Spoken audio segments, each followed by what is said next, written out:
You are watching the Vodka stream.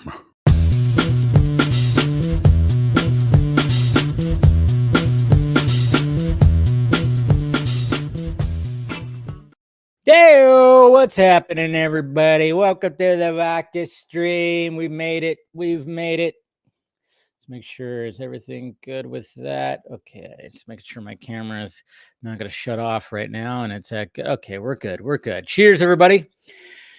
Oh, we've made it through another week, and we, anybody in the States is, of course, looking at a 3-day weekend if you work one of those 9 to 5s, and I certainly do. Well, I work a 6 to 2:30. That's my normal schedule. But cheers, everybody. Hopefully you have a good, nice, long 3-day weekend. You're going to hang out with some friends, family, whatever, barbecue, drink. And if you're wondering why I'm holding up a little mug right here, is because I am drinking a vodka mule or a Moscow mule, whatever you want to talk about. I'm kind of feeling that right now. So I bought some, you could buy from Cutwater vodka mules. So I did that. I don't have copper mugs. So I have this mug right here, a little tin mug. So good enough. So cheers. And of course, I'm live on Instagram right now as well. So if you want to see like a little different angle, a little bit more raw angle, you could do that. It's fine. Anyways, what's happening, Ryan? Good to see you, buddy. All right. Good to see you. And then, of course, we have Taladia Plays. What's going on? We got Mama Film Junkie is here. She said, and ho. Well, I think she meant hi. From Amaya, Caroline, Andy, Lisa, and Aunt Nancy. Are they all still at your house? Yeah, that's cool. Well, hi, everybody. Looks like got family at Mama Film Junkie's house. We got cousin Film Junkies and second cousin Film Junkie, Aunt Film Junkie. So that's cool. Well, hi, everybody. Hopefully you guys are having a good time. All right. Love you all. And, of course, we got Mr. Trevino. What's happening? Happy Friday. Salute. Max Wolf, Night Danger. Hey, Dave, what's up? I'm doing good. I just watched the new trailer of Sonic 3, and I think Sonic 3 is going to be better. Going to be a better movie. And I just watched the new trailer for Christopher Reeve's documentary. Yeah. We'll be talking about those trailers tonight for sure, because, yes, we got a couple of trailers. One that hits you in the feels, and then one that just makes you want to nerd out, because, the Sonic movies had definitely been pretty stellar. Who would have thunk it, right? Again, I said that on Monday's Film Junkie Live. I'm like, how the fuck is this, or, how is this movie? How are we at the third movie? Because the first image of Sonic that we saw was so horrible that they delayed the movie, and then they changed his look back to what looks more like Sonic. And and everybody thought, oh, this movie's doomed. This movie is doomed. And here we are with the third movie. They're both been successful. It's just kind of crazy. Who would have thunk it, right? Shano, what's happening? Good to see you. We got Music Man right here. Hopefully you're doing well as well. Hey, we got a new member on the YouTube channel. Good to see you, Andrew Hughes. Appreciate that. And then we got Antonio Baker. Thank you. Yes, wearing the Batman the Animated Series shirt. Figured, why not? I got a closet full of shirts. I got so many T-shirts you guys don't even know. And there's so many more that I want to get, and I should throw out a lot of my older shirts. And then, I did laundry today, which laundry is always a pain in the ass, because it's mainly just T-shirts and more freaking T-shirts, So that's usually what I have to wash. That and socks, right? And I got plenty of shorts and pants, and you can always just wear those few times before you got to do that. But when it comes to T-shirts, not so much. You're working Monday, that sucks, man. That sucks. And do what he says. Hit that like, thumbs up. We got Tony Movie Chappie D9, Neil Blomkamp fan. Good to see you. All right. We rewatched Avengers Age of Ultron. Definitely a mixed bag for sure, with some very great moments. There is definitely some great moments in there. It's not all bad. I mean, the Hulk fight is probably my favorite sequence in there, but it's not all bad. It's just a little, it's I don't know. I'd have to watch it again. There's just something where it just doesn't flow as well as the first one. But then when you watch the first one still doesn't feel very. When you rewatch the first one, it's like the first one's great, but just the way that I don't know. It's very difficult to basically. The first one's really good, in the fact that it brought everybody together, all the characters together, but it doesn't feel as cinematic as it once did. That's for sure. So what's going on, Axel? Let's see. I'm seeing The Crow in a few hours, wearing corpse paint. Well, good luck. I mean, you'll probably like it. It seems like you've been, all about this movie, so you'll probably like it. You're going in there with good expectations. Like I said, I did not. I was not a fan of it, and yeah, thought it was pretty horrible. But if you enjoy it, hey, good. I hope you enjoy it, there, Axel. I hope you enjoy it. I really do. All right, what's going on, Gecky TV? What's happening? And then, hey, we got Jason McKenzie right here. Cheers, sir. Thank you for the $50 super chat. Appreciate it. Helping out the pirate ship. That's what it's all about, guys. Helping out the pirate ship. Sometimes you just never know when the pirate ship might just get taken away, which happened, back in April? April or May? I can't even remember when that was. I blocked it out when my YouTube channel got taken down for 5 days. If anybody didn't know that, it was a YouTube error, and luckily it was okay. So we got Michael Schaefer right here. Let's talk about Spider-Man 4. Thoughts on returning cast? Well, yeah, we'll be doing some talks about that. I talked about it. If you watch, I actually clipped it out from, I think it was from Monday's show. Yeah, it was Monday's show, where I talked about it and how, like, the rumor is it's going to be multiverse again, which, nobody should be shocked about it, to be honest. And everybody returning, it makes sense, obviously. They're not gonna have him not return, of course. So let's see, what are we doing here? We got Code Black. Good to see you. And let's see, we got something over here. Let me look at right here again. We got Running Brave over here on Instagram. Says, Dave, you get any new McFarlanes? I just got Green Arrow and Batman Reborn, aka Dick Grayson and Adam West. Now, I haven't gotten any new McFarlanes lately. I did get something, though, however. I'll show you guys in a little bit here. And you're watching Alien vs. Predator King for the first time right now, about 30 minutes in. Bishop is Wayland. Yeah, see, that's the thing. That's the thing about Alien versus Predator. Yeah, they basically took Lance Henriksen or whatever the hell and kind of turned him into, they were like, hey, we're going to bring him back. Yeah, it's really dumb. That's why we don't count any of the Alien versus Predator movies as canon for either Predator or Alien, okay? What's going on, Phil? And yes, it absolutely looks fantastic. Thank you. Keeping the vibe. For the start of the Vodka stream, I have the aviators on. Just what we do here. What's going on, Andy? We'll talk to you in a little bit too, sir. Good to see you. Let's see. We got Mr. Venom. What's happening? We got Cortez. Huntley, I should say. Hope everything's going all right today with the production of Fantastic Four happening now. Do you think they'll delay the film or leave it to take on Superman at the box office next year? That's what I'm going to be I'm going to do. I'm going to, since I don't have a film review to, a full-on drinking review that I normally have at the start of these, since I didn't see a movie, I'm going to talk about July of next year with the 3 big movies that are coming out. And there's been a lot of discussion, especially since we've gotten all this reveal of the Jurassic World movie that's coming out. Hey, there's Cousin Caroline, second cousin film junkie. There you go. Okay, so that must be a Maya right there. 2.5 years. So hi. Good to see you. Good to see you in the chat. And we got Jade right here. Great to see you. All right. So yeah, we got some family in the chat today. That's pretty cool. Love that. W Games, have you ever played the Arkham games, and what's your favorite game? Arkham City. I'm with you on that one, W Games. I didn't play them all. I played like the first 3. I think it was Arkham Asylum, Arkham City, and then Arkham Origins. I only played those ones. I think they were the only ones. I don't know. But yeah, was very much obsessed with playing those games, and they're great. They're absolutely fantastic. So let's see. Yeah, so I would say Arkham City is the best one for sure. For sure. We got Thwip. What's happening there, Nate?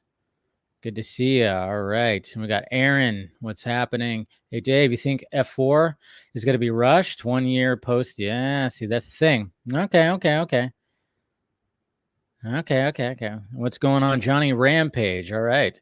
Appreciate that. Says he loves the streams. Gotta love that. And I love you. All right. So, all right. Go ahead and ask some questions, guys, in the chat and even on Instagram. I'm going to start off. Since I don't have a review, I'm going to talk about July of next year, July of 2025, when it comes to these. All right. So here we go. Oh, July is packed. That's for damn sure. Cheers. Refreshing. So, let's see here.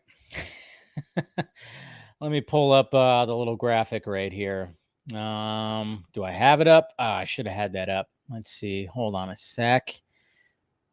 There we go. That's right. I was like wondering, where did I pull that graphic from? All right. So here we go.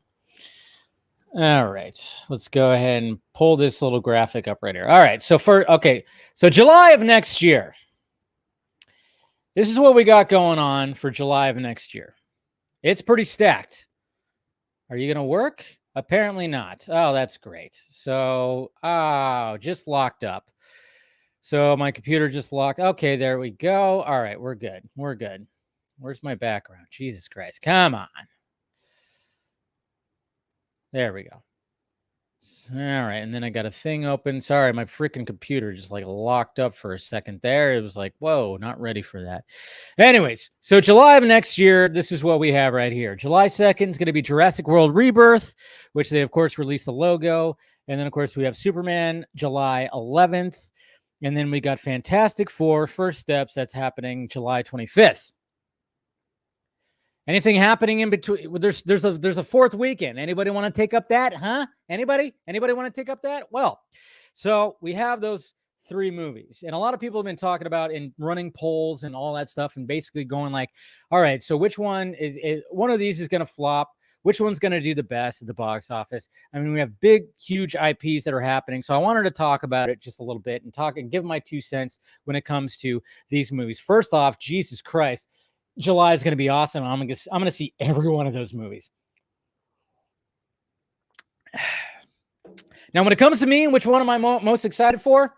Well, when it comes to all those, I'm going to say Superman because I'm a DC fan. You guys know this. Love DC. And I'm curious to see what happens. And, of course, I've been covering DC and Superman with the filming and all the set stuff. So, naturally, I'm going to be most excited about Superman. Now, I'm also a sucker for an underdog story because Superman is definitely the underdog of these three movies. When it comes to Jurassic World Rebirth, which is the reason why we're talking about this, is because they released the logo, they released the synopsis and some images. I think Amazon just dropped something off right now. I think I heard a knock on my door. Anyways. So that's why we're talking about all this. So the fact of the matter is, I love an underdog story, and Superman definitely is the underdog, which is interesting. Superman, of all characters, is the underdog when it comes to these. And why is that? It's because, okay, so you're talking about two superhero IPs, all right? So you got two superhero IPs, and then you got Jurassic Park, Jurassic World. And let's just face it, all the Jurassic Park World movies do well at the box office. The last two have crossed $1 billion. Okay. It's universally loved. Pardon the pun, because obviously Universal, whatever the fuck. It's universally loved. Okay. People who are not into superheroes, they go to see Jurassic Park or Jurassic World. They go see big dinosaurs. Okay.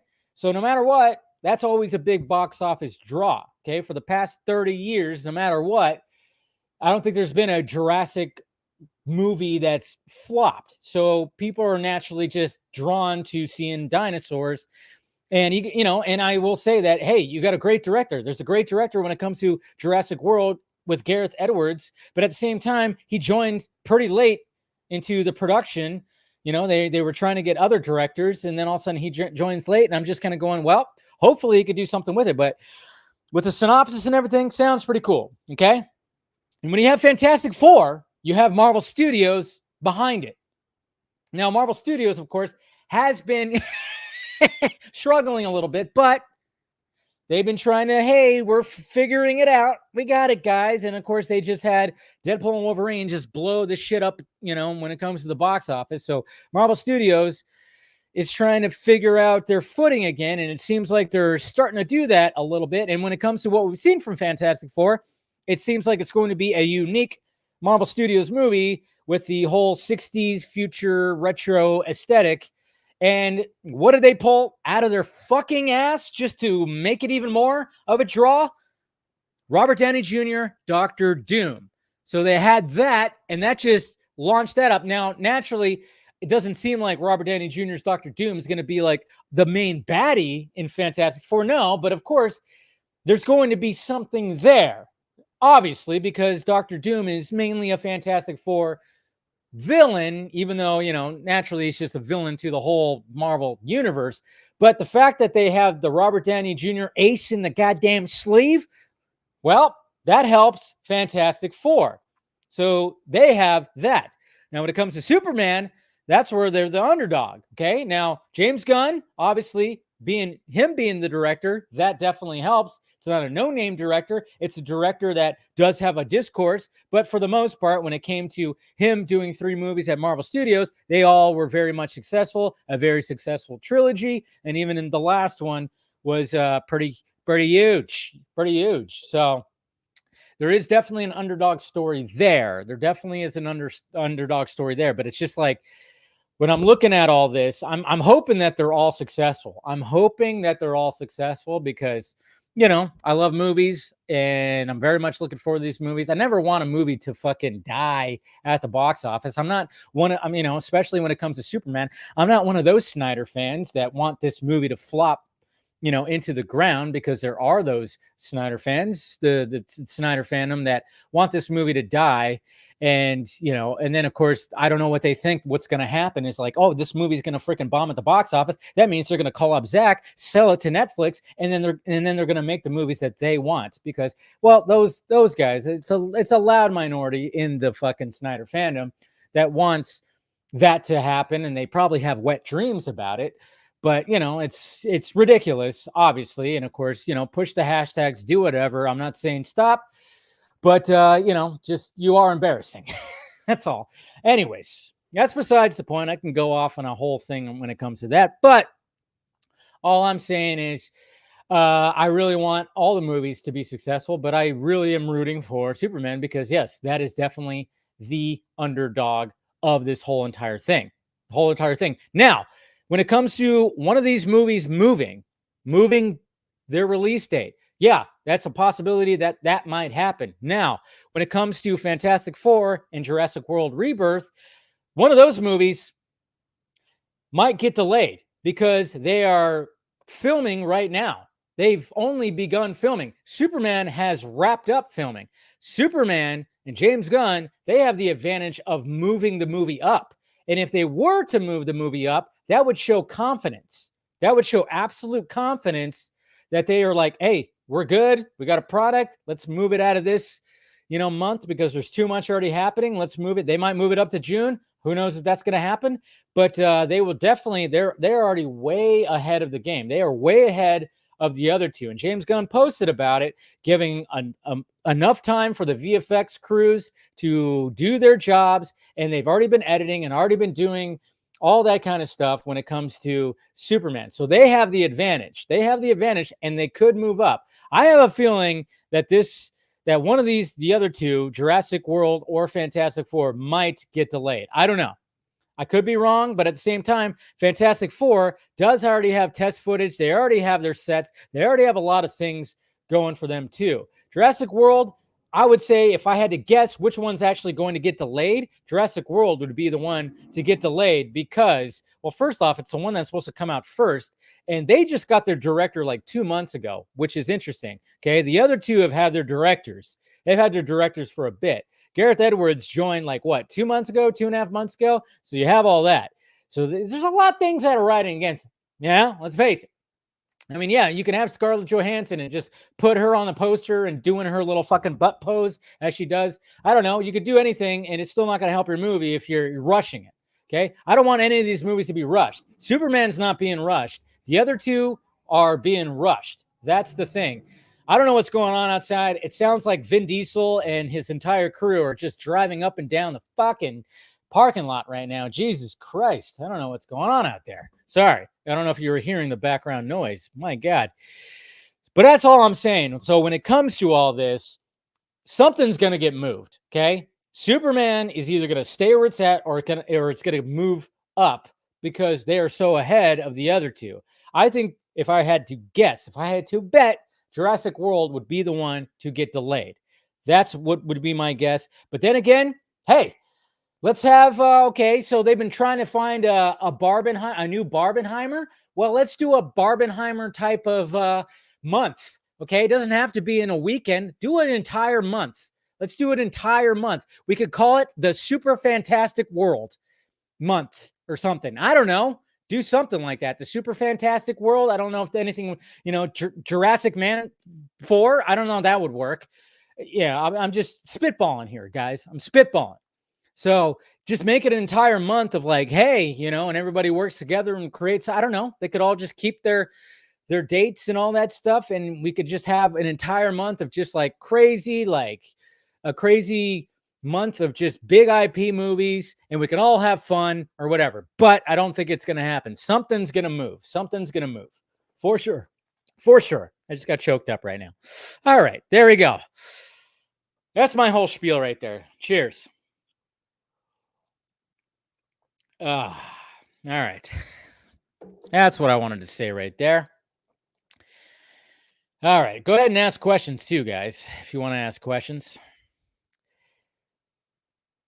Before we start bringing some peeps in here. All right. Where are we going here? Let's see. Okay. So we're probably right here. What's going on? We got Jose showing up. I think Jurassic World will definitely move. See, Jacob's got it. Yeah. It just seems like if anything's going to move, that one's going to move. What's going on, K1 over there on Instagram? Jose even thinks that they're going to delay Fantastic Four to November. Would not be surprised if that happens too. Yeah. Phil is Team Fantastic Four, but do you think it's going to meet the date? That is the question right there. Azteca says Fantastic Boar. That's funny. That's funny. That's a good one. That's a good one right there. Plus, next year would mark 20 years of Fantastic Four movies since the live-action Fantastic Four movie back in 2005, which would be awesome. Yeah. I mean, it's coming out next year, no matter what. Is it going to keep the July 25th date? That's the thing. That is the question. Marvel's struggle was a very small. DC, on the other hand, is in the shitter. Yeah, that's the thing. That's why they are the underdog. They are the underdog, and there's no ifs, ands, or buts about it. If if you're gonna bet, like, okay, which one has the probability of flopping? Superman. Which one has the probability of being the most successful one? I would say even Jurassic World might have that. But which one has the probability of being delayed? Jurassic World as well. That's the thing. The comic book genre struggling a little bit. It is struggling a little bit. So what can we say? What can we say? Cillian Murphy dodged the bullet with not taking Doctor Doom. Was he even offered Doctor Doom? I know a lot of people are saying that they were fan casting him, but was he even offered Doctor Doom? Something tells me that they were like considering maybe, but are they, who knows? Do you think Superman can succeed? Absolutely. I absolutely think Superman can succeed because they have the advantage of not rushing and really putting out a good product. That's the thing. The VFX crews are having enough time to do the VFX, everything like that. It's just, but at the same time, it's just the underdog. that first trailer is going to be, there's a lot riding on this movie. That's why James Gunn's hair is going to be transparent by the time we get to it. It already went like white. So what's going on, Versus C? Thank you for your common sense. Dave, in regards to the DCU, I don't want Superman to flop since I don't think there'll be another universe attempt for decades. Well, it wouldn't be decades, but I don't think, Superman, if anything, it might underperform. I don't think it's going to flop. It's not going to flop, but there's just a chance that I don't think any of these movies, none of these movies are going to flop. That's the thing. None of these movies are going to flop, but there might be some underperforming that happens. Yeah, but DC moving Superman also shows their true cowardly colors. If they move it up, I was saying if they move it up, if they move it to June, that would show that they're confident. That's not cowardly at all, Music Man. That's the thing. As of right now, the success of Gunn's Superman depends on the state of WBD. That's also a thing too.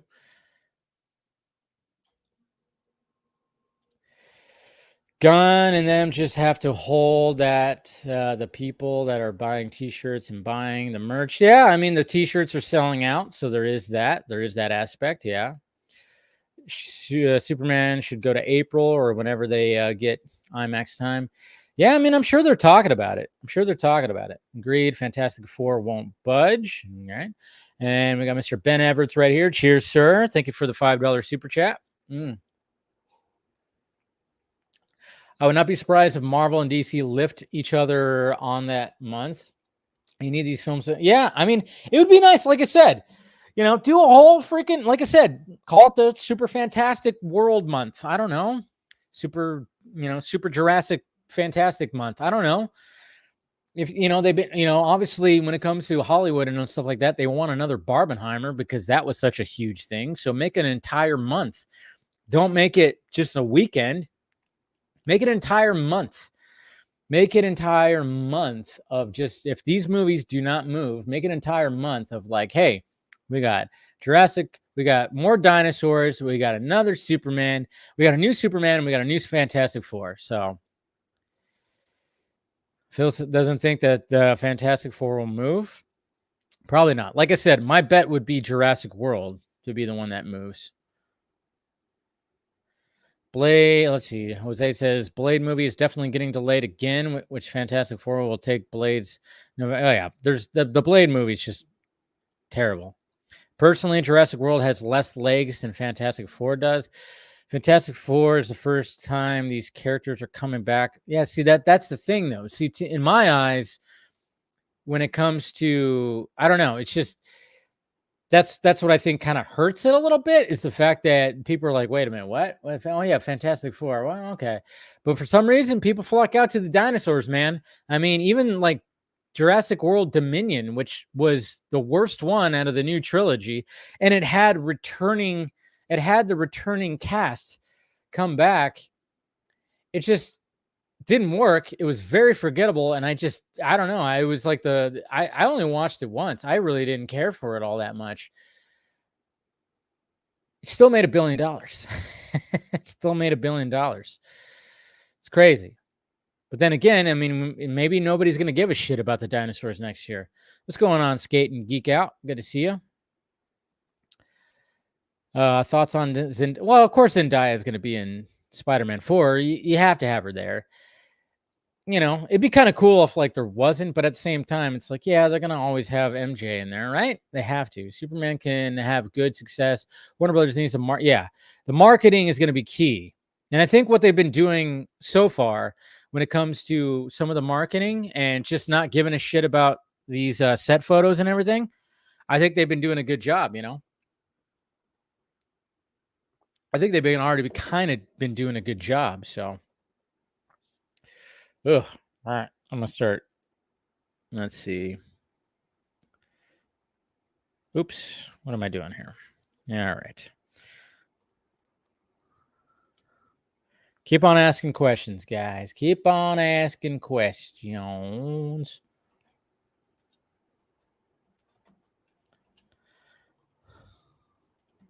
Start inviting some peeps in here. We'll get a discussion going. We'll get everybody's take on all this and see. Oops.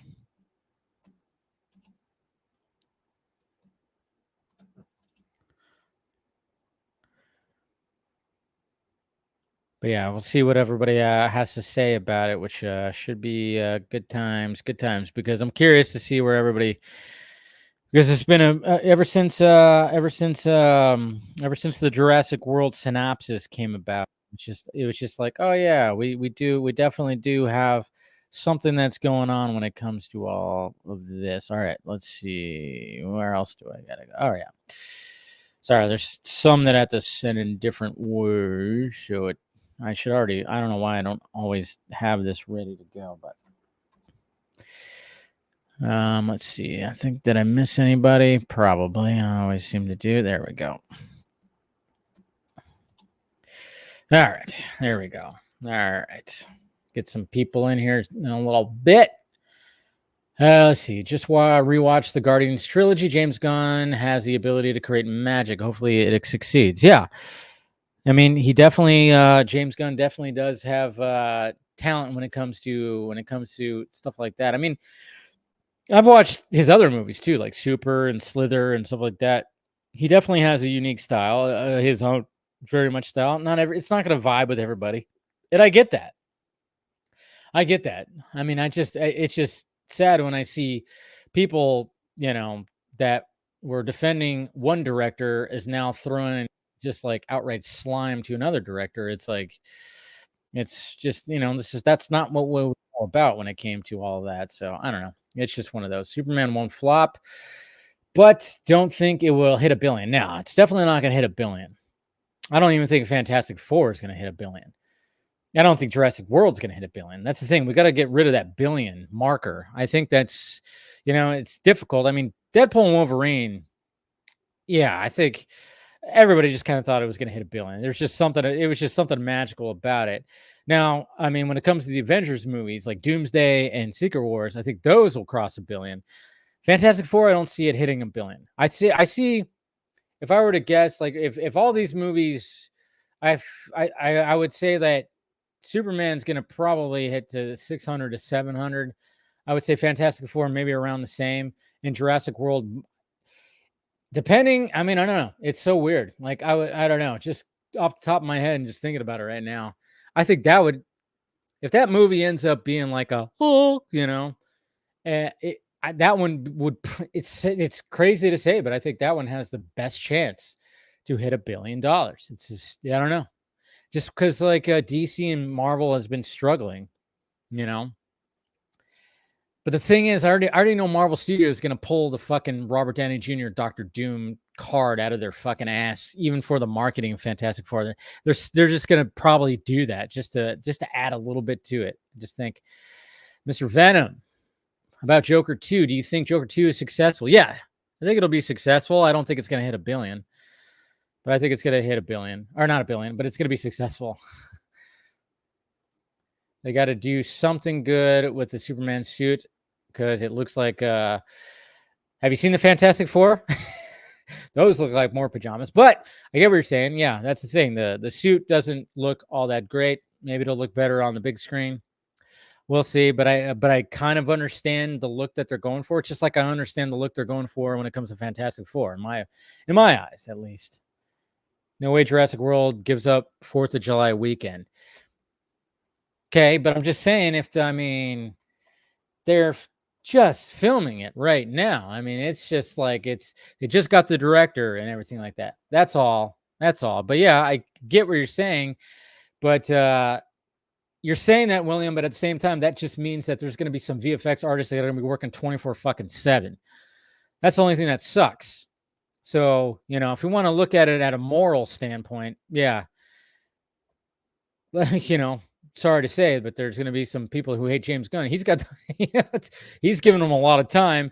These other two films are not getting a lot of time for a lot of that. But then again, maybe they've had a lot of things that have happened, which hopefully that's the case, which I know Fantastic Four definitely has, test footage, and they've done a lot of things already. Jurassic World, the fact that they got Gareth Edwards so late in the game, that's what kind of worries me.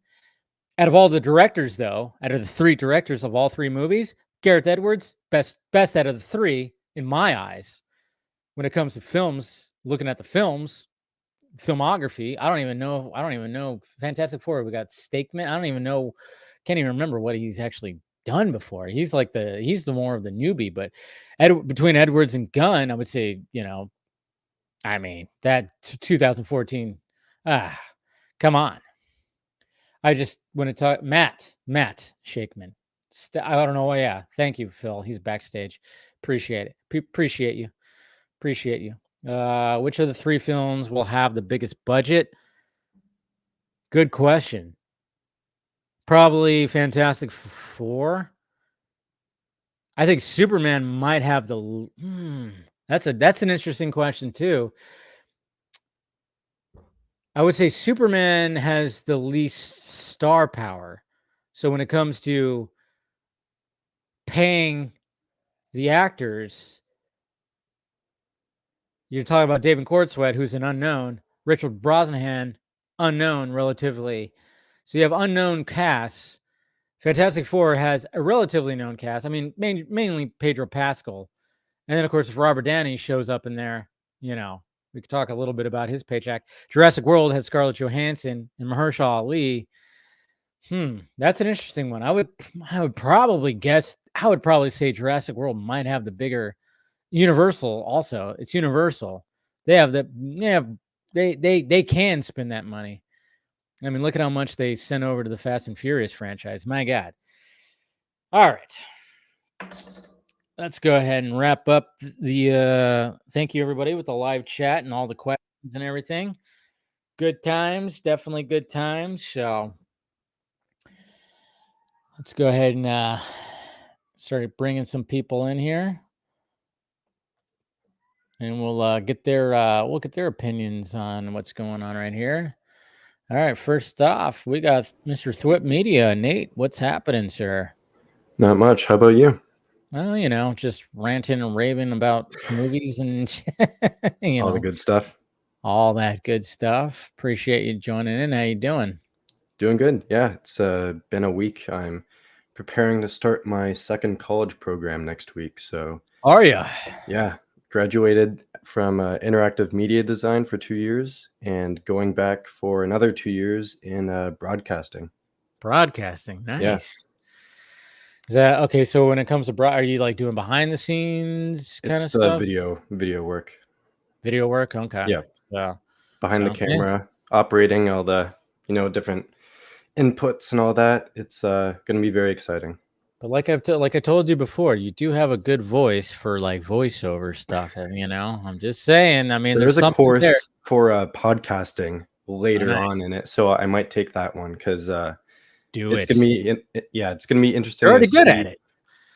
Well, appreciate that. I'd like to see how what they actually teach you to do it, because I just kind of I did it on my own, just figured it out. But I'm curious to see what they're gonna do for that specifically, especially because it's always changing too. Like there's so many different ways to do a podcast now.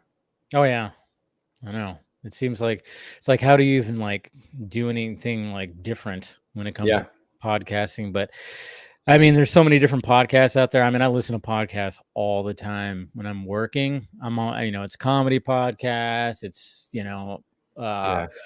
mainly comedy podcasts, just because I just want to laugh. But then, there's other podcasts where I'm like, well, I want to hear what this person has to say about that. And then, and then they have it in all different ways. And it's hard to like evolve the platform, but at the same time, I think people are just mainly just wanting to hear the discussions and things. I mean, that's just mainly what it is. And so many of them are like copy paste too. You kind of need to like find a way to stand out. Yeah, you gotta find a way to stand out for sure. And there's some people that do, there's sometimes where it's just they're sitting in a room and they're just holding mics, and sometimes just having it that raw is pretty cool. And then of course you have the top notch, like wow, full on studio, multiple angles and everything. And there's been that that whole thing too. But I mean, for the most part, it's just you're just trying to be as unique as possible, and Yeah, not it's going to be interesting to get into that. So well, very excited. congrats, dude. Congrats. Thank you. And we got Phil joining right now. What's happening, sir? What's up, man? It's cracking, guys. How you guys doing? Good. Doing good. It's been a week. I actually had a sore throat on Tuesday, and it finally resolved itself yesterday. So it's Good. been kind of a really shitty week. Thankfully, I cleared up by today, so I could do my Friday Phil show, which has been a blast. I actually kind of touched on some things that you touched on in regards to Jurassic World and Superman and Fantastic Four. Like I made no bones about it. Like I'm Team Fantastic Four, but that doesn't mean I want to see the other two fail. But no. I think we'll talk about it. Yeah, we'll talk. We'll for sure. We'll get into it. Definitely. And I'm also going to say goodbye to. I forgot to get off live on Instagram. So bye Instagram. It's been fun, but come to YouTube and everything. So yarp. All right, there we go. I was like, oh yeah, I'm supposed to turn this off. My phone's gonna die if I don't.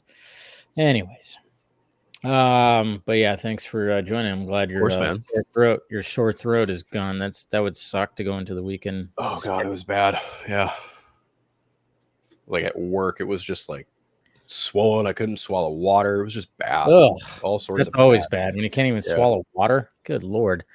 And we got Mr. Chris Balga. What's happening? What's up, Chris? How are you all?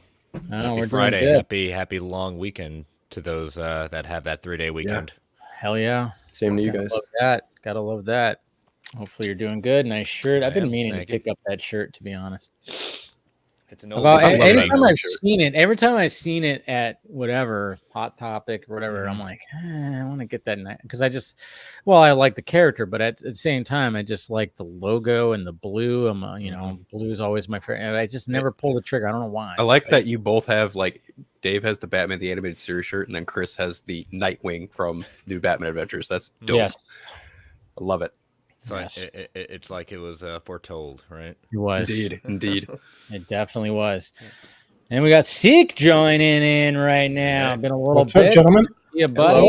Hello. Nate, Phil, Chris, how's it going? Yeah, you too. Good. Going, man. Congrats with everything. Thank you. And yeah, no problem. Phil, good to see you, bud. You too. I like your shirt. I am wearing a DC shirt today, though. I'm wearing. Hey, look at that. He's There rocking you the go. Man Steel logo right there. That's good. But good to see you. How you been, Seek? Alive. Doing all right. But thank you. Thanks for the multiple invites, and I'm glad this finally worked out. So we work 3 jobs now.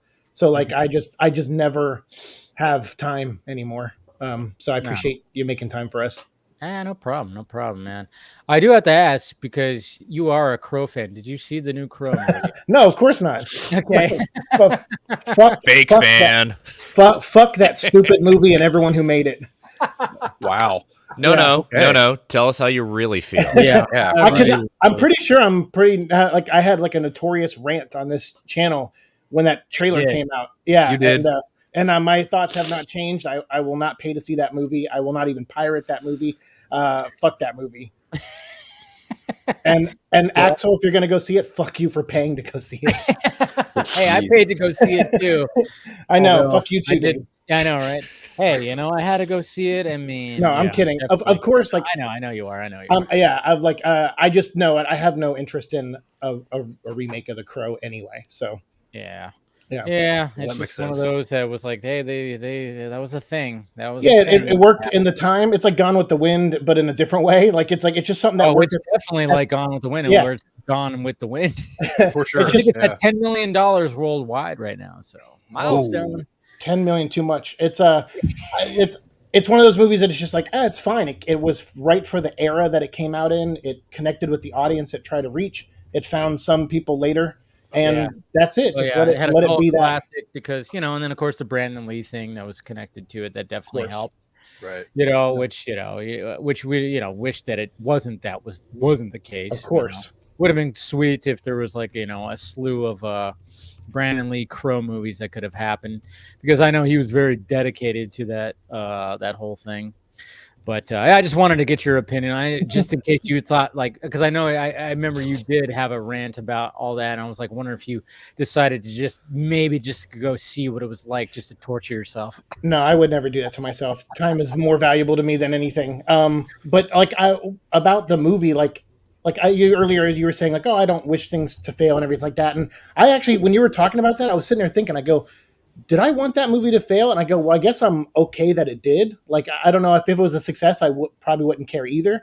Yeah. But I'm just like they tried something, they tried to find a new audience. But like I said, I think that's such a niche and specific thing that it found its audience at one point, and trying to do a new take on it, clearly, at least in this version, didn't work. So, but it's just funny to hear about this movie. It's like all the delays, all the different actors, Bradley Cooper, Jason Momoa, all the different directors. They had Corin Hardley, like all these people that were trying to make this movie for over a decade.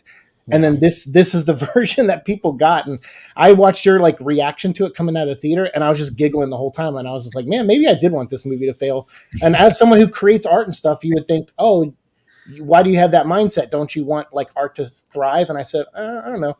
I think art, you do what you can, and then it belongs to people after that. Yeah. And if they shred it, then your art gets shredded, and that's just how it is. So it's fine that this movie's getting shredded. Yeah, definitely is. And like I said, if people enjoy it, enjoy it. That's fine. Yeah. But don't be surprised of why people are not enjoying it. I mean, I think it just felt like it was one of those where somebody just took the idea of The Crow. Like they thought, oh, that's cool. And I'm just gonna, I said it. They just put it in Chat GPT and it shit out of script. That was kind of my whole thing about it. But it was just, it's just one of those where I think after this week, I don't think anybody's really gonna really talk about it anymore. I think we've all talked about it to death. But yeah, well, he's coming to Call of Duty, so maybe you'll get an audience there. Oh well, there you go. Hey, there you go. Wow. The Crow in Call of Duty. That's happening. Yeah, that seems like on brand. Not. Right. Yeah, but Eric Draven's not a soldier. No, he's not. Not supposed to be. Awesome. Blues Brothers are more soldiers of God than he is. Yeah. That's true. That's true. At least they're on a mission from God. Hey, we got Andy here. I don't know if he's. I'm in grieving. There you go. Netflix decided to stomp on my heart. Oh by no! canceling Deadpool Detectives. I saw that. I'm so tired. I'm so tired that I can't have one queer show just be safe beyond a season. So, Netflix, go fuck yourself. That is a shame. A lot of that going around tonight. A lot of canceling. A lot of people telling people to go F themselves. Yeah, a lot of F-bombs today. That's what it is. So angry, everyone. So angry. I'm happy that there's a new Terminator show, and it's pretty fucking awesome. All things considered. I gotta watch that. Yeah. I still haven't watched it yet. But you better watch it because it may be gone. It may not be gone. Right? It probably disappeared, but it's getting a lot of rave reviews, so that's a good thing. So dude, I shit you not, this is hands down one of the best things for Terminator since Terminator 2. Wow. No exaggeration, no lie. I've been hearing a lot of that. So I think it's like 100% on Rotten Tomatoes too. Yeah, dude, the numbers don't lie, as William likes to say. Yeah, I mean, let's face it. I mean, if it's good, it's good. But thank you for joining, Andy. Appreciate you. And look at this. We got Enosh joining right now. What? The return of Enosh. You are muted right now, so make sure you're unmuted before you start talking. I know you're about to say something. No. Why would I say anything? Wow. He's just here to show his pretty face. You like that? I do. Yeah. I got to say, Dave, I'm shaky, man. I'm shaky. Yeah. I tell you what, I'm just coming off my ninth complete viewing of The Acolyte. Straight, I'm exhausted from moderating my Star Wars groups. I'm exhausted from moderating Superman groups, and already I came here thinking this was going to be a safe bastion, and I hear William already going on as I'm sitting in the back. So I wore this LA Dodger hat just for you. Oh, thank you. I appreciate that. I love it. I'm actually good. Sir. I'm good. And it's good to see you. You look like you're looking healthy. You're looking great, man. Right? I am the thinnest I have ever been in look my life. Look at this. Look at this guy. There's a side to me, there's like this whole thing, and so I got take it off. Take it off. Sorry. I showed my nipple. Of course. We don't do that here. Don't actually tell him to do that. He will do but no, I did bring something because after having to endure William's posts earlier, yes, commemorating this week, and of course, Skynet going, and then of course Phil mentioned, I believe, the new Terminator show. I have not seen it yet, but I do want to. So yesterday they became aware, so we're still all here. Right, That's right. right. So given all that, 29th. I brought my shot glass. I've got my vodka, Dave. Yes. I've even got a cool little Star Wars glass if later I want to mix it with some Coke. I came prepared for the vodka stream tonight. Okay. There you go. Let's get tipsy, let's get a little loose and get a little loose. talk some movie controversy. And then I'm gonna bring in William just to And he's right, and you put him right next to him. So I love that. I love that dichotomy. Started early. Juxtaposition of this. Kiss. Oh, sorry. This is for you, my friend. I will need some popcorn for this bucket because this is going to be one Hey. hell of a show. I can tell you that. Jealous, No, jealous. I love William. I'm Everybody very knows I jealous. love William. I got to meet William last month. So did I. I got to stand right there in that place where he was finally and give him a big hug, even though he didn't want it. I gave him a hug at Comic-Con. And I got video of our friends Bradley and Austin say I intimidate him a little bit physically. Okay. Gotta love that. I got the video proof. I can send it to Dave. Hey. We have like a real in-person in life like debate about DC, and I win, and he admits it, and we got Nice, it on Dave. tape. Look at this I guy. know. Yeah. That's- Looks that's like, Okay, mine's on the stuff. way. You guys got Yours yours is on the real way. Yes. Look at Yeah. this. Let's see. So who's- what was this released for? quick. This was released for the Batman re-release of the Batman. Just that one came day out. only. Oh, So I want Batman to. one too. Thank you. I Ray. had to buy Yes. mine from eBay. So yeah, let's thank Rhea. She's Yes. not going to be joining tonight. She's busy. But Thank you so much, Rhea. She picked up. Yeah, she picked up like numerous ones and sent them off to. She's a like, saint. right here. Awesome. She's awesome. fucking So I lifesaver. got it Oh my today. God. So it was very awesome. I didn't think it actually had the battery already in it. I was like, oh, cool. Neither did I. I didn't think it projected until I saw it projected. It's just cool because I got Yeah. a thing. Yeah, I it got is a very plate right cool. there. It's really nice. So can I I'm ask debating- a question? I'm debating on taking this to the Batman 89 showing. I don't even know Next where the month. popcorn See, goes. at first I I thought say you I just thought wear it like looked Flava more Flav. like Just it wear it like definitely Flava looks Don't you- more don't you Batman dare put- 89. Don't you dare put popcorn in that actual. Well, I'm not going to, but I was like, where does Like- it actually go? Open up the signal. Yeah. Open up The- the front the side. top Oh, it's like So like you get 2 bites Yeah. of popcorn in there. Yeah. It looked pretty deep when they were putting. Yes, it in for there. you, Mr. Big Hands. I wear a size 15. Well, I did wear a size 15 ring. Now it's about a 14, something like that. You do have big hands. Good He's lord. lost weight. It's true. It all went to his Congratulations, hands. And You partially know, that was, I found other parts of me. What are those? There's less of me and more of me all at once. there it is. Isn't that weird how that happens? buddy. Crazy. Yes, sir. But no, yeah, thank you again to Rhea. She was a saint and just like picked up a bunch, sent it off to people, and you know what? And congratulations for everybody else because I wasn't gonna go. I don't have an AMC anywhere close to me, so I was like, shit, I'm not gonna be able to get one of those. But she's awesome. So cheers, Cheers. Rock on. Cheers to Rhea. Hey. cheers to her. But all right, so thank you all for joining right now. But yeah. So obviously the main thing that I was talking about right at first was like this crazy July that we're going to be having next year, which we all knew about. It's kind of funny because we all knew that we had these 3 big movies that were coming out. But I think with Jurassic World now Rebirth, which I'm not a fan of that title. I'm not a fan of the title. I Neither don't know am how I. you- It's kind of yeah. goofy. It's just kind of like, I remember it was rumored and we were kind of like, and then it's okay, that's what it's going to be. So now that we have that, we had some images. And of course, we have a synopsis, which is essentially, hey, the dinosaurs are not able to live in this world because you know. No, it's no, mainly- no, that's not the synopsis. The synopsis is, haha, we got to move with Mahershala before you did Marvel. I know, yeah, pretty much. Right? Like, suck it, Marvel. We got your boy. Way to sit on a great actor, Marvel. I know, Jesus Christ. And he hasn't really been in a movie in like forever or starred. I at really least. know. Yeah. Yeah. In so long. Not So, since but like anyway. Alita Battle Angel.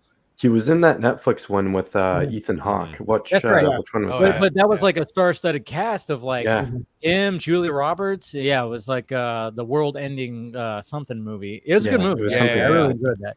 Scares the shit out of you if you think about it. Well, to But, also but also be fair, for if we're going to be blaming Marvel, if reports are to be believed, he's had a big hand in trying to figure the whole thing out too. True. Like True. he is helping leading this up. That's been a very consistent report, for good or bad. You know, again, we want a good Blade film, and I'm glad that he wants it and is trying not to compromise. But that's also holding up the process as well. True. Amen. Yeah. But Blade's not a complicated thing, so it's like. I'm not saying it is. I'm just. Yeah, I know, but I'm just like, I feel like everyone's trying to. I don't know for sure, but it's. We're trying to make cinema here. Cinema. Yeah, yeah, and I'm like, dude, and at this point now, they can just give Wesley Snipes an old man Blade movie, and I think we'll all just be happy. I'll be happy. I think that's what a lot of people are kind of going for. Is just like do that, man, or like do some kind of multiverse thing where he literally Ryan Reynolds is certainly pushing for it. Old man Blade. Yeah. Only one there ever will be. And we're actually going to see him. Sorry, sticky fingers. Yeah. No, but I think like now people are just kind of going like, oh shit! Now that we have the synopsis and that the Jurassic World Rebirth is actually a thing, everybody's just kind of going like, oh wow, we do have a stacked July, and then everybody's just kind of running polls and doing all this stuff. And you guys have already heard my 2 cents, and I kind of want to just go around the horn and be like, get your guys' take. So let's start with Nate. Nate, how you feeling about July of next year? So I mentioned this in Chris's stream last night. Us nerds, we win either way. So it's like true. It's a good way to. If everything sticks there, then like your optimism. We're eating next July. So yeah, it's like a buffet for us. So out of the 3, and I said this in the chat earlier, I think Jurassic World will be the one to move, should any of them move. Just because I think, like, Fantastic Four, obviously they're trying to form this new group into the MCU. And if they do have Robert Downey Jr.'s Doom in it, I think they'd rather have that sooner rather than later, because if it's later, then it's closer to Doomsday. And I think people are going to want that tease earlier rather than that close between the movies. That's just my opinion. And there's no safe space, Nate. You can give your opinions here. It's okay. Well, internet, internet. No. But listen, despite how these fools act, like it's perfectly. See how he lures you in. See how he casts the bait and says, "Oh, it's okay. It's safe. Say whatever you want. No one will ever hold it against you on the internet." I'm just gonna tie this rope over here. You're fine. Walk right over here. Andy is looking. Pay no attention to this to these millions of people who watch. Who's that lurking behind you? Is that Plagueis? Oh, who's it? No, it doesn't matter anymore. So yeah, I think Jurassic World is the one to move. Superman isn't moving at all. I think that one's absolutely glued into July 25th. 11th. Yeah, it's his dad's birthday, remember? Yeah, 25th is Fantastic Four. Yeah. So Fantastic Four, I think, is staying, and I think the whole appeal with obviously Dr. Doom, if he is coming in, that's what's going to mainly keep that there. And just the fact that these are characters that haven't been in the movies for so long, I think they're going to keep that in end of July and kind of get that. That's kind of like the prime time, I think, for, summer movies is like end of July, mid-July, that kind of area. So I think they're going to kind of keep it there and see if it can last, maybe get to 300 million or 400 million before Jurassic World, if Jurassic World stays in July. But yeah, those are just my quick thoughts. Okay. Phil, let's see what your thoughts on all this. Okay, so Superman is not moving at all. That movie is in post right now. Gunn famously edits as he films anyway. So that film is for sure locked in. On top of the fact that, as Enosh mentioned, it is his late father's birthday. There's no fucking way that movie moves. If any of them move, and that's a big if, I would imagine Jurassic World Rebirth, that one, if that one moves, matter of fact, both of them, either one of them, if either one of those films require any amount of heavy reshoots, they will absolutely move. If everything goes according to plan, then I could see Jurassic World moving up, because the last 3 Jurassic World movies all released in June, and this one is releasing the first week of July. I'm like, okay, think Nate might even pointed out the fact that you're gonna get, or it might have even been William. I don't remember which one of you guys said it, but like the whole 4th of July weekend. That's the thing. There's that weekend. You got to put something big there. Yeah, sure. And then I even looked at what was coming out in June of 2025, and there's the Megan 2.0 movie. There's the 28 Years Later movie. There's a whole head of shit coming out in June, and I was like, okay, yeah, that's fine, but this is fucking Jurassic World. The last 3 movies made over $1 billion fucking dollars. To your point, if any one of them could crack $1 billion, it's probably that one. But the thing is like, universally, people online are like, okay, Dominion was fucking ridiculous. What are they going to do next? Is the interest there for another Jurassic World movie? I can't say that for certain after Dominion, because Dominion left kind of a sour taste in a lot of people's mouths. I don't really know. Fantastic Four? Look, I get it. I hear you guys. Like, it very well could falter and move to November, especially if Blade doesn't fucking happen. But I would also posit that this is something Andy and I were talking about too, about that. Don't drag me into this. Oh, for fuck's sake, you fucking wimp. Anyway, own what you did. We were just fighting about which movie is more expensive in post, and I'm like, right. Well, there's all these characters, and then these characters. He's like, well, Zoomer has all these characters. I'm just like, it could be. Don't fucking mock me like that. I don't sound like that. No, but like it was like, I don't know. I'm just gonna shut up. I mean, you kind of sounded like that, Bill. I'm just gonna be quite honest. And just at least at that point right there, you know what? Kind of sounded like that. I'm just gonna be honest. I'm just being. I gotta be honest, right? I hear you, like, but for the rest of it wasn't. But that part, it was like, do I sound like that? When you said that, you sounded like that. That was the ironic part of that. But you did. So I'm very sorry. He's recovering. He's recovering from a sore throat, man. Give him a break. Oh well, you know what? Never mind. It's all forgiven. Just go on. Your point is very well made. He just needs a shot. Yes, I do. More espresso. Yes. Anyway, yeah. If Fantastic Four moves, it would be kind of a shame. I don't see it moving though. I really don't, because if you look at the way they even made Deadpool and Wolverine, the movie started shooting in May, stopped shooting in July, picked up filming in November to February of this year, and they still managed to finish that film by July. It all boils down to how heavy are the effects for that movie. And I'm going to point to WandaVision as a point of demarcation here, because that TV show notoriously had a lot of practical effects. A lot of the set photos that we've seen for Fantastic Four are largely practical. So it really does boil down to how much computer-generated imagery are you going to utilize in your movie. And between the two, honestly, between the three, I think Jurassic World Rebirth is probably going to be the one that needs the most post work, because there's a lot of moving parts. There's a lot of dinosaurs. There's a lot of running. We already know this. Superman and Phil, Fantastic what if this Four? one doesn't have any dinosaurs? That's the rebirth. They have humanity emerges. We don't know that. Humanity emerges. Right? We don't know that dinosaurs aren't in Fantastic Four. Anyway, Savage it's just a matter of like how heavy are your effects and how best do you utilize them. Andy brought up a great point behind the scenes that James Gunn is effective at making stuff look good on a tight budget. I will concede that, but I will also ponder and posit that Adam Warlock looked like shit when he flew in Guardians 3. So I really don't have that's one character. Right, and he flew and it looked like one flying character. It looked bad. And if he's doing that with Superman, I'm not going to say I'm confident with that. He has to do something different, and I hope he does.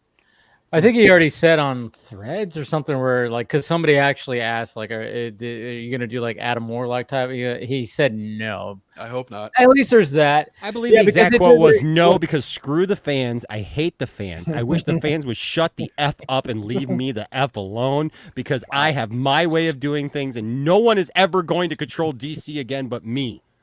Well, there's some insight into what Enosh has to say. A little bit. No, I don't. You know Well, what? just Not get these a days. couple I'm comments. messing with everybody these days. No. Yeah, we love it. Okay, so now Andy, what are your thoughts about this? I've never seen a Jurassic anything. Okay. Someone else in my family was a big dinosaur fan growing up, so that wasn't for me. The only thing I can say that if Fantastic Four moves, again, it's a big if, but I think that this would make most sense to me, because we were talking about Mr. Mahershala Ali before. There's no fucking way that Blade movie is still coming out next November. It ain't gonna happen. So I think Fantastic Four will get moved to that. You think so? Okay, so you think it will get moved to? I think if they decide to do it, like move it at all, and again, it's a big if, but like if they're not gonna have if they're not gonna have Blade come out next year, they may as well put Fantastic Four there to kind of spread out. Again, it gets more post production time, and yeah, okay. And but hey, like I don't. Again, like I said, because I have never seen anything with Jurassic, I am not educated to talk about whether or not it would move or not. But if it's already done, then I don't see why it would move. I feel like if any of these films are moving, it's Fantastic Four because that's the only one that's still shooting and just started shooting. Well, Jurassic World's also Jurassic World just did too.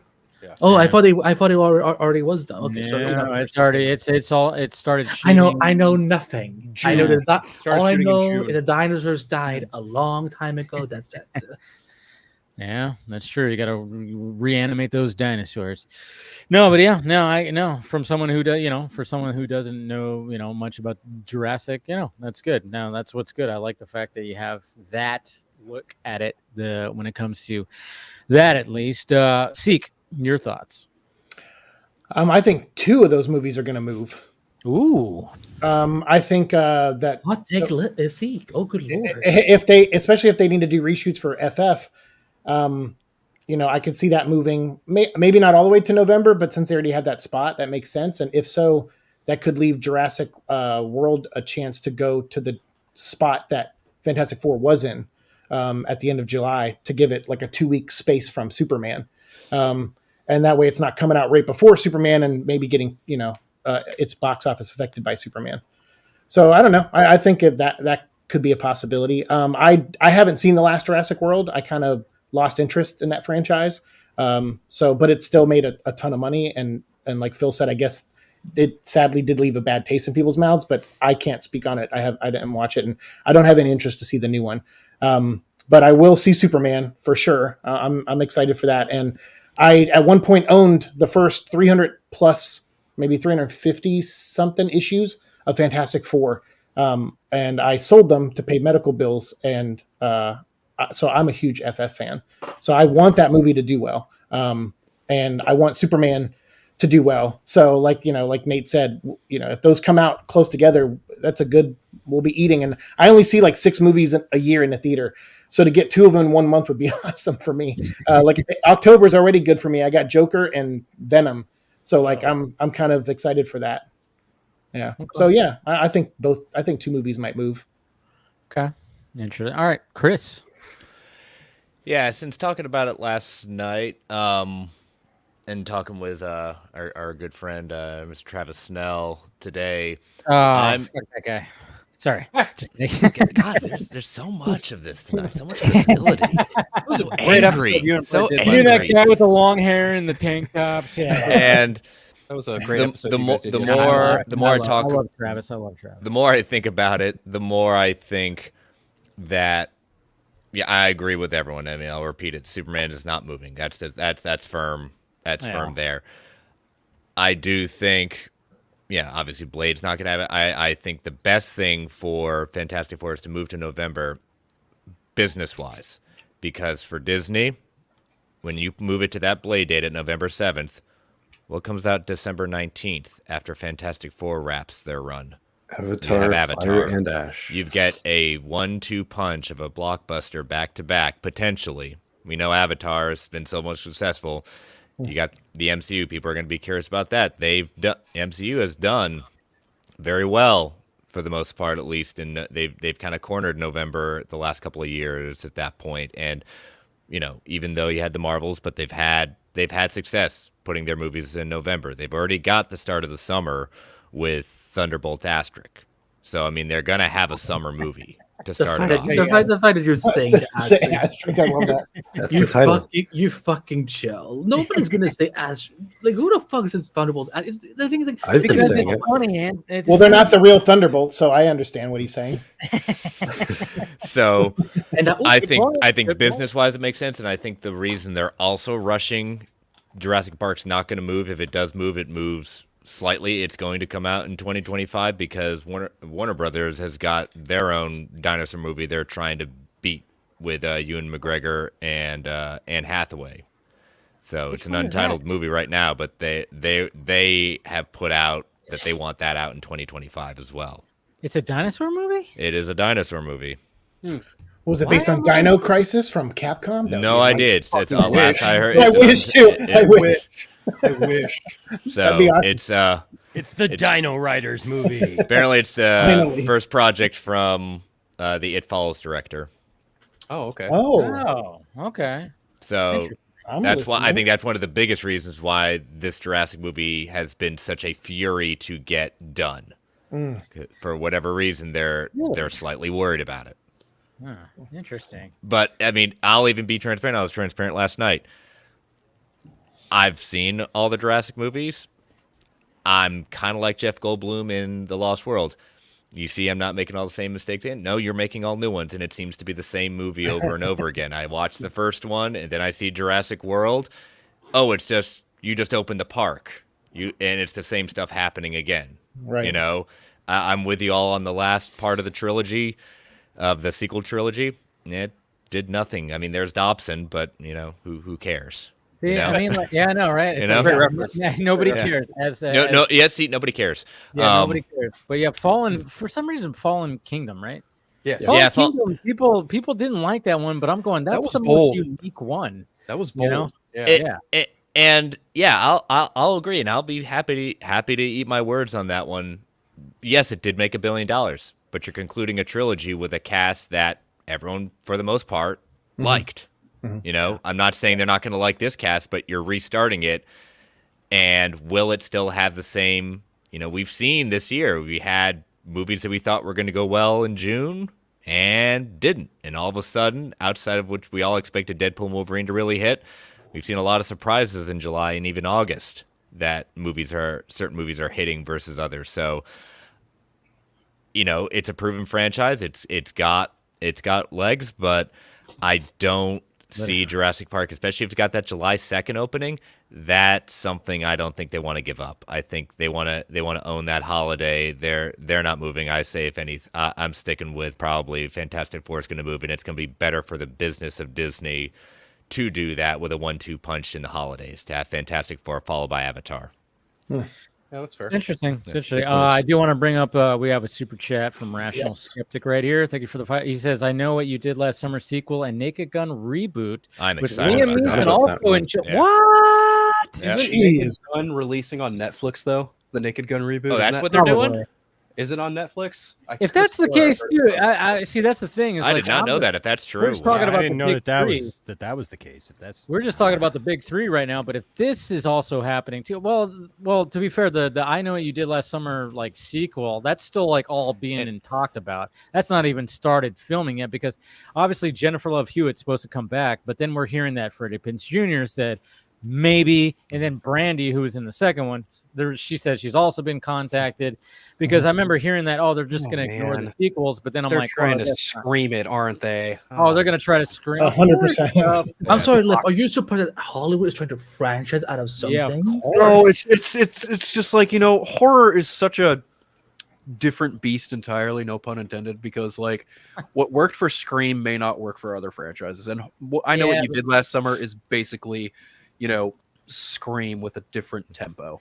With the dude with a hook. Well, it was the same writer that did both those movies too. The original. Exactly. Yeah. Right. So I actually read the novel of I Know What You Did Last Summer in high school. Yeah, it's good. It's fine, but it was just kind of funny. Every now and again. Well, one more thing I'll say about Fantastic Four waiting. What's the one thing that Iger keeps on saying about this? Yeah, we're going to slow down. We're going to slow down and look at the time that they've taken to do the other films and how much extra time they've gotten with Fantastic Four. Thunderbolts, Brave New World. Asterix. Yeah, Asterix. Yeah. Asterix, yes, Asterix. Don't stop sucking their dick now, Chris. Whoa! Again, this hostility, Andy. I've not said one mean thing to you. My goodness. You understand? He runs a show called Marvel Ultimate Alliance. I know, right? I know. Marvel Alliance. That's the joke. That's the joke. But again, it's not. Now, when the shades are on, the shade. Yeah. No, listen. Wow. You may think that telling someone to suck a dick is an insult, but it's hey. It can be fun. You never know. I don't think you took it as an insult. You know what? Andy's right. Mine is. So there you go. I wouldn't know. Here it is. I mean, I didn't say you would know. I'm just saying, in general, right? They can be. I'm sure at some point everybody. I mean, it's kind of a sausage fest in here right now, but of course. I mean, at some point, I'm sure somebody has agreed that. Hold on. I hope that at least. I don't know where we got. This got entered into an interesting territory. Why does he not get the moaning when he brings up how male dominant this is from day? But whenever I make any feminist, because I brought it up in a different way. You ordered him to suck a dick. That's different. That's right. That's right. You ordered the poor guy to suck a dick. I was just acknowledging that at some point people have acknowledged probably that everybody in this room has like pleasured them. It doesn't have to be a bad thing. It doesn't have to be a bad thing. No one's saying it's a bad thing. You're all tweeting it like I just. You got very defensive, Andy. Yeah, because it was Disney. For all we know, Bob Iger is huge down there. Who knows? I don't even want to think about old man. And I'll even be there. I'm not saying I'm a Bob Iger fan. I'm just saying from a perspective of business. Yes. Yeah. Oh, I thought you were speaking of. I completely took away that you were a Bob Iger fan. Yes, I was the one cheering at D23. You saw me in the front row when he came saw on you. stage. You were presenting. You were just like, "Welcome, ladies and gentlemen. We have a lot to talk about today." Our Lord and Savior, Bob Iger. My best friend in the whole world, Bob Iger. Oh yeah, the guy we were kind of talking during any strikes last year. Bob Iger. William ran away. Oh no, he's good. But Enosh, let's give your thoughts about this crazy July of next year. So, like I said, it's obviously his dad's birthday. That's been controversial. People going, "Oh, you forget your dad's birthday," whatever. I don't care. That's just dumb. These people fight about anything. They will fight about anything. I swear to God. I swear to God, man. I'll be honest with you guys. Like my step away from YouTube has given me a lot of clarity and a lot of oh, this is why people looked at me weird when I was talking about all this crap. Yeah. Right? Because I mean, not to take away from it, because obviously I still love this stuff and I'm still passionate about this stuff. Mm-hmm. But seriously, Andy, you just hit it. People will argue about anything. They will just find everybody will find the negative angle in it and try to, whatever. But look, yeah, the Superman's not moving. That's going to be locked in. I think the whole industry. I think the difference about this Superman movie is that the entire industry wants this Superman movie to be successful because of James Gunn. So the industry people, they want it to be successful because of James Gunn, right? Because James has taken over DC and he's doing that thing, and so they want it to be successful, even outside of just the fact that the studios obviously want it to be a success. But beyond that, listen, fans are craving something that they can latch onto.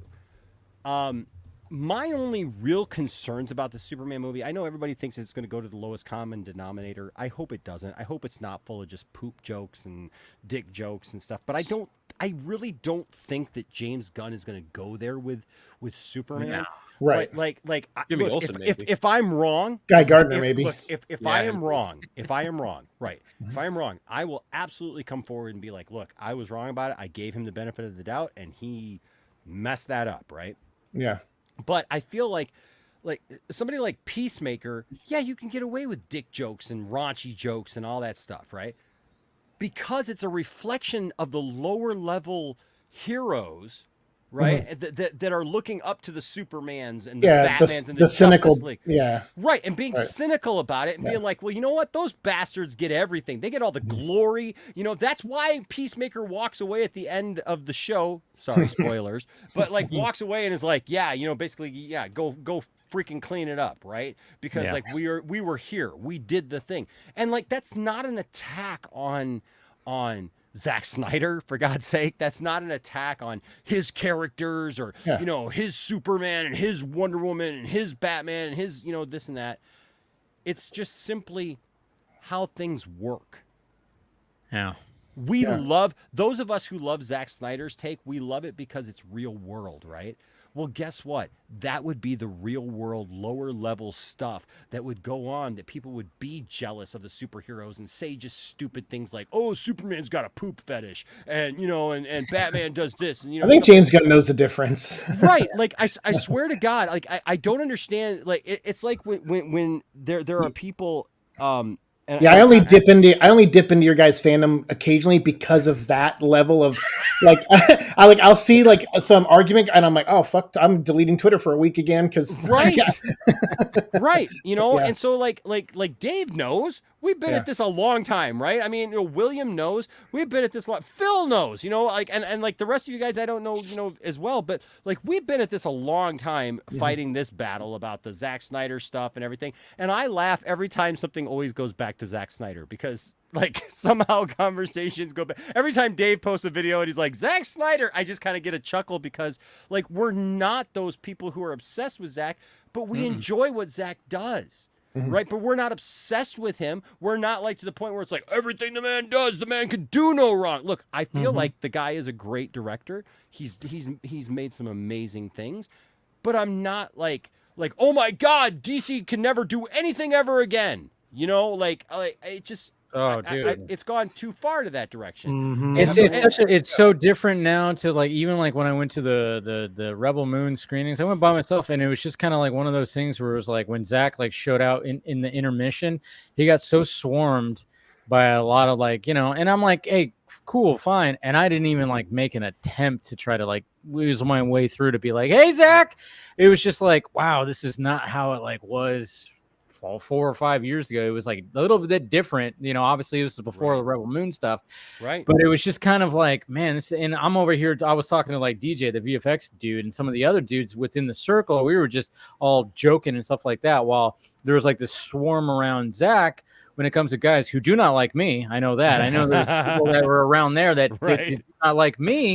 Yep. So I'm like, you know what? I'm not even going to make an attempt, or anything like that. So, but you know why, Dave? Huh? Because you know why, Dave? Why? Because later on, you could actually message Zack and say, "Hey, I saw you there. You were kind of swamped and everything, but hey, man, like I'll see you next time."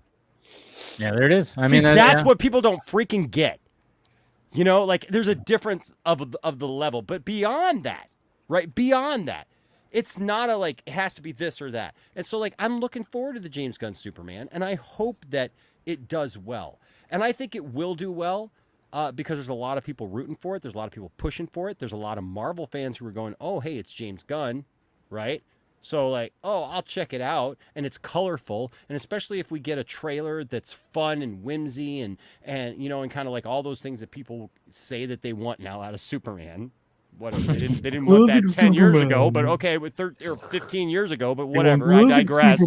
Yeah, I digress. But now we want fun and whimsy and the old classic, whatever, goofy, whatever. Okay. Gee, go Willikers, Superman. Hey, you know what? But here's the thing.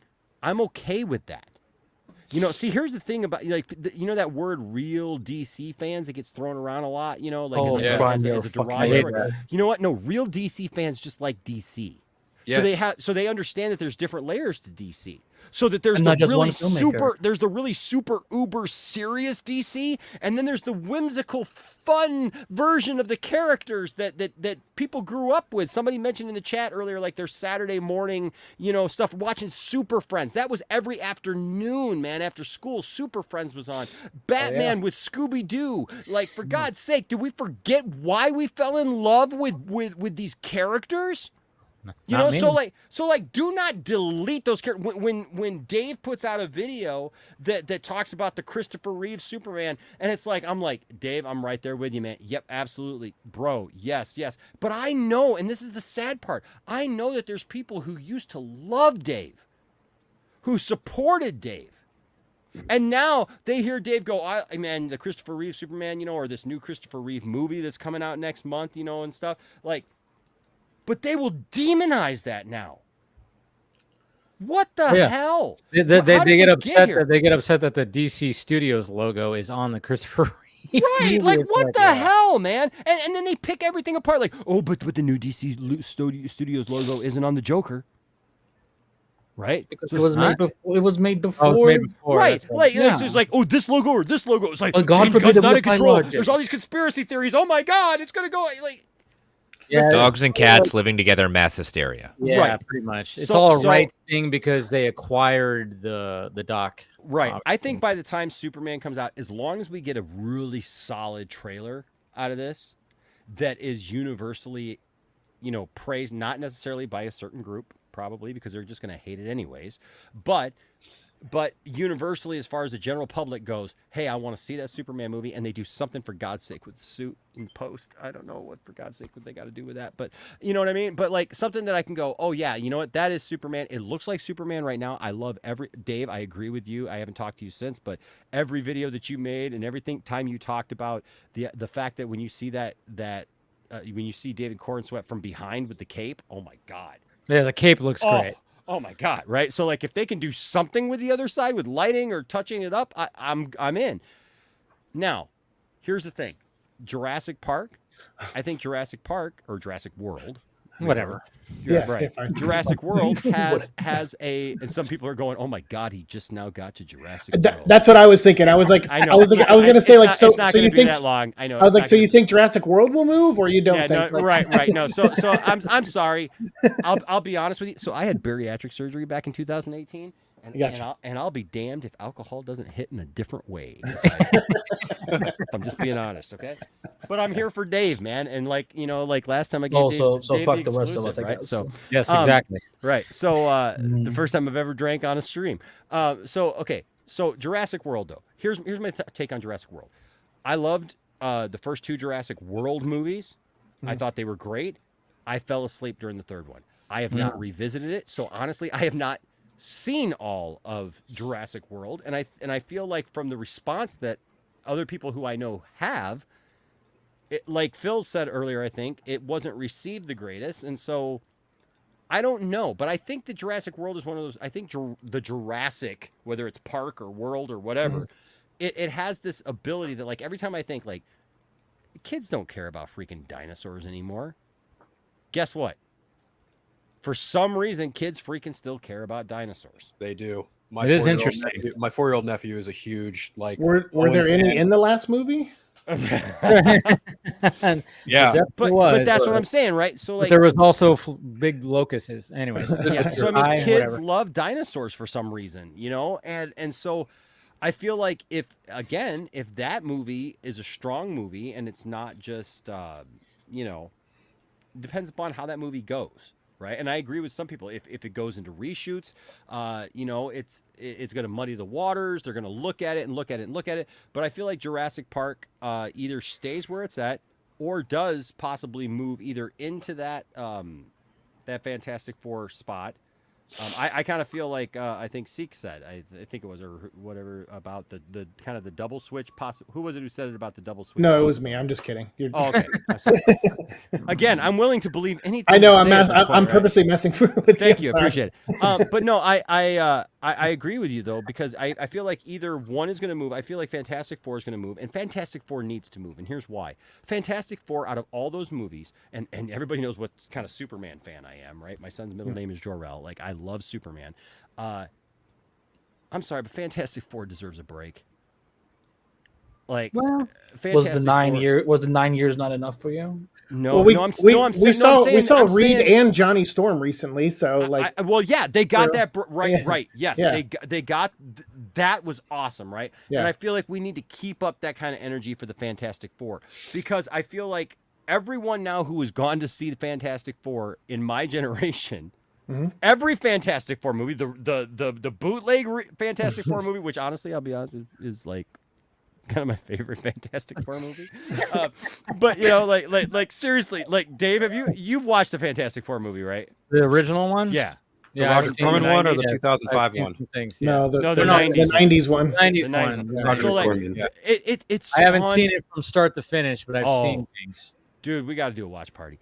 We should. Like, it is so. I've got a copy of it. It's on YouTube. You can watch it. But but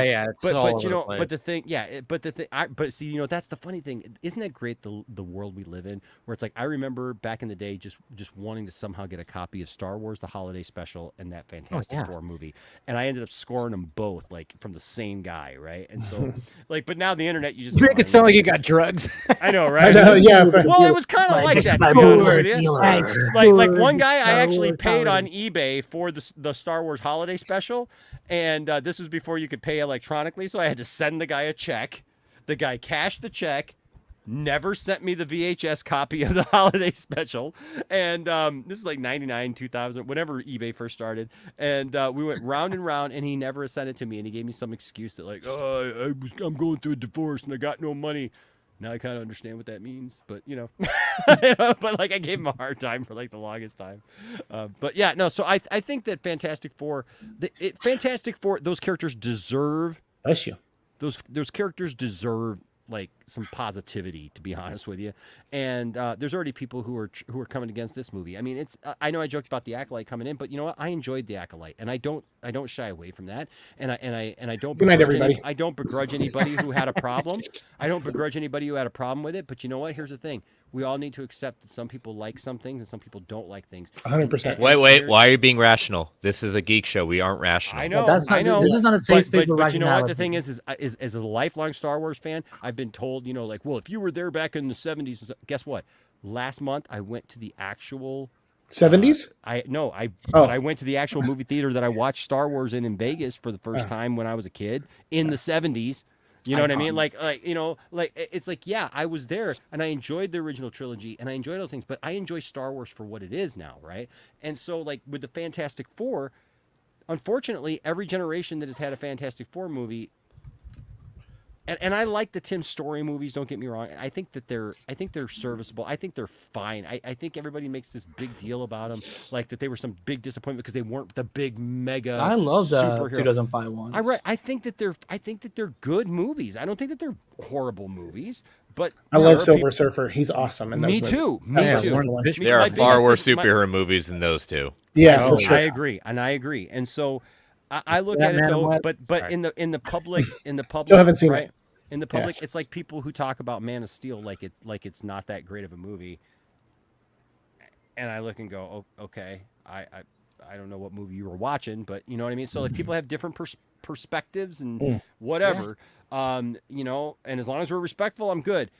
But I really just feel like Fantastic Four, I want it to succeed. So I hope that it moves to a better position where it's not up against a bunch of other stuff that, because it's a Marvel movie. Yes, it's an MCU movie, but regardless, it looks like it's going to look a lot different than the MCU. It looks like it's going to have this different spin, and we all know that for the last few years, anything that's been different or unusual or doesn't fit the mold, all of a sudden gets demonized, gets blasted before it even comes out. There's already been that. Marvel has gone woke. woke. You're right. Fantastic Four is already getting that. It's already being attacked for some of that stuff, and they're already like upset about the costumes, even though it's obviously a period piece. The people are upset about the Thing. The pictures that came out this week about the Thing. Love that. And I'll be honest with you, like if they do that with practical effects, I'm all in because I'm sick and tired of digital effects. I am up to here and sick and tired of looking at CGI all the freaking time. I'm just done with it. Are you up to here, as in like up to here to your nipple about it?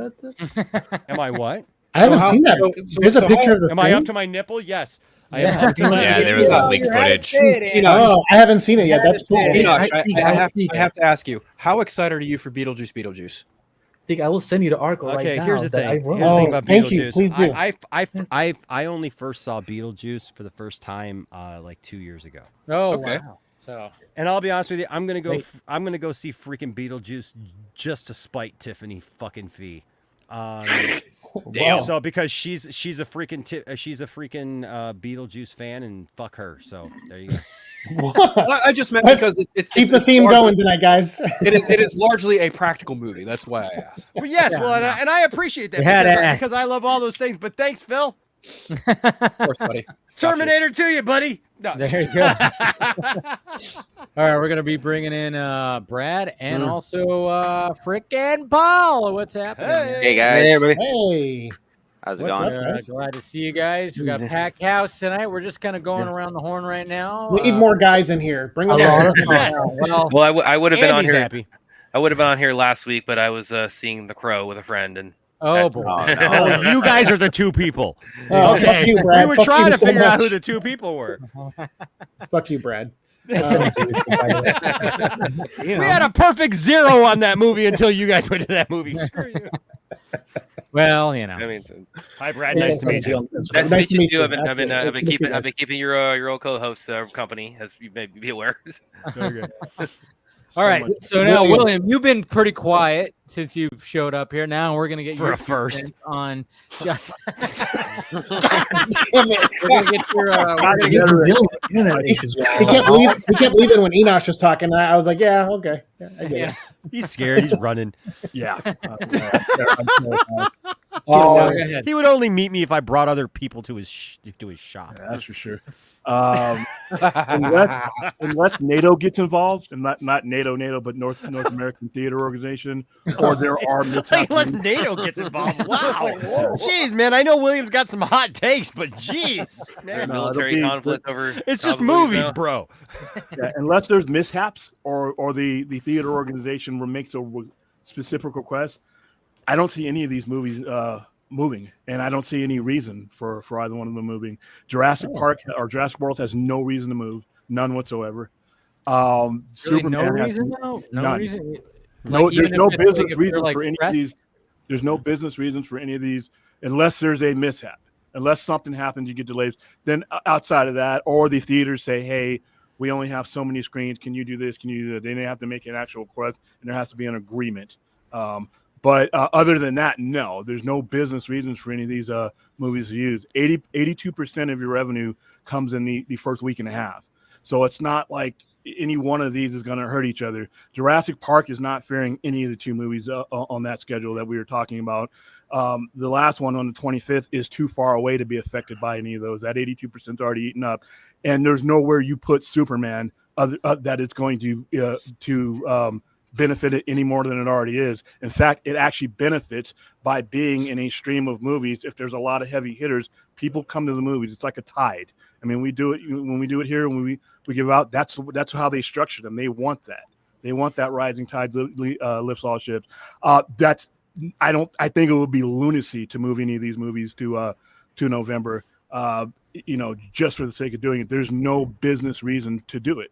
There's nothing that's going to benefit any of these movies substantially by doing that, unless they're not ready. I think Fantastic Four, before they rolled them out there and at Comic-Con, I think a good chunk of that movie is CGI is already done. Galactus, anything Galactus is in, he's completely CGI. It's already done.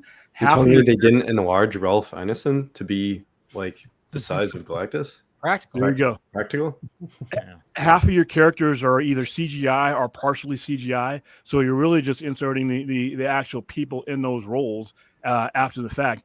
I don't see any reason for any of these movies to move, other than, like I said, something happening. Yeah, I mean, I like one of the things, like I was saying, it was like if Superman were to get bumped up, that would be the only. I mean, it's such a weird thing because because the same amount of money anywhere you put it. Yeah, no, yeah, true. But at the same time, there is a significance to that date for James Gunn. Yeah, so July 11th. It's an interesting kind of like thing when it comes to all this. I don't know. Like I said, I mean, like one of the things that I was saying was like just make a whole, if you want Barbenheimer again, you get a whole month of just like combine all these and whatever I don't know. You can't plan something like that. Like the Barbenheimer was something people memed out of. Like you can't really force that. I mean. Yeah. Oh, that's just a marketing tactic. Come on now. Yeah. We know we can just manufacture that easy right now. This is Jurassic Super 4 world. Yeah, that's what I was saying. I was like saying Super Fantastic World or something like that. Wait a second. What if like we were talking about earlier, it's all part of the same movie? Ooh. And it's all part of the crazy multiverse crap that happens in Super Fantastic Four and dinosaurs? What the hell? Is going on? Fantastic Four time travel, so they've met dinosaurs before. I'm gonna jump in my DeLorean and gun it up to 88 and do it right. They meet dinosaurs. All of a sudden, Doc shows up. Like they're with the Fantastic Four. Yeah. Marty, we got to do something about the Fantastic Four. We got to do something. Marty, you got to look at the Fantastic Four. Look at these guys. They're crazy, Marty. This guy's made out of rocks, Marty. What the hell is a Fantastic Four? Yeah. Why are there only 4 of them? There could only be 3 or 5. Why are there 4? It's because it's a causality loop right here in the time stream that there's only 4 in this reality. We're already writing it. We're already writing the marketing right here. See? We're writing it right now. I swear to God. Yeah, it's Back to the Future 4// Fantastic Four. There's a 4 theme. None of us want. Woo! Woo! I think Put that And then get Fast and Furious involved. We get Dom in there. It's all about family. Hashtag family. Please no. There we go. The trifecta right there. I'm gonna bury myself a lot if Vin Diesel gets closer to Back to the Future finally, because Eater's been for the last few years like, oh my god, they should do a reboot with Tom Holland, or if I get garbage, I'm like, I will just bury myself alive. I don't want any of this nonsense. Nobody wants it. No, nobody wants it. Zemeckis and Gale have made it very clear with Universal that I mean they have the rights, so they've told them you are not going to touch Back to the Future. Because they basically said like after we die, maybe, but we're not going to ever, which is good. Thank God for that too, because you know what? I am so sick and tired of freaking reboots. I'm sorry. Is there anything in particular that makes you tired of that this week? Like, I'll be honest with you, I used to be a person who liked reboots. Like, I was fine with reboots, but now every time I hear of a freaking reboot, this was Dave. Listen, you know how long I've been around. William, I mean, I know I tease you and everything, but you know how long, we've had so many conversations about movies. This is the first freaking week of my life that I have been asked, hey, we should go to a movie. What's in theaters right now? And I go, Strange Darling, go see it. Yeah, go see that. I've heard it's good. I don't know. I know Twisters came out a few weeks ago, but I have no freaking idea, because you know what? There is nothing interesting going on anymore. Like, everything is just not if you only follow blockbusters. No, but you know what I mean? Yeah, I mean, but I believe it was Dave or somebody. I believe it was Dave in his intro said it earlier, talking about get over the $1 billion crap. Oh yeah, we got to get over the $1 billion mark. Like, I swear to God, like, we can't just enjoy movies anymore. I was saying this a couple of years ago when everybody on my streams and everything was like, oh, theaters are going away. We don't want theaters anymore. We don't want romantic comedies, and we don't want this kind of movie. We want that. We just want big freaking blockbuster movies nonstop all the time, 24 hours a day. Shut the fuck up. Like, seriously. Dude, I love this Enosh, man. Cussing and drinking. I love it. I swear to God. It is so freaking annoying. It is so freaking annoying. That it's like, you could have seen that it ends with us. We can't just go to a movie anymore. True. We can't just go to a movie anymore and just enjoy a freaking movie. That's why there is no cult classics going on. What's stopping you from doing that? Like, the internet? Nothing's stopping me. Nothing's stopping me. But I'm saying, you got to realize too that there is. I mean, like the Reynolds household is just they're stacked with money right now because like Lively. It's a business too. There's like a romantic comedy, not a romantic comedy. It's not a romantic comedy. It's definitely not a romantic comedy because it's about like it's domestic violence. Yeah. So, but I mean, she started doing like with interviews. It's not the same movie you're talking about. Wait. Yeah. By the way, I wonder, Jet, real quick, because Enosh, you'd mentioned you wanted the Fantastic Four to have their space or have their time, and I forget what somebody mentioned. Well, we got Reed Richards and Johnny Storm recently. It's like, well, I don't know if that should count because you guys remember what happened to both of them in those appearances, right? That's true. Yeah, but it should. I mean, it should count. I know that really is. Yeah. But that's what I think, Dave. What you're getting ready to say right there. Yeah. Say that because I think I have this. Well, no, I was just saying like when it comes to like a movie, what's kind of cool is Blake Lively starring in a movie that was $25 million, and it's already made $250 million, so it's already made like so much money. So I'm like, well, that's good. The fact that there are people flocking out. I mean, but that's like ultimate with all the. The IP porn that's out there. We got to remember, hey, there's an audience that. For the chick flick porn, I guess you could say that is like it ends without in that category. It's about domestic violence. I think, but it's still, with what Dave said, and actually with what Brad said, still a story to be told, though. Right. Yeah. I think with what Dave said and what Brad said, it connects, right? Because the thing is I love Deadpool versus Wolverine. Okay, or Deadpool versus Wolverine. Deadpool and Wolverine. Well, it parses Deadpool, right? I mean, it basically was, right? If any movie should have had the verses in it, I was about to go and correct 200 articles. Right. But look, I love that movie. I may have been a little not myself while I was watching that movie with my friends out in Vegas. I'm not gonna incriminate myself. High and drunk. Maybe I was in Vegas at the time, so what happens in Vegas, right? But the thing is when I saw the movie, I love the movie. I've seen it since. It's a great movie. The only problem that I have with this now, though, is I love this because it's nostalgia porn. It is freaking 100% like, hey, remember Logan?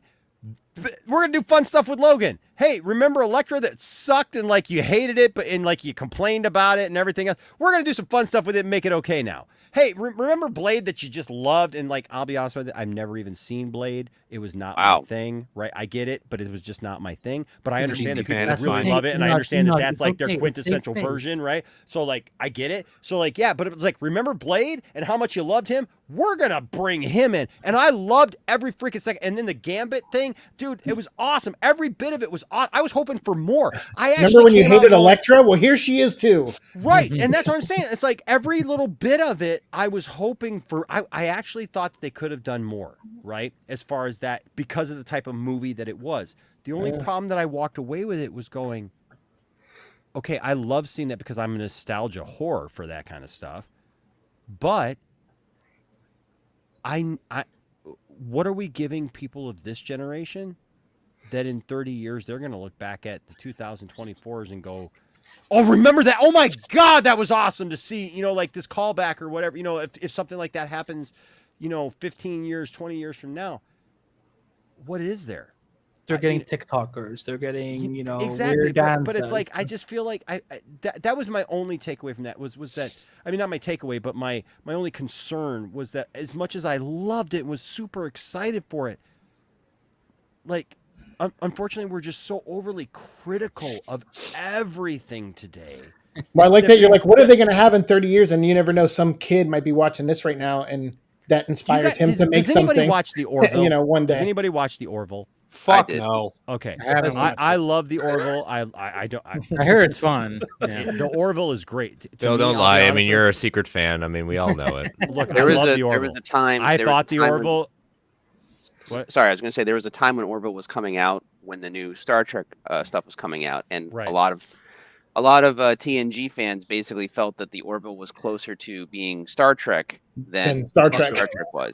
Yeah, I'll be honest. I mean, and in all honesty, the show started off more as a Seth MacFarlane comedy, and then kind of evolved more into a modern Star Trek show. And that's what I love about it, man. That's exactly what I love about it, because we all tuned in, think we were going to get Family Guy in space. And instead, we got a couple dick jokes every once in a while that would be like workplace jokes, you know, and things that were that were really funny and people being real with each other that worked with each other in that situation. But man, some of the things that the Orville dealt with, it was, and the way that they dealt with, they never preached down to people. Seth MacFarlane is known for being a leftist, but it was amazing because, like, the stuff that they dealt with, it was never preachy, left or right. It was very much like, hey, here's the situation. Now we're going to leave it up to the audience to make up your own decisions how you feel about this. How does this make you feel watching this scenario play out? But I say that because with the Orville, we just, I can't remember what I was going to say now. Dang it. Everyone's being overcritical right now about fans. You're worried about this current generation, what they're going to have in 30 years from now. Oops, yes, because the Orville, I'm listening. I'm keeping paying attention. Thank you, Andy. I appreciate you.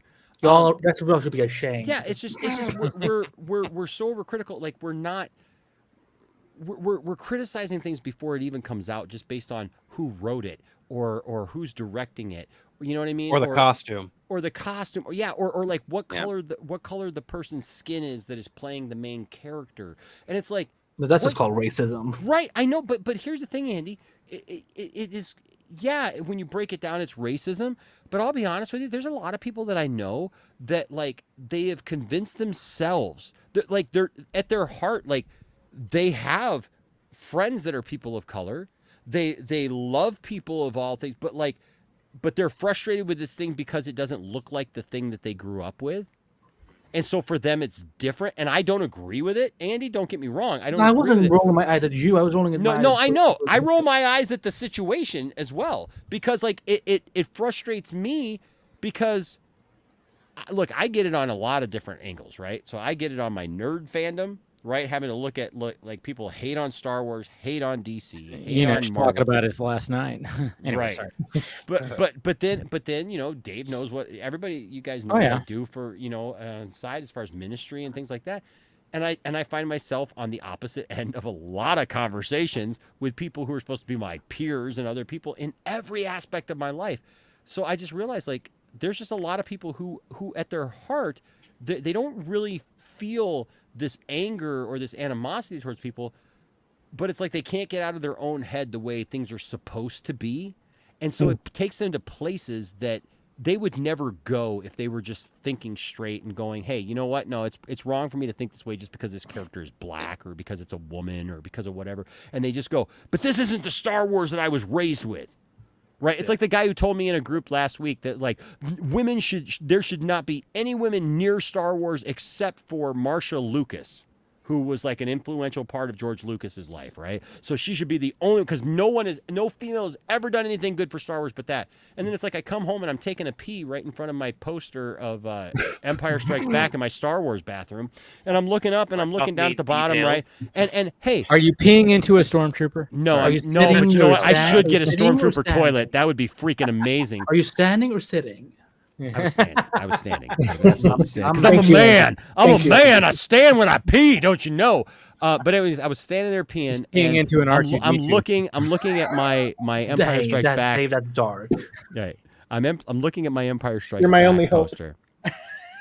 And as I'm looking at the bottom of it, it's like, Empire Strikes Back starring, David Prowse and Mark Hamill and everybody, it goes down the list, right? And then it gets to an interesting point, because those of you who are Star Wars fans, who usually gets all of the, the accolades for writing Empire Strikes Back? Carrie Fisher. No, Kasdan. Yeah, I was gonna say Kasdan. Gets all of that praise. And Empire Strikes Back is one of my it's quite possibly my favorite movie. Not just Star Wars movie, but like it's generally accepted. It's generally accepted that people love Empire, right? Like most people, you get your little fringe people who are like, Empire sucks, whatever. But you know what? Shut up, right? Shut the fuck up. We all know that Empire is the best. It's like Wrath of Khan. It's like Wrath of Khan. There's a reason why every time a new Star Trek movie comes out, it's like, oh, it's just as good as the Wrath of Khan. It's like the Dark Knight, for God's sake, for every DC movie. Right? It's the Empire Strikes freaking back. It's Luke. Or it's not. I'm sorry. It's not Luke, I am your father. It's just, no, Luke, I am your father. It's not a freaking Mandela effect. Shut the fuck up. Okay? So Empire is what it is. But guess what? Kasdan's name doesn't appear first as the screenplay. It's a story by George Lucas, screenplay by Leigh Brackett. Leigh Brackett. The fuck is that? Yeah. The woman who wrote and Kasdan. So tell me again how a woman didn't do anything good for Star Wars.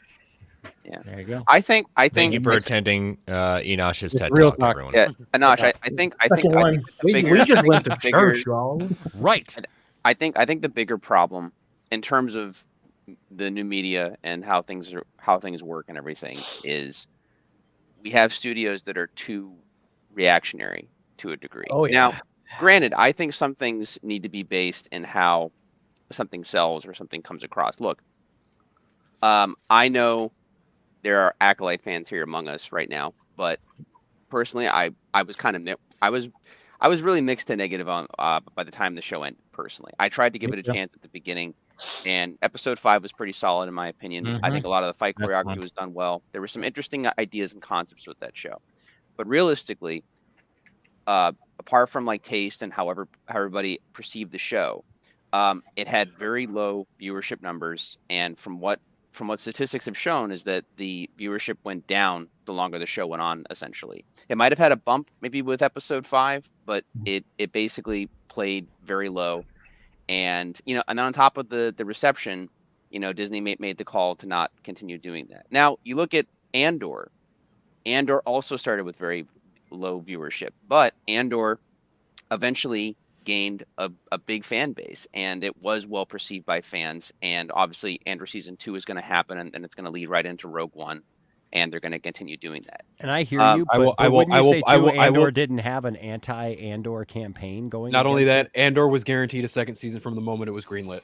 Okay, that's true. I didn't know that, but it was because it was kind of divided. Yeah, they divided it up. Yeah, but so what? Well, I was gonna say a better example, and again, not to bring it up again, but like, when Batman v Superman came out, regardless of, however you view that movie still was a massive hit. But because it didn't hit $1 billion, as we brought up before, the $1 billion problem. Warner Brothers was reactionary, and we got Justice League, which pretty much no, not just that. We called also bad management. We got a truncated Suicide Squad because they were like, it needs to be funny like Guardians of the Galaxy. Right. The Ayer cut is still off in the ether somewhere. But no, like that's what I'm talking about. Like that's kind of more the that to me is like the issue to a degree. In fairness, also, sorry, Paul, to also add to your point in regards to the Acolyte, comparatively by budget to the other Star Wars shows, there was no rhyme or reason why the Acolyte had $180 million budget. I like the show for what it was, but that budget was way too high for a Disney Star Wars show. When the Mandalorian, I blame it. I blame it on like so happened. Yeah, I blame it on Disney for like putting so much into the budget. It's like, what the fuck? Yeah. I mean, there were times where I was going, I'm like, they're not in a real forest right now. This is on a set. I could totally. I mean. And I'm like, what are we doing here? But then there was times where they were actually on a location where I was like, oh, okay, this is real. Sweet. Is Acolyte Star Wars situation when it comes to Secret Invasion, where like they had a 220 plus million? 250 million, I think. 211 million dollars, something like that. Oh yeah, there you go. 211. Yeah. So someone correct me, but I believe Andor, with all of its episodes, the budget was somewhere around 200 million, right? For both seasons? No, I think just for season one.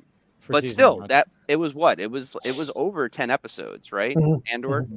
Yeah. So Andor had 12 for its first season. Yeah, it had 12 episodes. Yeah. So like whoever was budgeting Andor, and the way that Andor looked, especially, Andor looks like an actual $250 million.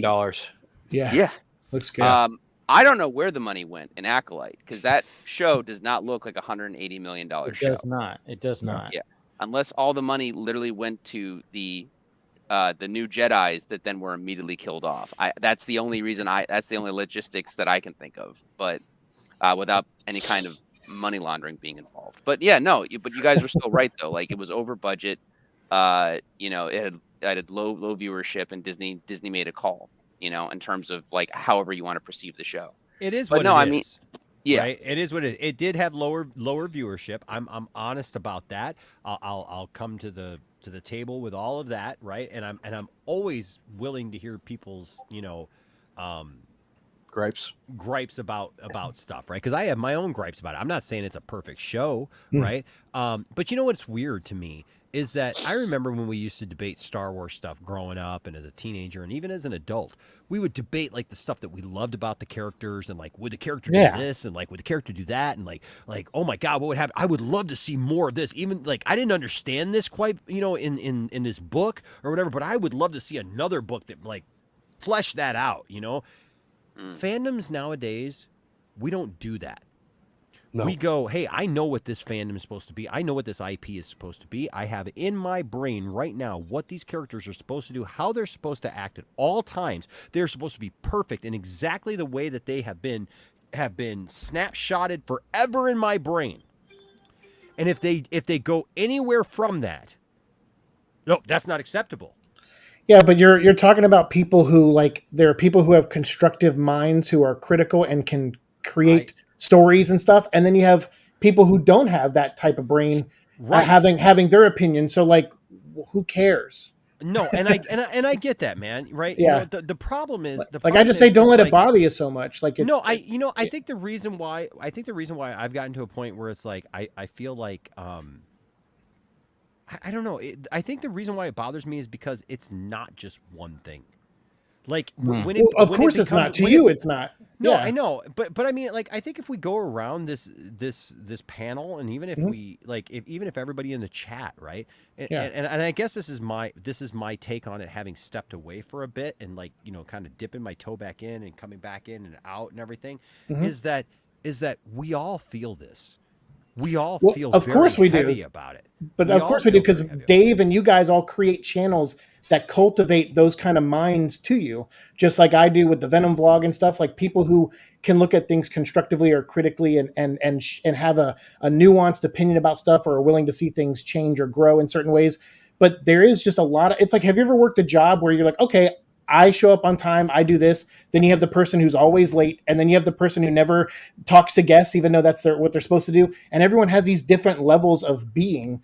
So like to me, like if someone just has a loud voice but they have a non-constructive mind, I just go, okay, great. And then that's why I want to differentiate the people who just like the Acolyte, right, from the people who were just like venomous towards the Acolyte. And yes, I hate that it existed. No, I get that. I mean, I know what you're talking about. They were venomous towards the Acolyte even before it came out, right? But there were people who watched the Acolyte and were just like, I just didn't like it. And I respect those people. I had a conversation with somebody just last week about the Acolyte, and they brought up a bunch of stuff that I had not even thought of, and I went, no, you know what? You're right.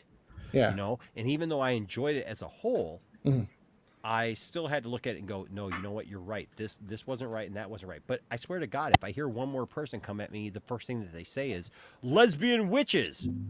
I'm so sick of that. I had that happen on my fucking Facebook chat. Oh my God. I said something to the effect of the Acolyte deserved better than the way Disney had handled it or treated it or some shit. And literally one comment was like, no, that's bullshit. It got exactly what it fucking deserved. No lesbian or some bullshit like that. And I was like, dude, get the fuck out of my face with this shit. Lesbian witches. Because remember, we're only real 1 month of the year. The rest of the month we don't exist. So fucking dumb. Oh my God. Know. Like, if you look at it, but there are people out there that grift on that take that hatred and be like, this is my identity as like a content creator. And then you have the people that like just agree with that for whatever reason. Right. And then, so I get what you're saying. Like, I understand the radical differences, but to me, like I'm kind of in, like, even though I was passionately, about The Crow earlier and kind of half joking, like to me, it's like I also get that way when people are overly like protective of something too. Like if someone's overly vitriolic, I'm like, fucking calm down. And if someone on the other side going, but it's this and it's so precious and it's great the way it is. And I'm like, okay, fucking feel that way too and shut the fuck up. Like, that was how when the way me and Zeke met all those years ago, because I did a Shield podcast many years ago that he was part of. And I remember we had you and I had disagreements, but then we had some of the unreasonable fans coming to our feedback section going like, I don't care about Shield. I want to see Avengers, and that's why they automatically hated the show every single week, no matter what. And it was kind of like, I don't know how many times we had to say those people go ahead. It was always like, this is not about the Avengers. This is about these Shield agents. Like, what are you expecting? You're not going to see Hulk. Like, so yeah, go on. You and I we can separate that. Like everyone on this panel can separate that. There are just people that cannot. Like they just can't do it for whatever reason.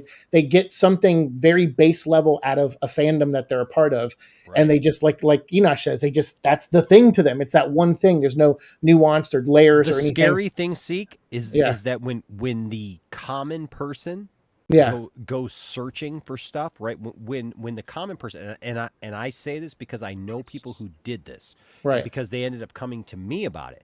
Was that people go and they're like, hey, they're looking up the Acolyte, or they're looking up Star Wars stuff, or they're looking up DC stuff, right? Or they're looking up whatever, and unfortunately the first thing that they come to is that loud, and I know it's been said over and over again, but that loud minority. Right, that we shouldn't be annoyed by, but unfortunately, they kind of ruin it for the rest of the class. I mean, I get being annoyed by them. Trust me, I get it. They ruin it for the rest of the class because like we're all trying to do what we're supposed to do and just enjoy stuff. And like, look, we don't enjoy. I get accused all the time of like, oh, you just love everything. You're just a shill for Disney and everything. No, you know what? I enjoy things. Yes, I am a Last Jedi fan. I don't care what you say. You have reached me fucking too late. If you come to me and you say that you don't like The Last Jedi, that's fine. I will be respectful of you. If you start to insult me, fuck you. Because you know what? I love the fucking Last Jedi. Because it's fucking, to me, the second best fucking Star Wars movie that's ever been fucking made. It's so you know my what? If you don't favorite like it, I don't care. It's funny because I will talk to you about it. It's funny because I will be respectful with you. When we were talking about Jurassic World earlier, I almost said that Fallen Kingdom did what The Last Jedi could not do, but I didn't say it. I was thinking I didn't say it because I didn't want to like I love you, Yeah, but that's the thing. I love Phil, right? And so like I have friends who don't like the same things that I do, and guess what? And I don't even hate The Last okay Jedi. Anyone who knows me knows I don't hate that movie. I know. We've talked about that so many times. Now, if I was talking to Ryan hates The Last Jedi, and we will never come to terms on that. Ryan who? But, Ryan Johnson? No, not that Ryan. Or which one are you talking about? Because I know a few Ryans. Doob. Doobie. Fuck that guy. Doobie. Well, okay. You can tell how long I've been out of the game. All right, I need William, Nate, Brad, and Paul to all say "fuck you" to someone tonight, so we can finish the bingo card. You too, Chris. I do it. Not happening. I'm just saying. There's a lot of stuff out there that people just don't like just for the sake of not liking it. And there's stuff that I don't like. I don't like Star Wars Resistance. There's part of Clone Wars that I don't really fake enjoy. Fan. I know, right? Jesus Christ. But here's the thing: is you know what? I talk to people about it, and I enjoy the fact that there are people who like it. I don't sit there and try to pick it apart and find ways to try to like throw it up in people's face that like, oh, this isn't canon, and oh my God, Ki-Adi-Mundi, oh my God, in some CD-ROM that was released with some like computer game, like it says that he was born now, and now you're saying he was born 100 years. Fuck you! Hold on. The trading card they got butthurt about, but yeah, you're right. Kids, CD-ROMs were these like circle things that came out like Thank you. Let's go even deeper. Floppy disks, you know. There was a time where they were floppy. Betamax. Wait. Ooh. So Axel, back in the days when PCs and PlayStation and he's putting on his makeup on right now. Leave him alone. There was all these. He's going to see the crowd. Good morning, Drago. There were these CD-ROM drivers where you put the circle things in. There was this floppy drive that you had to place a floppy disk in and lock it down. You kind of steered away from like the whole topic of what did Brad and Paul? That's why we have a host. I want to get what Brad and Paul want to say too about it. What Brad say, Brad. About what exactly? What are you guys talking about? What are you guys talking about? Brad, if you want to go first, you can go first. Yeah, well, again, I might need a primer here on like exactly like the. What is the topic? It's July. The July movie's next year. The July. We're still on that, Jesus. Yeah, that was like 45 minutes ago. Nosedive. Yeah. So my thoughts on that? Like which one I think will move, should move, or or just like what do you think about that month? Yeah, do you think that things are going to move? Do you think what do you think? Are we going to have a party at your house and see all of them? Like what's going on? That's kind of interesting because it's definitely very packed, and I could definitely see the logic that William's gone on of the Rise of Tide, all ships being incentivizing all three of those to stay put. Out of those three, I actually and I'm not a box office expert or pundit by any means, so take what I say with a grain of salt on this. Humble. He is so humble. Brad is a safe space. But I'm actually, if I had to call now, I'm expecting Jurassic World will probably be the biggest of those three, because it's coming off. I mean, coming off the three previously that did $1 billion, and kids still like dinosaurs. So, and then Superman, as I've said many times, me personally, it's like the how and the why of why we're getting that Superman. That absolutely matters to me, and I know for a fact it does for many people too. So it's going into that with kind of a lot of that baggage. So that doesn't mean it's going to flop, obviously, or it's going to be a terrible movie. But it does definitely have the most uphill battle out of the three of them, I would say. So that one is, I would say, is most likely the underdog of the three of them. Fantastic Four. I've never been a big Fantastic Four guy, to be perfectly honest. So I'm no. As a hardcore fan of them, I get it. I'm not a hater. I'm with Seek on that. I meant that with love. Yeah, no, I know, I get it. So that one I'm kind of going into more as like let's see what this is all about kind of thing. I'm not going like breathless anticipation, but as far as like which one of them will move, should move, could move. I think the only thing that would motivate any of them, I think I'm with William, is that if they're other than like NATO, not the military NATO, the theater NATO, were to step in, where there's not going to be armed conflict about this July's box office prospects, hopefully. But again, the only factor I could see really pushing any of them to really reschedule probably would be just like needing like extra time post-production wise or VFX wise, right. And I think probably I think Superman's got the most head start on that. That means it would be the one least likely to move for that reason. And of course, there's the sentimental side of it with that being related to Gunn's father's birthday. So other than like them just being really backlogged on VFX, with a Jurassic World or Fantastic Four, I don't really see any of them moving for like, and unless there's some like real big like curveball that comes for all three of them. And then asking me personally if I ever like rank them in terms of anticipation, just this movie or myself, I probably would rank like from most to least, I would say Jurassic World, Fantastic Four, and Superman. And it pains me to say that as a Superman fan, but the last several years of like how we got here plays heavily into that. Okay, but I have to ask, you said the how and the why of why that Superman movie exists. Do you not realize why the how and the why? Yeah, I absolutely realize the how and the why. Okay. And that's what I'm getting at, is like, that's the history of how badly the studio has been run and how badly they've managed DC. It's like leading to, if this has just been a new Superman that had come about, like, okay, the previous one had ended, let's start the new one now. It's like, yeah, there's no baggage, there's no problem there. And that's the way I prefer to phrase it, is like the how and the why is but what would the other options have been at this point? Because we saw that Warner Bros. And DC were just drowning in how this previous franchise and we were doing. Like, I don't really see what other choice we had.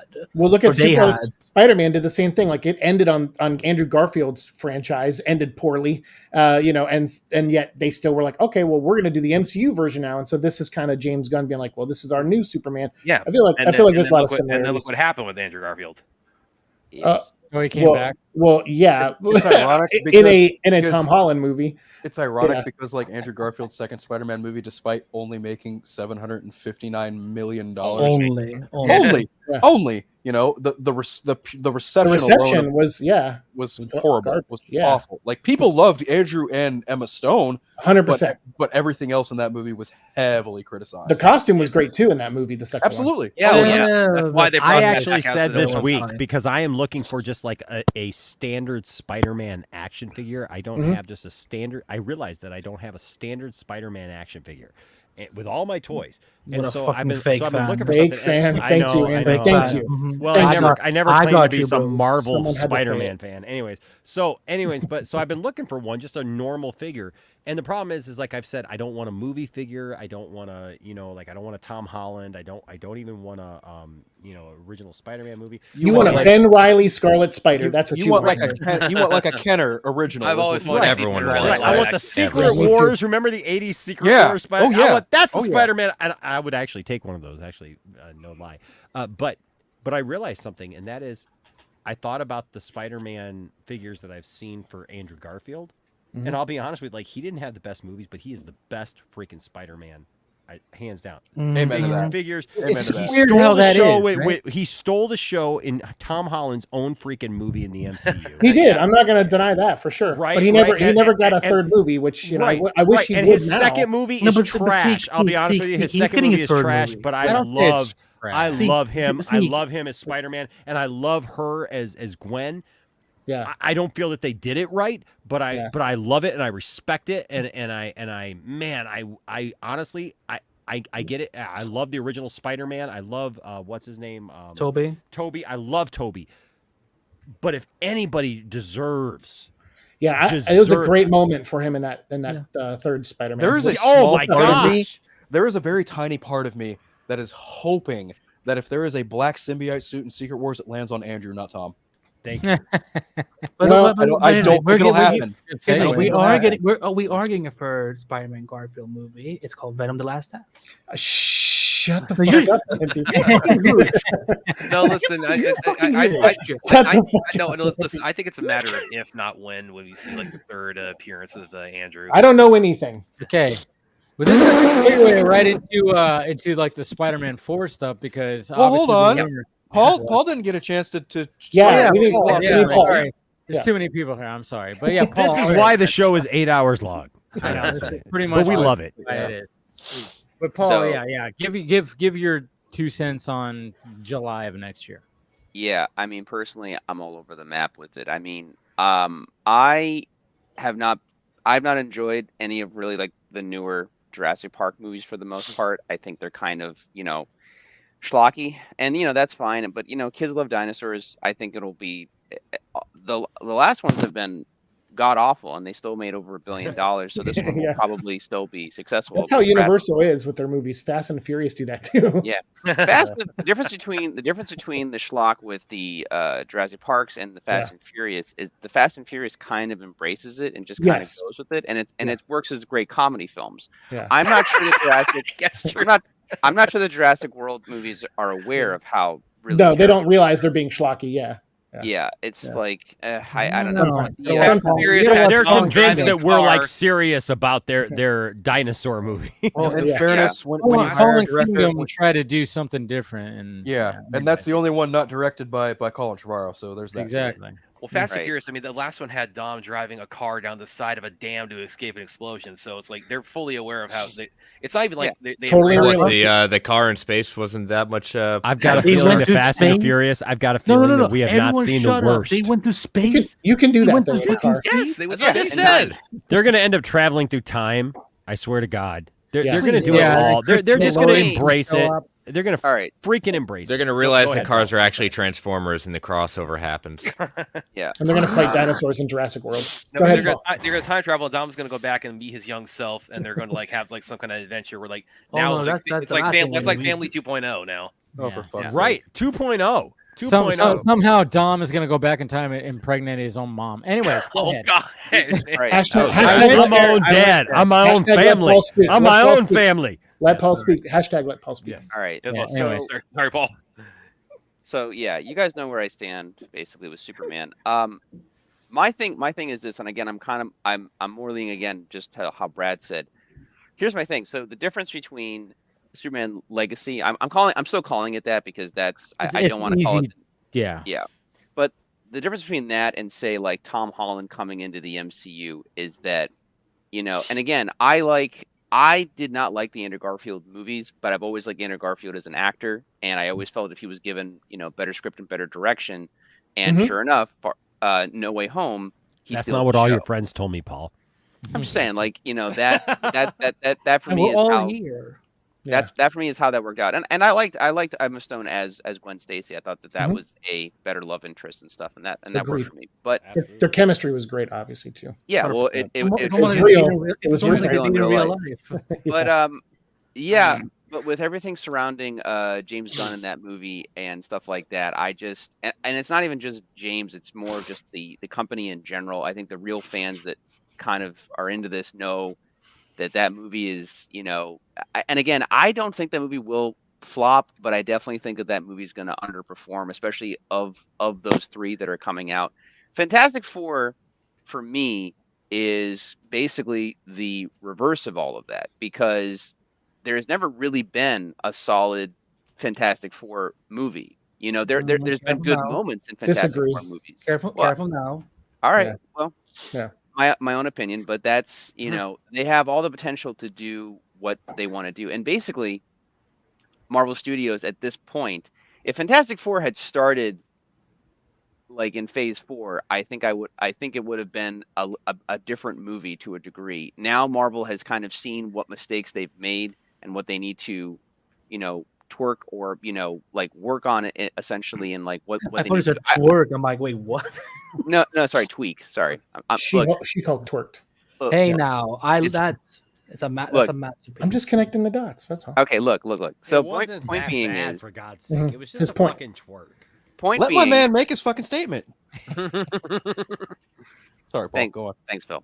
Anyway, look, I would argue that the most and I say this with like quotation marks, the most controversial thing about Fantastic Four has been Pedro being cast as Reed. But everyone loves Pedro, and he's a great actor, and I'm very curious to see how he actually, and I saw the D23 stuff, and even that alone kind of convinced me he's going to be probably a pretty good Reed. They know, like, okay, like cast solid actors in these roles, have. Ben Grimm be Ben Grimm, have Johnny be Johnny, Vanessa Kirby literally looks like a Kirby drawing come to life of Sue. So like you have the aesthetic down, and that's like the first step. Well, her last name is Kirby. I just realized that. Yeah. So they have the aesthetic down. It was meant to be. the credibility. Pull this off. The test footage that we've seen that's been leaked from D23 looks great, and they're going in a completely sort of they are doing a different take, but they are tying it in a really interesting way. I think the Fantastic Four has a much better chance of jumping off this platform and doing something new and fresh. The Superman stuff, the way that like Brad was saying earlier, let alone the controversy surrounding why that movie even exists. I personally believe that James Gunn and everybody are going to kind of lean too much into the retro aspects of Superman rather than making something fresh and new. Exactly. And I don't think that that's going to play to the general audience. Maybe to certain like comic book fans or certain people looking for that type of story. But I think Superman Legacy will underperform of those three, because you have the kids that are going to see the dinosaur movie no matter what, and you have Marvel fans desperately eager to get a very good Fantastic Four movie. The only thing with the Fantastic Four, in my opinion, that's kind of the question mark, the big question mark, is the whole controversy surrounding Doctor Doom and like what that pertains to as far as Secret Wars and all of that. But the one good thing that Marvel is probably at least happy about is that it has people talking, and it has people interested and wanting to see like how this is going to come out, because that's at least better than just everyone being angry or being annoyed or being like, as Enosh was talking earlier, just everyone, just yelling at a screen essentially. So, yeah.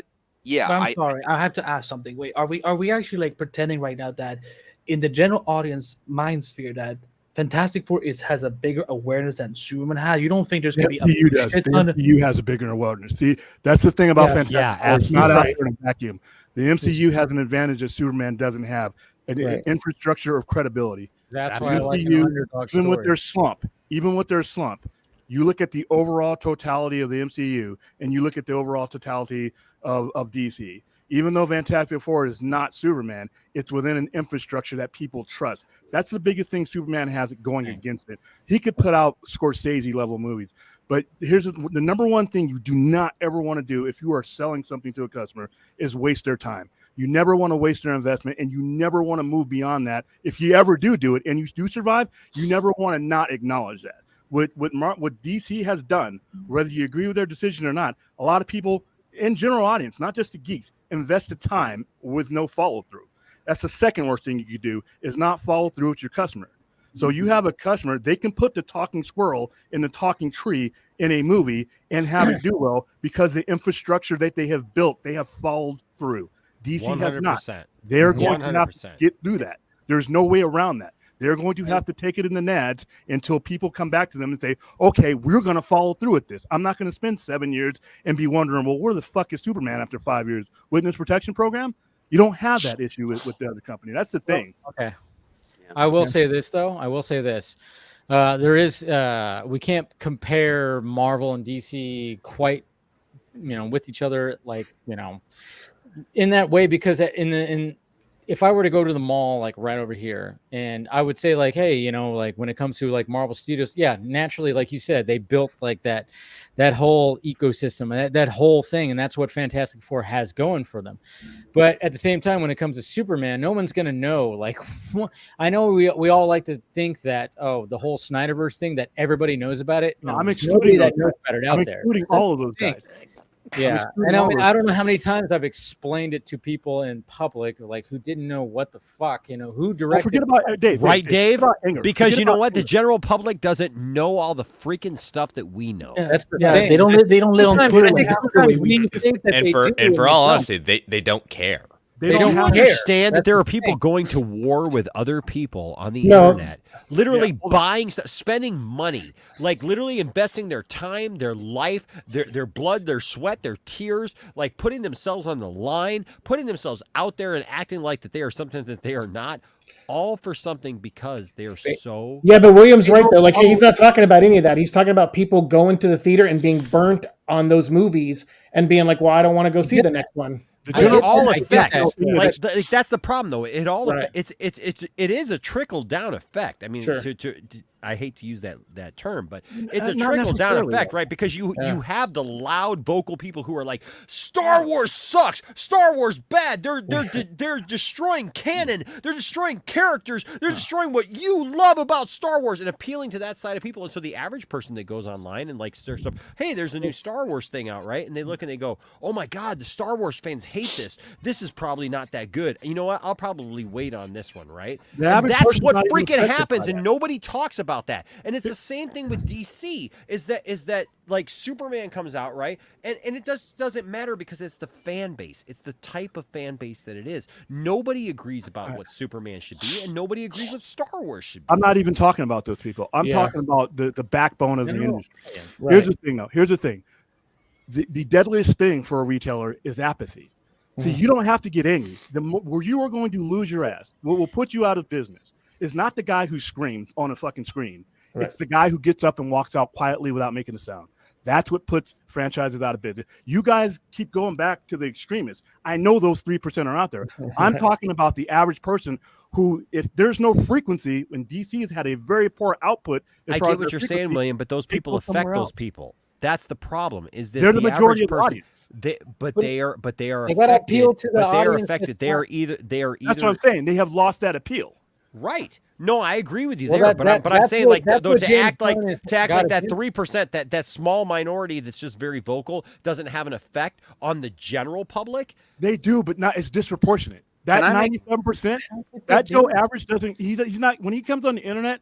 He's not necessarily, or he or she, I'm sorry, are not necessarily coming on the internet for the same things we are. They use it in a different way. It doesn't pick up that spot in their head that it may pick up in ours. The general public goes on frequency. When you provide somebody with something on a decent frequency, you build that trust, you build that brand loyalty. When it disappears or it gets disjointed, you lose them, whether they get on the internet or not. Continuity is cash. And if you don't get that, you go out of business, or you go with $7.80 stock. Hey, understandable, but they fucked up the continuity, so now you got somebody trying to create a new continuity. Right. No, I'm not saying he's going to step into a new audience. Doesn't mean the story. He means the continuity of. When we have when you're talking about people want to get burned again, you're making it sound like everybody was a Snyder fan out there. That's no. I'm talking about the general audience who, like I said, they don't have to give you their time anymore. There's too many other things to go on. Once that continuity is not there, it's really hard to get it back. But that's why they're easily swayed.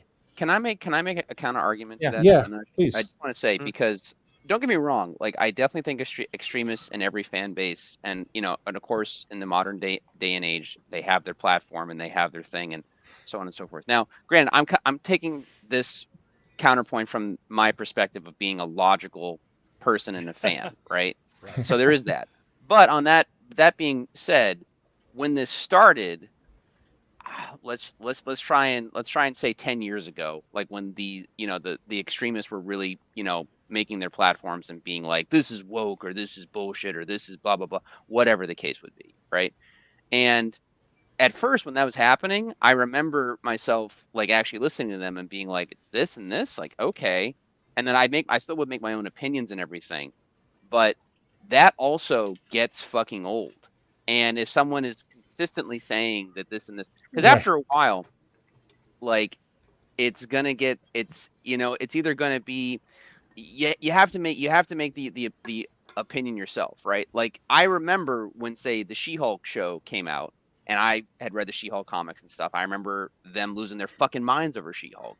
But I was like, at that point, when by the time that show had come out, I had seen so much this and that and pulling and go. I'd be like, all right, I'm gonna watch the show regardless, and I'm just gonna make my own opinions about it. And I was mixed on the show. I didn't love it, I didn't hate it. I saw some points that were made, and the same thing was true of the Acolyte. When the Acolyte was basically dive bombing in terms of everyone losing their fucking mind, I still was watching the show because I wanted to finish the show and I wanted to make my own opinion about it. And I kind of feel, to a degree, I'm not saying everybody, because I think some younger kids can still get swayed and whatnot, but I think that even if someone is hate watching something or whatever the case is, I think in some ways it can have different types of effects, because I think some people will still kind of go to see this and be like, is it really that bad? And then they look at it and they're like, okay, it's not that bad, or it's not as bad as that one person said. And on the other hand, I think it also affects, to a degree, where like if they do it so often, someone will see it and just be like, well, this guy gets mad about fucking everything. Like, I mean, I'm still gonna probably check it out just regardless. But I don't know. I think a lot of people figure that out, Paul, but they figure it out like 2 years later. Yeah, there's that too. But I mean, I think, or at least in my opinion, I've had it where I've seen the angry extremist fans get mad about so many things. I go, well, there's probably a basis here for something or why they're upset, but I'm still going to make my own opinions about how the thing came out, basically. But yeah, the studios in general probably are just hoping and praying that whatever they're making is going to appease at least 85% of the audience of what they want to do. Even Deadpool and Wolverine, as huge a success as that movie was, and I loved it. I know Phil loved it. I know Enoshi. I did too. I'm going to see it for a fourth time tomorrow. I love it. Oh yeah. But I still know that there's like a 5 to 10% part of the fan base that still didn't love the movie because they wanted it to be a serious multiverse film. And it's like, it's a Deadpool movie first and foremost. You have to remember that. Like, but it is a serious. No. I mean, I give props to Deadpool and Wolverine, and I said this to Phil. Certain James Gunn things, in my opinion, or certain, like, say, Love and Thunder or whatever, certain movies that were made, they do this thing where they will set up a serious moment and then they use a joke to kind of undercut it. Yeah, right. Exactly.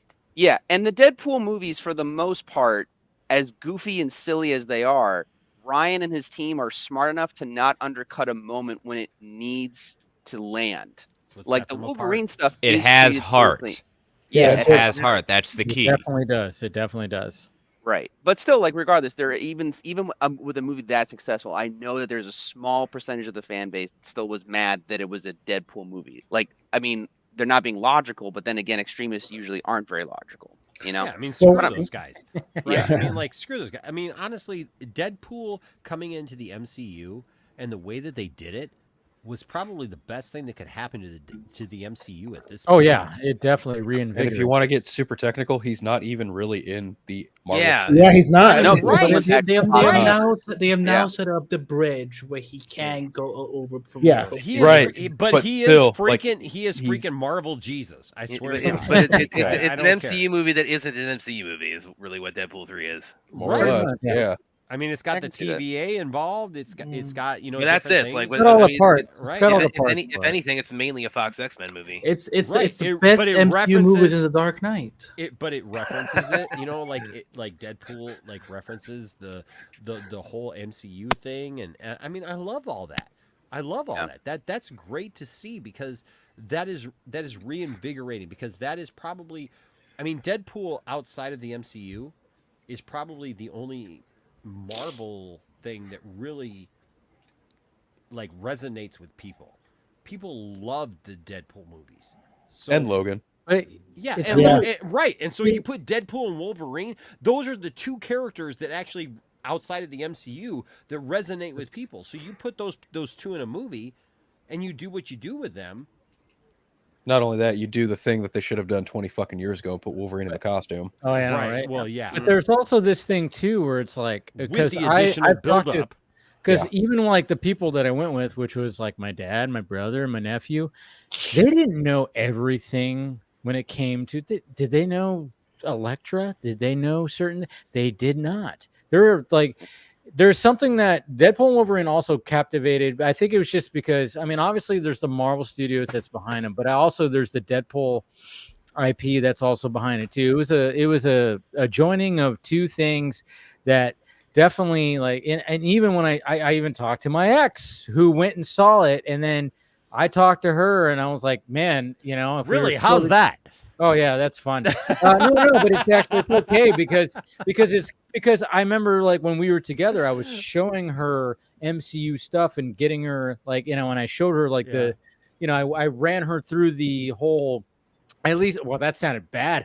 Yeah, that totally sounded bad. I paused at the wrong spot. No, but I'm just saying no, but I from when it came to the MCU, I was like, hey, all right, I'll show you the ones that you need to watch at least, but then she tells me she goes and sees Deadpool and Wolverine. I'm like, yeah, she probably didn't get some of the stuff, but she still enjoyed it. When I watched it with my dad and my brother, my nephew was like, he didn't understand certain cameos, and I had to explain it, but they still enjoyed it. See, and that's the thing is like not everybody knows like every little thing. So like trying to appease. I mean, this is what's difficult about the comic book genre right now is trying to appease diehard fans, and then also with the audience that doesn't know anything. That's the difficult part. I think when it comes to Superman, it's like, all right, they don't have to really appease. I mean, they can't really appease like anybody who's like, that wants more Snyderverse or wants more Reevesverse or anything. I don't know. They can't really do that because they have to just start a new thing and just kind of just be like, hey, this is a Superman. We're going to do something different where we have like more characters and it's already an established universe. And that's what's intriguing, at least to me, about it, is the fact that there's already like an established universe and it is going to be something different.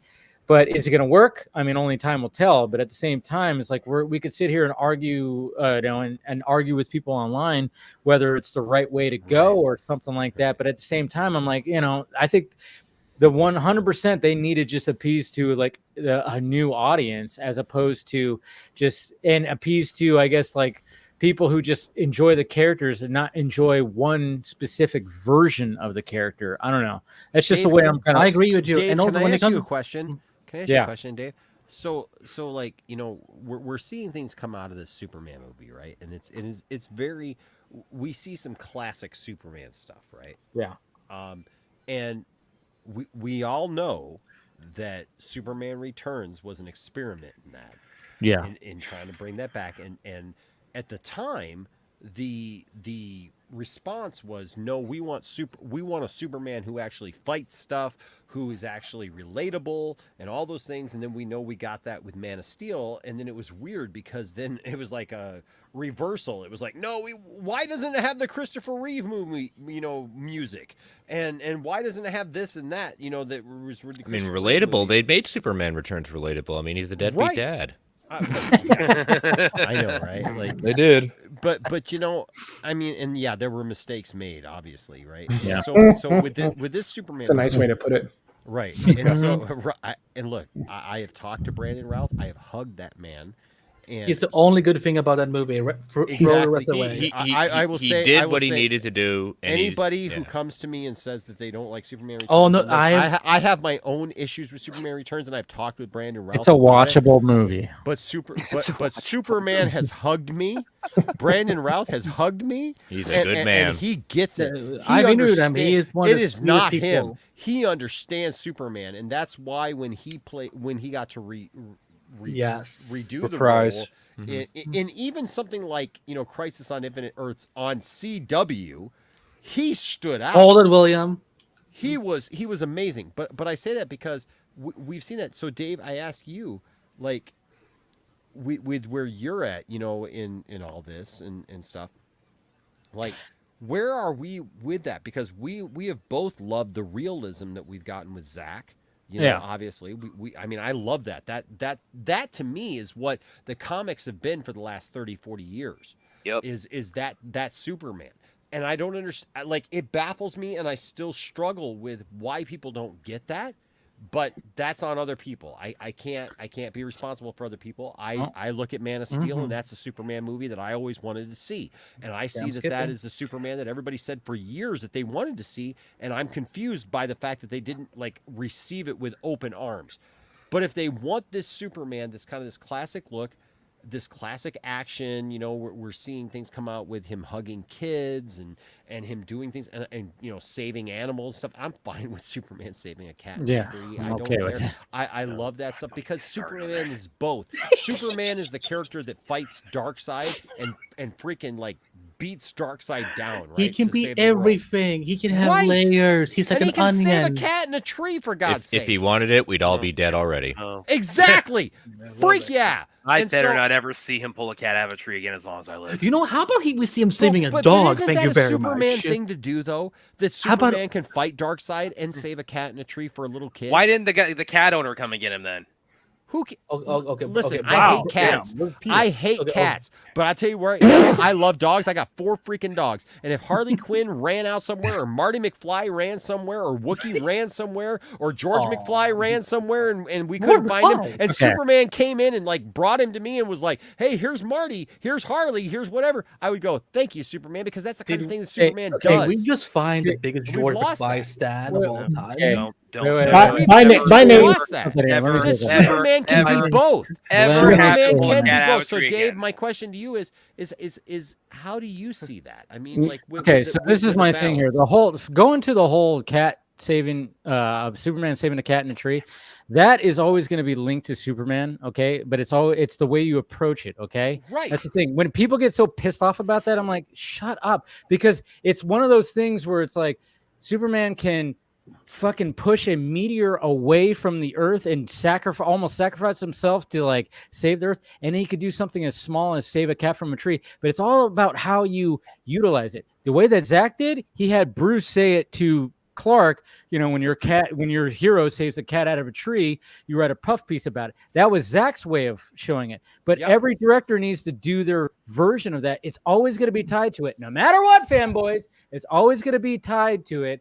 Okay, so get used to it, because it's always going to be a part of it, because it's almost like, like, especially like, okay, when it comes to Jonathan Kent dying, you have to have different interpretations of that too, because that's why, like, at first I didn't like how Zach handled it when I first watched it. I know, right? When I grew to like it, though, because I realized, there needs to be different interpretations of it, because obviously in Donner Superman or whatever, is like, he couldn't save his dad from a heart attack. There's nothing Superman can do with that. So then Zach was like, well, what if we did it like this, where his dad didn't want him to expose himself to, basically expose himself to being superhuman. So I'm like, okay. I learned to be like, I appreciate that too. Because when I first watched, I was like, I don't know if I like that. But then, of course, I went, I see what he's going there. So you have to have different interpretations. And when it comes to the same thing we've seen over and over and over. Exactly. And that's the thing. Do you think part of it, Dave, is that nobody cared about Marvel? Really? I mean, people. I want to say this. I get it. People love Marvel. Okay, don't get me wrong. But honestly, like the general public was much more DC leaning all throughout the 70s and 80s and stuff, as far as like cartoons, movies, media, and stuff like that. Do you think that part of it is nobody cared about Marvel before the MCU came about and started like establishing these characters with kids and with adults as well? Part of it. It's part of it. And DC has always been in the public vernacular, but the problem is that a lot of what we as adults remember, a lot of what the public remembers, is growing up with Super Friends and growing up with cartoons and the animated series and stuff like that, right? Time out. Nate needs to go. Nate needs to go, and I got you, brother. I got you. And then William has his hand up. Yes. Nate. Well, hold on. Can we let Nate needs to go right now? That's what I said. That. No worries. Yes, and I'm sorry, Nate, that it was like I wanted to get more into Spider-Man 4 and stuff like that, but of course this conversation. This is what always happens. We have too much to talk about, man. I apologize. Anyways, but go ahead and talk whatever you got going on right now. Okay, just before I head out, you guys were talking about Superman saving cats out of trees. Are you fine with him saving 10 poorly CGI'd babies falling out of a hospital? I will gladly take. Get the fuck out. Take that over another cat. I didn't stare at it. Other than the fact that CGI, I mean, I will take. They use real babies. I will take real babies. I will take 100 Superman movies that do that over one more with a cat in a tree. The cat in a tree is such a crutch. It is a crutch for. It's not a crutch, dude. It's part of the fucking character. Have him be a mascot. That mother effer has an S on his chest and a cape on his back. I'm John Peters, and I say no, freak, no, screw that. Nate is trying to. He's trying to leave. Yeah, we can find out. He's trying to leave. Keep going, Nate. Keep going, Nate. Sorry. All right, no worries, guys. Yeah, it's getting late. I didn't get a lot of sleep the night before, so I should probably head out. Yeah. Well, I appreciate it, man. Well, where can we find you? Where can we find you? Yeah. You can find me on Twitter at nsmith_616, and you can find me on YouTube at Thwip Media. that's pretty much it. So check out his stuff, man. I've got a video coming out, I guess today now where I am, 10 a.m. It's focusing on me covering just Doctor Doom's origin from the comics, the books of Doom. So that's coming out. Yeah, it's really, really good. So that's coming out 10 a.m. Eastern time. Nice. And yeah, that's pretty much it right now. Thanks, Dave, for having me on again.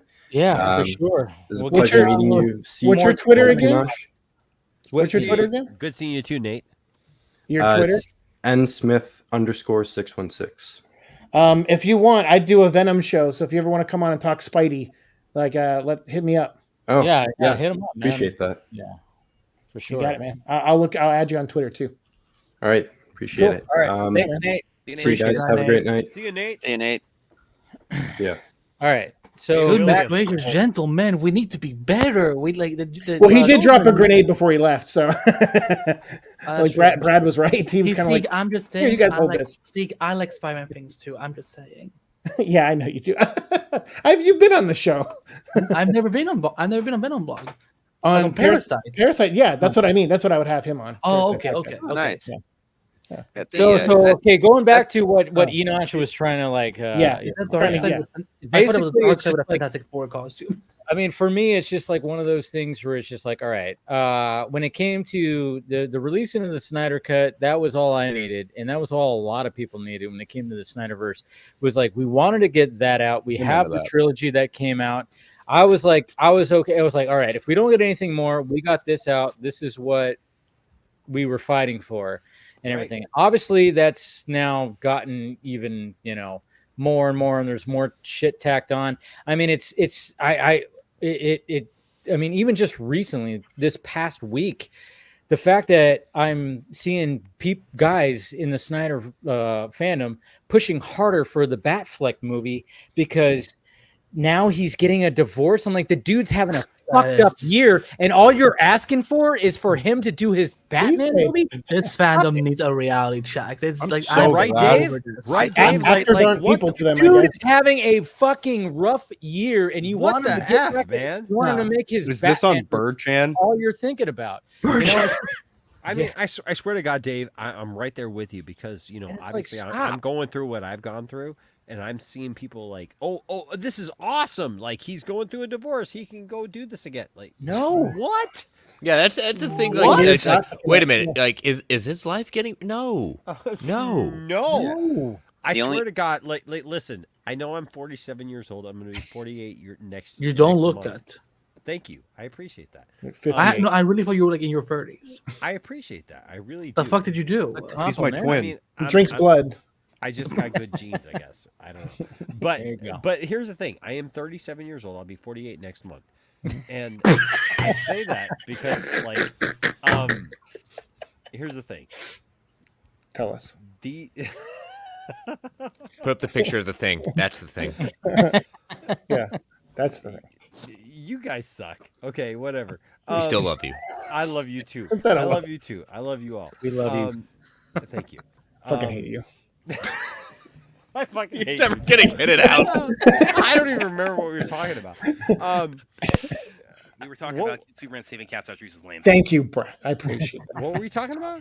The Superman saving cats out Reese's lane. That's a crutch and should never happen again. And I Brad, demand, it's federal It's just a cat. It's just a freaking cat. Brad, let's go on Discord and let's have a fair Superman the movie. It's a shorthand. People to treat it as the shorthand for the be-all and end-all of him as a character, and I am so tired. What if? I think it really just displays that nothing's too big or small for him to help out. That's what it is. That's the symbolism of it. He should never pull a cat out of a tree again. I demand legislation. Probably not going. Well, then maybe cats shouldn't get stuck up there. Are we assuming that that's Enosh, what are you trying to say? Cats are stupid. Okay, that's what I'm trying to say. Anybody can pull a cat out of a tree. Inhala, you to be a better person if he's doing what you can already do. And people treat it as the essence of it. We'll make it a snake. But do you understand? A couple years ago, But a couple years ago, there was a comic book story where Superman just took a walk across the country, right? And I live in Flint. I live just outside of Flint. Oh, Michigan, yeah.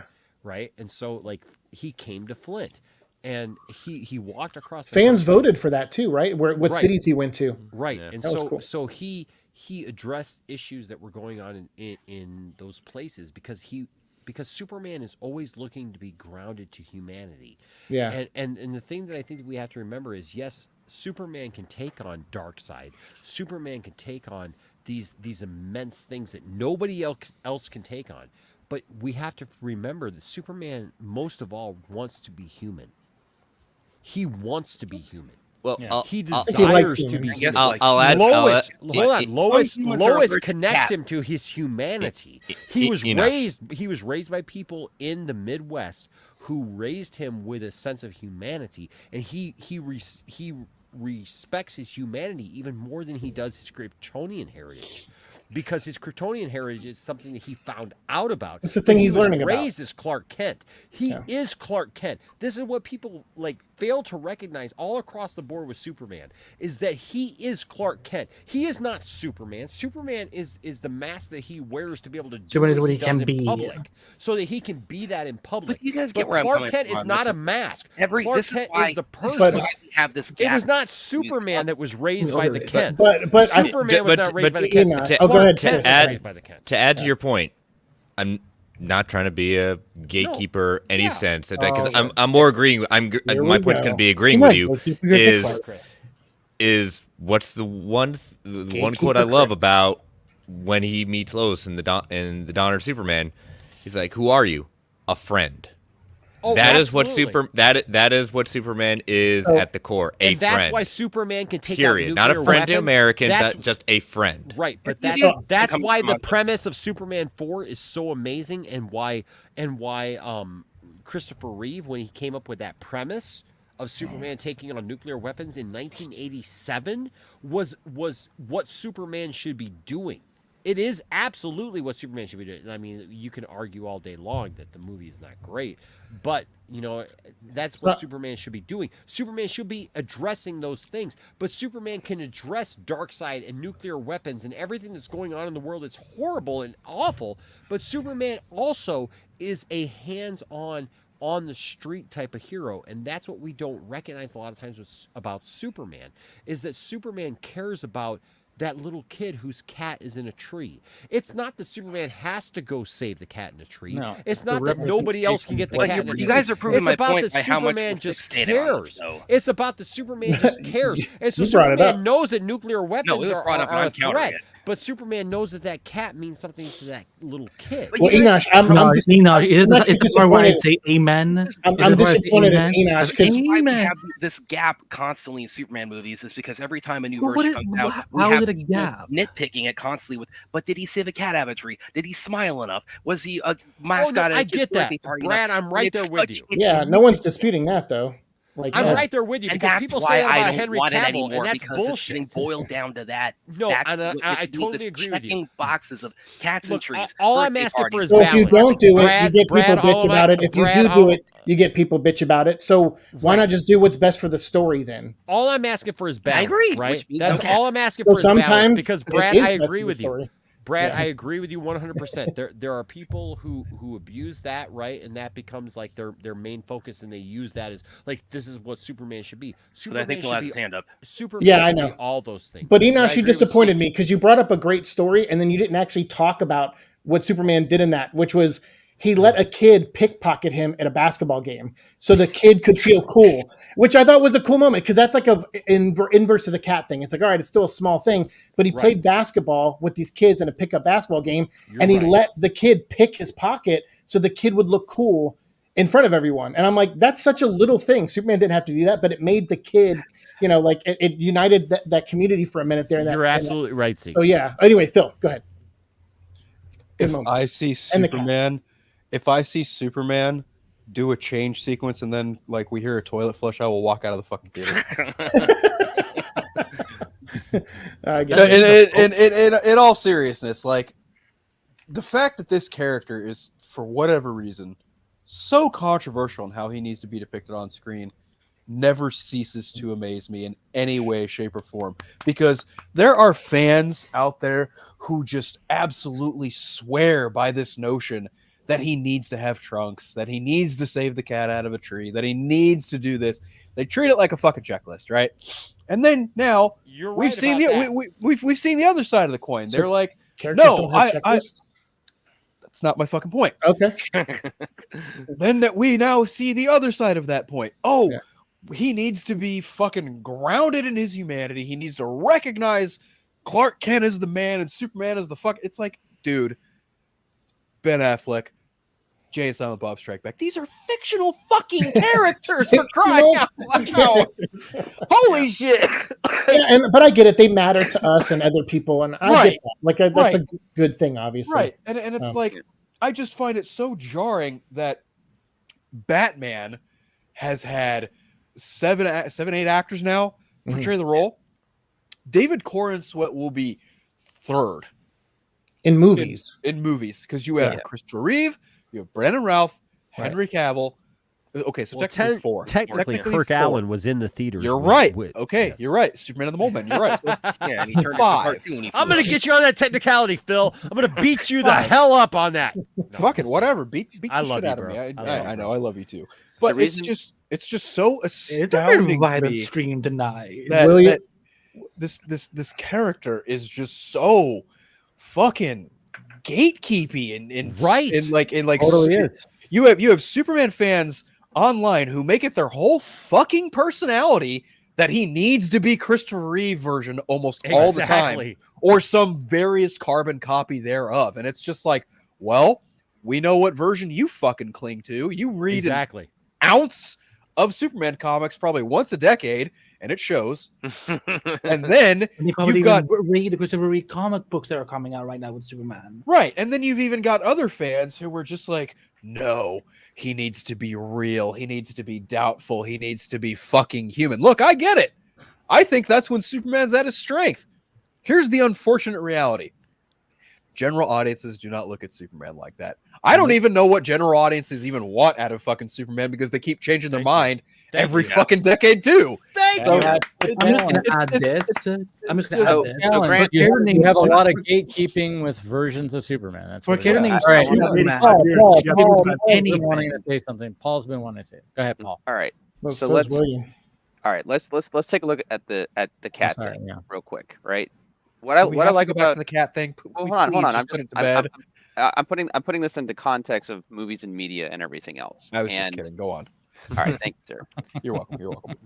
So my thing is with that, again, the movie is, I think, underappreciated for how well Richard Donner handled everything in the current context of 1978 and dealing it to that audience of that time. The cat in the tree thing in the context of that movie is almost handled as an afterthought because it's the last thing in this montage of Superman doing all of these epic giant feats, and Donner puts it almost as an afterthought, as saying like, oh yeah, he also gets the cat out of the tree, and using it, and then ending with the joke with child abuse, with the girl going in and getting hit by her mom or whatever. But that's kind of just done as there it is, it's an afterthought. Now move on. My thing is I agree with Brad, and I think in the context of change that right now. Yeah, I think the context is at this point within multimedia and the fact that we have access to everything now.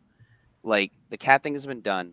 We don't need to go back to the cat. The same thing with the red trunks per se, unless you're doing a retro style Superman, which is kind of the point, like Brandon Routh in the Crisis things on say the CW, right? But to the context of Superman and how he's been utilized and how people even perceive him, I read Super Gods by Grant Morrison, and Grant always has a great perspective on how comic books get affected and how people perceive, especially Superman. And they even argued that, even from inception, Superman basically changes every decade to the decade that he's in. In the 1950s, he was he was just getting off of being a war propaganda machine, and then he became sort of America's dad.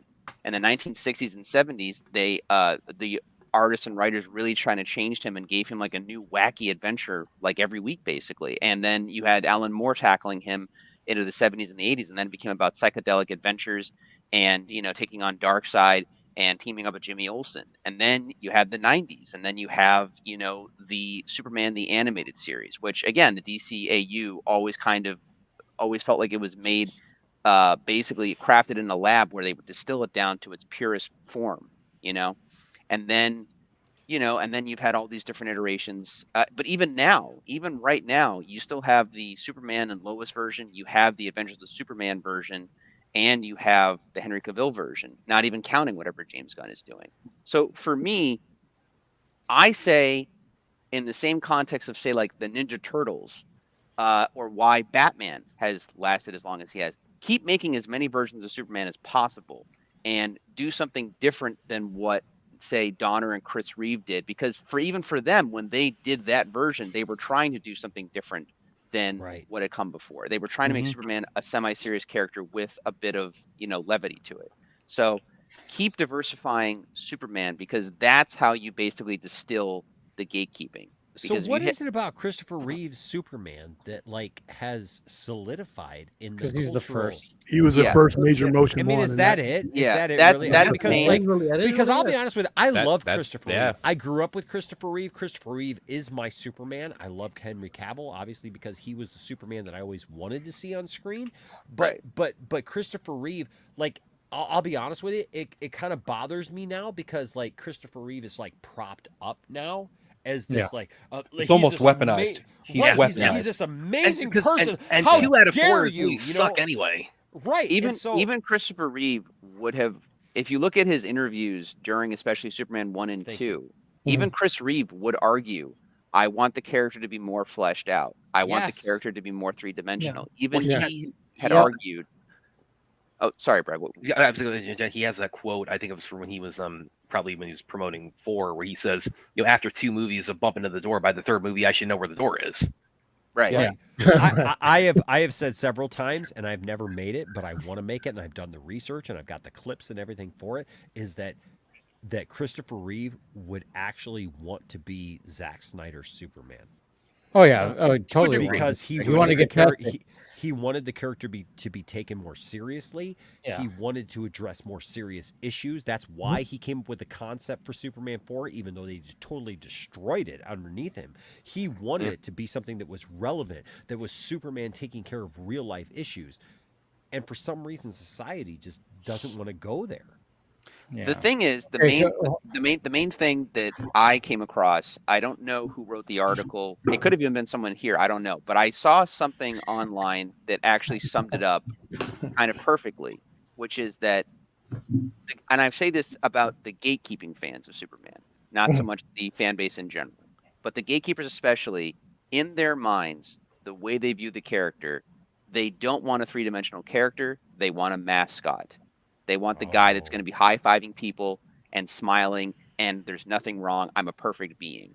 But it's a mascot. That's not a character. That's a good point. And that to me is the main thing. Can you have both, though? Can you have both with the high-fiving and the hugging? And I mean, no. But being the mascot character, that's all that he does. You would think, as a character named Superman, can be all these things, but for some reason our culture has got this idea that he has to be one thing. Again, I know people are going to start rolling their eyes the moment I even mention Small, but the reason I followed it for 10 years was because Clark got to be all of that. There got to be a point where he's like, I don't want to do that. I don't want to have Smallville. Listen, Smallville could go dark when they wanted to. Yep. Oh, absolutely. They did like one of the darkest Green Arrow stories in live action before Arrow even existed, and I can't even. It's like for me, I still can't understand it. William, just great. Go Hansen.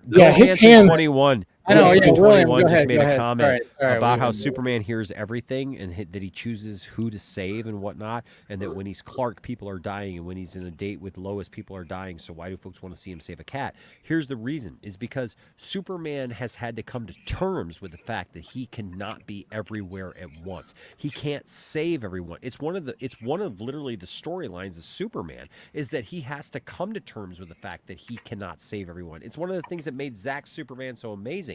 Is that his Superman, Henry Cavill, had to stand there and look at Lois and go, Superman was never real. Like, he's dealing with his own issues, you know, that's real. People want to see him save a cat, like, not because like he should take away from saving other people, but simply because to that kid right there, that's what makes Superman Superman. Because William, that kid doesn't know. William, you're a very patient guy. William, Right. yeah, William, go now. Back me up on the cat thing. If you're going to, first of all, Superman is more of an idea than anything else, and he is a relatable human. When he was created to do the things and go to places that America wasn't doing. He was created by Jewish immigrants, and a lot of these characters were fighting in narrative the evils that we haven't came up to. Now, the problem with writing Superman in the modern era is every era of person, you could be alive and have had 3 generations of Superman. They connect that Superman that they lived through with their life and their experiences, not realizing that the world changes. That's the reason why Batman will always outsell Superman, and it doesn't have anything to do with the merit of the character. Superman changes with the world. Batman changes his relatability to the people in the world. And from 1963 all the way up till now, we've become a more cynical as society in general. We're not as trusting of the government. Prior to 1963, you trusted your government. Things didn't happen. You didn't have assassinations. You didn't have Vietnam. You didn't have Watergate. As those decades have gone on, we've become more like Batman. Batman is more relatable. Everybody that works with that asshole that they just want to beat the hell out of him. Everybody has that person in their life that screwed them over, and they wish they could take them back out to a dark alley. The country and that guy thinks Superman should save cats from trees. That guy, those people individually can relate more to the anger and stuff that they can't be. Superman is an idea. He's an abstract idea. We know we're not flying. We know we're not from an alien planet. Batman is anger. We all have anger. We all have vengeance. We all have those things. So when you put those kind of movies out, that sells. That sells. I think people also have hope or want to have hope. And, so I think Superman works in that regard too. But I agree the Batman thing is more like it's a more direct slope, I guess. Yeah, Batman started beating the hell out of people, and from Detective Comics, throwing people in acid, and it's continued to beat the hell out of people for 80 years. Superman, like I said, he's more like a flag. He evolves into a symbol. Batman's the avatar that goes out and just fucks you up. Superman is why Batman is the country we are. Superman's the world we are. Batman's the one we are. Superman's what we want to be. What we aspire to be is Superman. So it's harder to write an abstract like that. But when it comes to Batman, it's cut and dry. You wrong me, I want to fuck you up. Yeah, I want to break your bones. That's easy. It's basic. Sorry, William. I'll let you. No, but the thing is like when you have something like that, that's more of a symbol than anything. Everybody's gonna look at it and from a different angle, but nobody's ever gonna accept from the fact that my dad grew up with a different Superman. I grew up with a Superman, and the Gen Z or anybody else goes. People say not my Superman. Yeah, none of it. It belongs to everybody, and that's where you have to have the strong backing, like what James Gunn's about to do right now. The one thing I hope he does have, regardless of whether I like his Superman or not, is he has the backing, because a large percentage of fans, no matter who is doing Superman, are going to fight it because they want the finished Superman that's in their head. They don't want to let that storyteller tell that story. And that's why I always say, one of the things I always say is like anytime that everybody goes like, oh, the book is better. And I always say, why the book's better? Because you created your own movie, but when somebody else makes a movie that you read, it's like, yeah, you read and you made your own movie, and then somebody actually made the movie. Wasn't your movie, so that's why you're saying the book's better. I mean, I'm not saying like that's like always the case, but I'm just saying like when people say that, I mean that, and I mean one of the things like and one of the things I saw I think recently too is like there was a tweet that went like crazy. It was like I think it was when Jimmy Olsen, when he posted about Skyler showing him doing his thing, because it was like the anniversary of when Jimmy Olsen showed up in the Superman comics. And James Gunn posted that, and then somebody posted like, oh yeah, like the Superman movie wants to go so polar opposite of Man of Steel that every character is going to have a plastered smile on their face. And I went, yeah. And I even thought, I was like, shit. I was like, yeah, so much that the first image that we got of David Cornsweet, he wasn't smiling. I'm like, okay, you're now projecting things onto this movie where you think it's going to be just rainbows, happy, rainbows, and cats being rescued from trees like crazy. It's not going to be that. Let's just, let's not start projecting what we think this is going to be because we don't like the direction.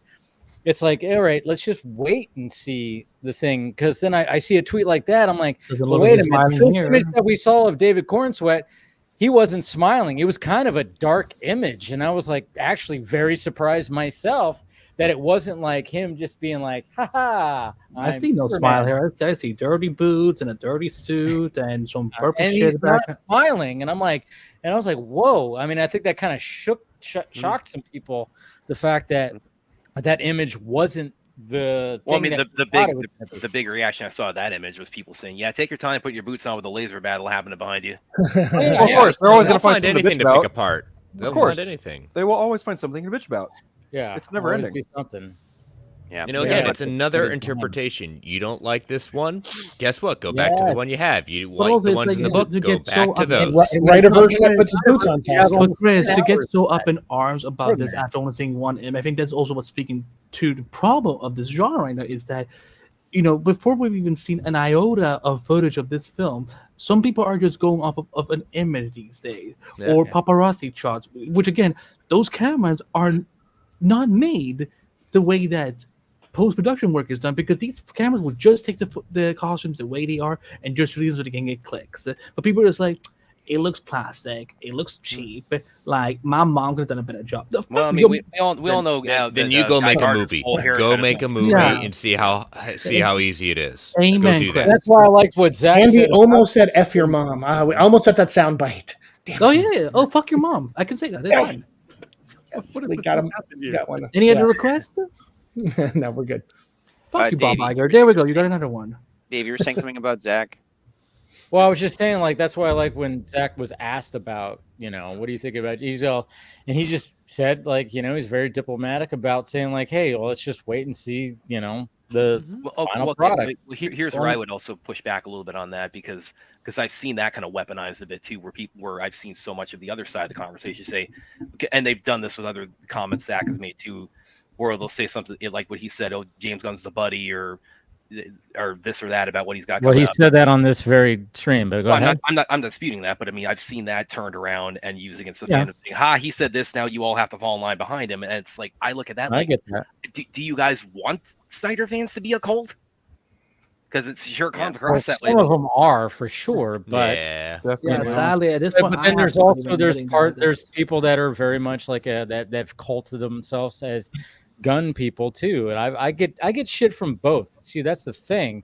But see, like with me, it's like I get people that say that I've turned against this whole thing. Like, see, this is the thing, Brad. It's like, I you know how many times like I've been like, oh, you're part of the Move On crew, and I've said many times, I missed that episode of the stream. When did that happen? What? The amount of shit you get. I missed that episode of the stream. When did that happen? The amount of shit Dave probably gets for being told, oh, he's part of the Move On crowd is probably the same amount of shit I get for being, quote, a Snyder cult, because I'm not that big of a fan of James Gunn. Yeah. See, that's the thing. Is like, you always get stranglehold into this whole thing where I'm just kind of going like, hey, I'm okay that we got the Snyder Cut. That was the goal. Anything else that comes after that, cool. That'd be a bonus. But the ultimate goal was that. And then so when wait a second, you're normal, Dave? I know, right? But it's just like one of those things where it's like, okay, we're getting to the point where I'm like, I want Zach to make what he makes. And then when it comes to the whole Rebel Moon stuff, I mean, are we talking about Rebel Moon? Yeah, it just seems like, when with the whole Rebel Moon stuff, the director's cuts came out, it was like there and then it's gone. And I'm like, okay, where was this big push from these people that were giving me shit? Exactly. For saying I was the Move On crew part. I'm like, where was the campaigns? Where was all this stuff? I was never there for meetings. I was trying to push, and I even admitted I was like trying to say like, hey, I'll admit like I lost hype for Rebel Moon when it came to the PG-13 stuff like that, but then when I went to the screenings of the director's cuts, I was like, holy shit! All right, we got, and this was totally. It was the whole thing was mismanaged and everything like that, but. I'm seeing the hashtags of sell and make the Batfleck movie and all this stuff. I'm not seeing anything for Rebel Moon or stuff. They were never here for it. They don't have to do that. Because they don't have to fight for that. Because all you have to do to support that is just show up. They don't have to fight with that, but we're not going to get a Rebel Moon. We're not going to get a Rebel Moon Part 3, dude. We're not going to get a Rebel Moon Part 3 now. What I'm saying is that the idea that people where's the hashtag or where's the push, that's not something that has to be actively fought for as far as like whether or not you're supporting it. So we're going to fight for them to sell it to Netflix? Hold on. I thought the Rebel Moon stuff was still being profitable enough where it's actually isn't it being affected where like the Army of the Dead stuff is actually being put to the side because. Well, there's a whole lot like rumor and speculation, and nothing's really confirmed. A lot of it's yet. Okay, so I wasn't really sure what was confirmed on that. All right, hey, Dave, what's up? When it comes to the Rebel Moon thing, here's my thing, and this has come from someone who enjoyed both. Yeah, right, and followed both. If they came to the dance for the superhero stuff, I don't know if I want to indict them for not being around for Rebel Moon. I mean, if that's not their thing, you know what I mean? So they're not big Snyder fans. Yeah, but William, I watched Rebel Moon. I watched Rebel Moon, and I did not enjoy it. So are James Gunn fans not James Gunn fans? Nobody knows that's okay. No, I like Ridley Scott, right? I hate Thelma and Louise. I would rather eat wet dog food than watch Thelma and Louise. I love that. I love Ridley Scott, but he made a movie that's not, you know what I mean? That's okay. I like again, but the thing is, doesn't make you any more of a fake fan of anything. But to say that you did not like or enjoy Rebel Moon is like a death sentence for that side of that group. But the reality is that they. I haven't seen Part 2 yet, and I have no plans to do anytime soon because I have other things to do. Right? Come at me. I mean, honestly, I'm being honest and transparent before everybody. Is that I have obviously been very supportive of Zack Snyder. I've enjoyed Zack Snyder's works up to this point, and I enjoyed Army of the Dead. I thought that was a great movie. I wanted to see more from that universe. I loved Army of Thieves, and I know that wasn't directed by him, but I love that universe, and I wanted to see more. And now I got Rebel Moon, and I watched Rebel Moon, and I'll be honest with you, the PG-13 version, I was very disappointed in. A lot of people were. I just didn't feel it, right? I just didn't get it. But I tried to watch the director's cut, and I'll be honest with you, I fell asleep. I got to watch it again. It just hasn't been something that resonated with me. Does that mean I hate Zack Snyder? No. Like, you have an opinion, what the heck have we come to? My issue is we just have to blindly follow stuff and just like not be able to have like a real opinion about anything anymore. My issue is just always the fact that it's just like it's always going back to the DC stuff, and I'm like, I want Zach to do more original things. That's the thing. Exactly. I like how his brain works, and even if but like I said, when I lost hype because the PG-13 cuts were subpar, sure, and then when I saw the director's cuts, I was like, oh yeah, see, this guy was fucking, he was on a whole other level with this shit. And I think, years from now, people are going to look back like they look back on Watchmen or Man of Steel or BVS. They're going to be looking back and being like, oh, fuck, Zach was onto something here. And it's just the sad fact of the matter is when I still see these certain hashtags that are just always about Zach going back to DC, which he didn't have the best time. Exactly. I'm like, can we just? I want to see him do something different. Like, can you let the poor man move on? As much as I want to see like how the conclusion of the story. Maybe eventually we'll see that. But I mean, sometimes it gets to the point where it gets a little too ridiculous, and I'm just kind of going like, all right, guys. I mean, it's exhausting. I mean, do people not understand that if he were to go back to DC, he'd be working for James Gunn? Yes, exactly. That's the secret takeover. He'll come in and then kick out James Gunn, and then it'll all come back. There's all these freaking conspiracy theories around it, right? I mean, it's just ridiculous. I've also also laughed at the thing too, where it's like, obviously the whole Cavill thing, the way that was handled was, it sucked because Cavill got screwed twice by WB. But absolutely. I'm like, and then they say like James Gunn could have done. I'm like, did you really want a James Gunn movie with Henry Cavill? I'm like, you hate James Gunn, but you wanted to have him back with. They don't know what they want, Dave. Yeah. They don't know what they want. They literally throw things out there that they don't even think about before they actually make that preposition, right? They say like, what about this? What about this? What about this? But the reality is that if any of those things happened, they would hate those things, and those things would probably. Well, they hated the Black Adam thing, right? Yeah. They didn't How that support was Black handled Adam. was kinda They shitty. knew That that Henry was Cavill was so in. shitty. They knew that So Henry shitty. Cavill was in Black Adam. They They knew hated the 100% that he was Henry in Black Cavill. Adam. Yeah. Yet, They hated the what were Flash. what were all They the hated the posts? What were all the posts that came out from that? Right? 15 seconds of Henry Cavill isn't going to make up for all the stuff that's happened, and blah blah blah blah blah. Right? not. I mean, that's No, what it's they not going to said. make up for a half decade of that. Right, but okay. that's what they said. Actually, yeah. But here's the thing: is that we were actually headed in a direction of having Henry Cavill back.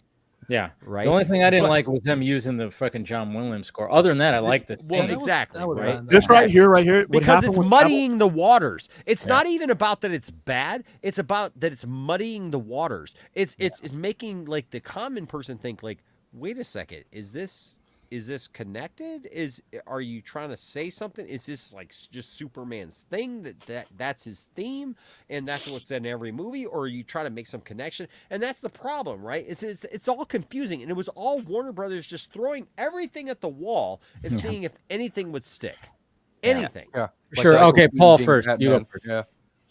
Okay, Paul. so yeah, in my look as a Snyder fan, I think the only things that even remotely worked in the main DCU when Zack had pretty much left was pretty much Aquaman 1, I think Shazam 1, and pretty much Blue Beetle. Everything else I think was just kind of either a mixed reaction or it underperformed or whatever else, you know.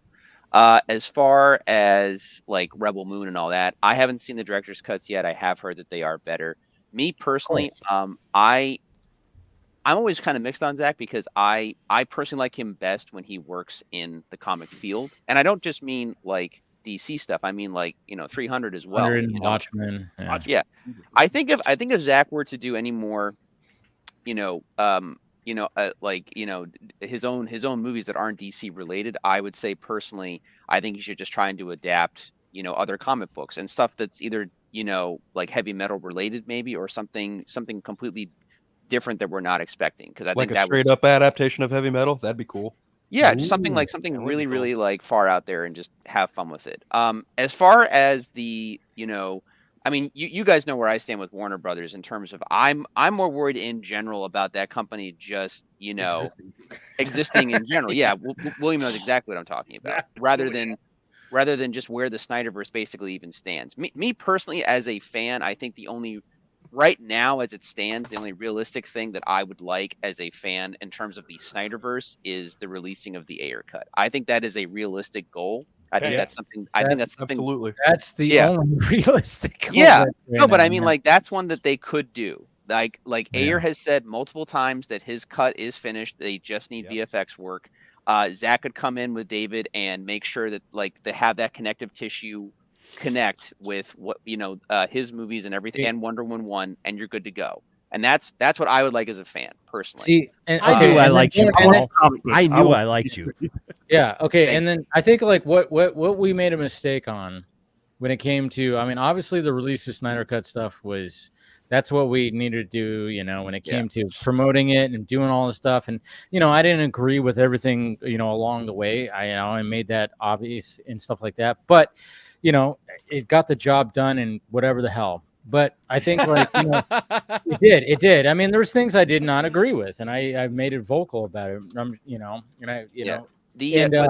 Because you're real, Dave. Like you're a real person, Dave, and you have opinions, and your opinions may not always like go with everybody else's. I mean, let Dave finish. Well, yeah, I was just saying like because so then Restore the Snyderverse was a thing, and I was like, oh yeah, that was good, and I think I said it a while back, and then I was talking to somebody recently. I'm like, I think we shot too like broad when it came to Restore the Snyderverse. He was like, man, maybe there should have been a hashtag of just like make Zack Snyder's Justice League 2, where it's like, hey, let's get that other movie. Let's not just Well, yeah, but with that, I agree with you. Even they were going to sell all that too. Yeah. What's that? I mean, Restore the Snyderverse covers just a broad area of some. It's too much baggage. It's too much weight. Too much. Yeah. But what I always say is the hashtag Restore the Snyderverse. I want that just retired. That's why I've never retweeted it anymore. You have to talk the language of the person you want something from, and it should have been narrowed down to something that was feasible. Resolve. That's what I was getting at. Yeah.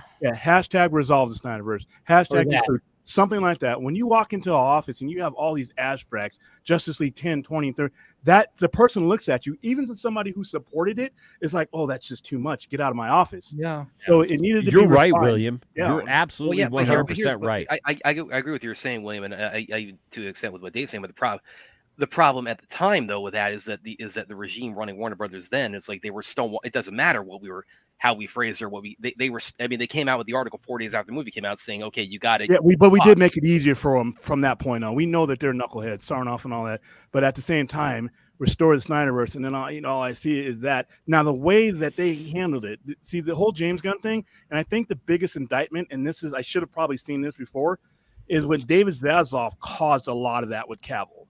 That was his fault. There's one person to blame for how that was handled. He's having a conversation with James Gunn after he's been rejected by 2 or 3 other people. And meanwhile, he's got Abby and DeLuca on this route. Mm-hmm. So while he's the major cog in this, he's got them going on their thing and they're doing what their boss says. Meanwhile, he's having a side conversation. So I don't blame The Rock. I don't blame DeLuca. I don't blame Abby. I cannot get my head around anyone blaming The Rock. Zaslav did that. He was, like you said, throwing pencils up at a ceiling to see which one wouldn't poke his eye out, and it came off bad. Now he accidentally, in my opinion, accidentally stumbled on to the right guy. I think James Gunn is brilliant in storytelling. I blame William. I have never agreed with you so much as I have tonight because I felt it's all. Well, first of all, kids. This is not how communication in studios should be working, but yet these studio fuckheads, they did it. They messed it all up. Yeah. So for me, like when it comes to for me, at least when I see people still, because we're talking about like the fact that people are still clamoring for this franchise that is never going to come back, but because they're using their biases as anytime anything is now coming from DC Studios, specifically under Gunn, it's getting scrutinized because they did not. Again, I'm so happy that we got the Snyder Cut at all. I'm like. When COVID hit and everything, the fact that we even got it, I'm like, holy shit, like we actually got it. We also know why we got it because they're trying to make a profit out of it. But it seems like to keep pushing and pushing and pushing and pushing, where it's like, I want to be a DC fan. Like, you know what, the whole real DC fan. Here's the thing, I never wanted just a DC universe that was only from Zack Snyder. I wanted Rick Famuyiwa. I wanted James Wan. I wanted Patty Jenkins. I wanted David Ayer. I wanted Ben Affleck's Batman. I wanted. That's it, right? I think that was most. Yeah. Well, see, that's the thing. Like, there's so many freaking causes and hashtags. We don't even know how many there are. Yeah, I've lost what you're saying, like Andy, like what you're saying too, is like one of the things that I wish that we could go back and change is the fact that I'm like, if only when it came to the Snyder Cut, if only the Ayer cut was also tacked on. Oh yeah. That's the thing. Is like if there was like a dual thing where. Because sadly, it wasn't a dual thing. It was just like it was Snyder Cut, Snyder Cut, Snyder Cut. If they could have because how much did they give Zach? They gave him $70 million to finish. That's a lot of money. Ayer only needs about $6 million to finish the Ayer worst cut. Case scenario. Yeah. So if there was like a joint thing where like, hey, you could just like, we all know why that Ayer cut couldn't come out. It's all because of the Suicide Squad. They were never going to release the Ayer cut while they were like setting up this whole new Suicide Squad coming out. You're saying it's James Gunn's fault, Andy. That's what you're saying. Yeah, how dare you? Kind of, yeah. No. I can. I was being cheeky. No. The thing is, I can let James Gunn both say, it's his fault. It could have resolved it even before, because the Suicide Squad came out after Snyder Cut, right? It would have helped. It definitely would have helped, like the Suicide Squad at the box office. That's okay. So I had Brandon Davis on the first time I had Brandon Davis on here. He even said that too. He said, "How cool would it be to get a different version of the first Suicide Squad to lead into the new Suicide Squad?" Right. And I was like, "Yes." Perfect. You said it right there, Brandon Davis. He said that the first time he came on. Yeah, here. but counterpoint 2 words, Walter Hamada. Yeah, I know. See, that's the fucking sad that asshole was big there. Fucking deal. He's not there anymore. No, he's not honestly, I'm talking about the counterpoint to that is the fact that they were trying to make a new movie and to release a different version that's been reported as completely different than the original version would be to release a different movie, and if that movie's better, and we all assume that it is. Oh, totally. Right. I mean, from everything that we've heard, right? I mean, and that's from someone like I enjoyed the first Suicide Squad movie. Me too. I really liked the first Suicide Squad movie, and I didn't have a problem with it. So if you're going to tell me that there's something even better with even better character development and even better, story and everything, and I believe that because I've seen the Snyder Cut and I've seen that. Well, wow, that was amazingly different. Yeah, I want to see the Ayer cut, right? So, but the problem is with the new Suicide Squad movie with James Gunn, it was a competition, right? Then if you release that before that, then you're saying, well, we didn't believe in the first one, and that's the problem with all this. Is that the problem with different versions of movies and everything is kind of like you're saying that you don't believe in the first one, or the original version. So what is this version, right? Why does this version exist? You have to make a reason why that version exists to the general public so that they accept why that exists. I want to see the Ayer cut 100%. Of course, we all do. For the record, the reason I laughed, it was not what he was saying. It's what Private Zeke put chat. on his fucking what Zeke put on his fucking title. Oh yeah, we got two people that got a peace out, I think. Yeah. But I mean, it was just kind of funny. Yeah. We got two people. We got Paul and Chris. You guys got to take off. Yeah. I mean, I want to wrap Give your up. final thoughts, Paul. Well, I just want to say because I mean, yeah. I understand people who, and I think I've said it before in this chat as well, and it's more to do with the, like realistic standards. But like, I understand people texting or He froze. Gotta get out because his internet's failing. God, hold on. Can you guys hear me?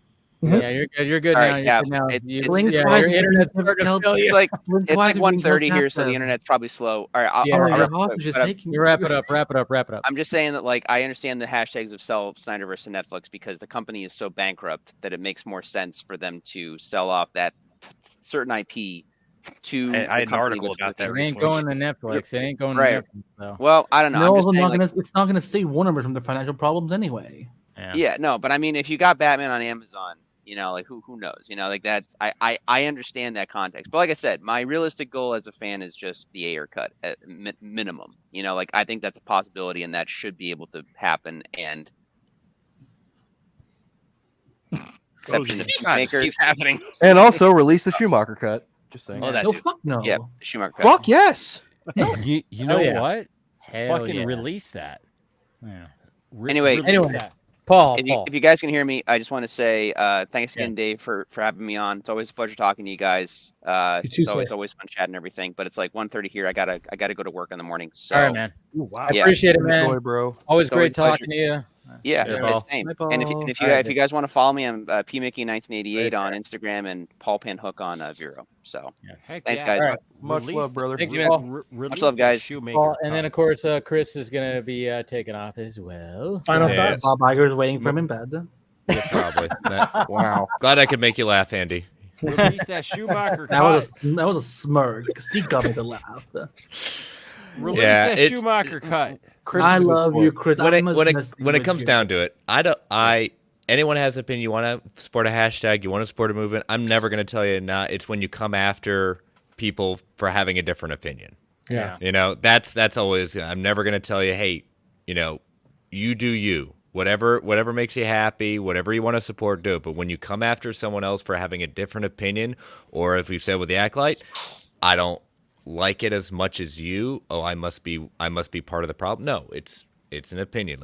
But we don't have rationality. I'm preaching to the choir here, but Chris, you're awesome. No room for that. Don't ever stop being what you are, Chris, because you are fucking awesome. Thank no matter what fucking weird ass things I say, you know that I know, Andy. I know. It's the approach we need with people. It's like, love everything that you love. Hate cats or love cats, wherever you are on that side. In a tree, out of a tree, rescue from a tree. On the ground in the house. We'll never put them in Superman movies again.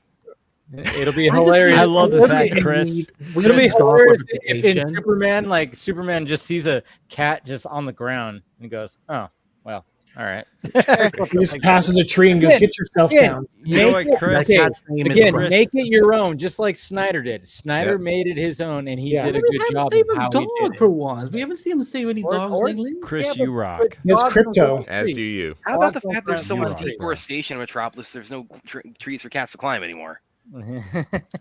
But dogs don't climb trees anyway. Yeah. Well, Chris is Squirrels do. Chris is literally saying the things that like we as a community are saying, right?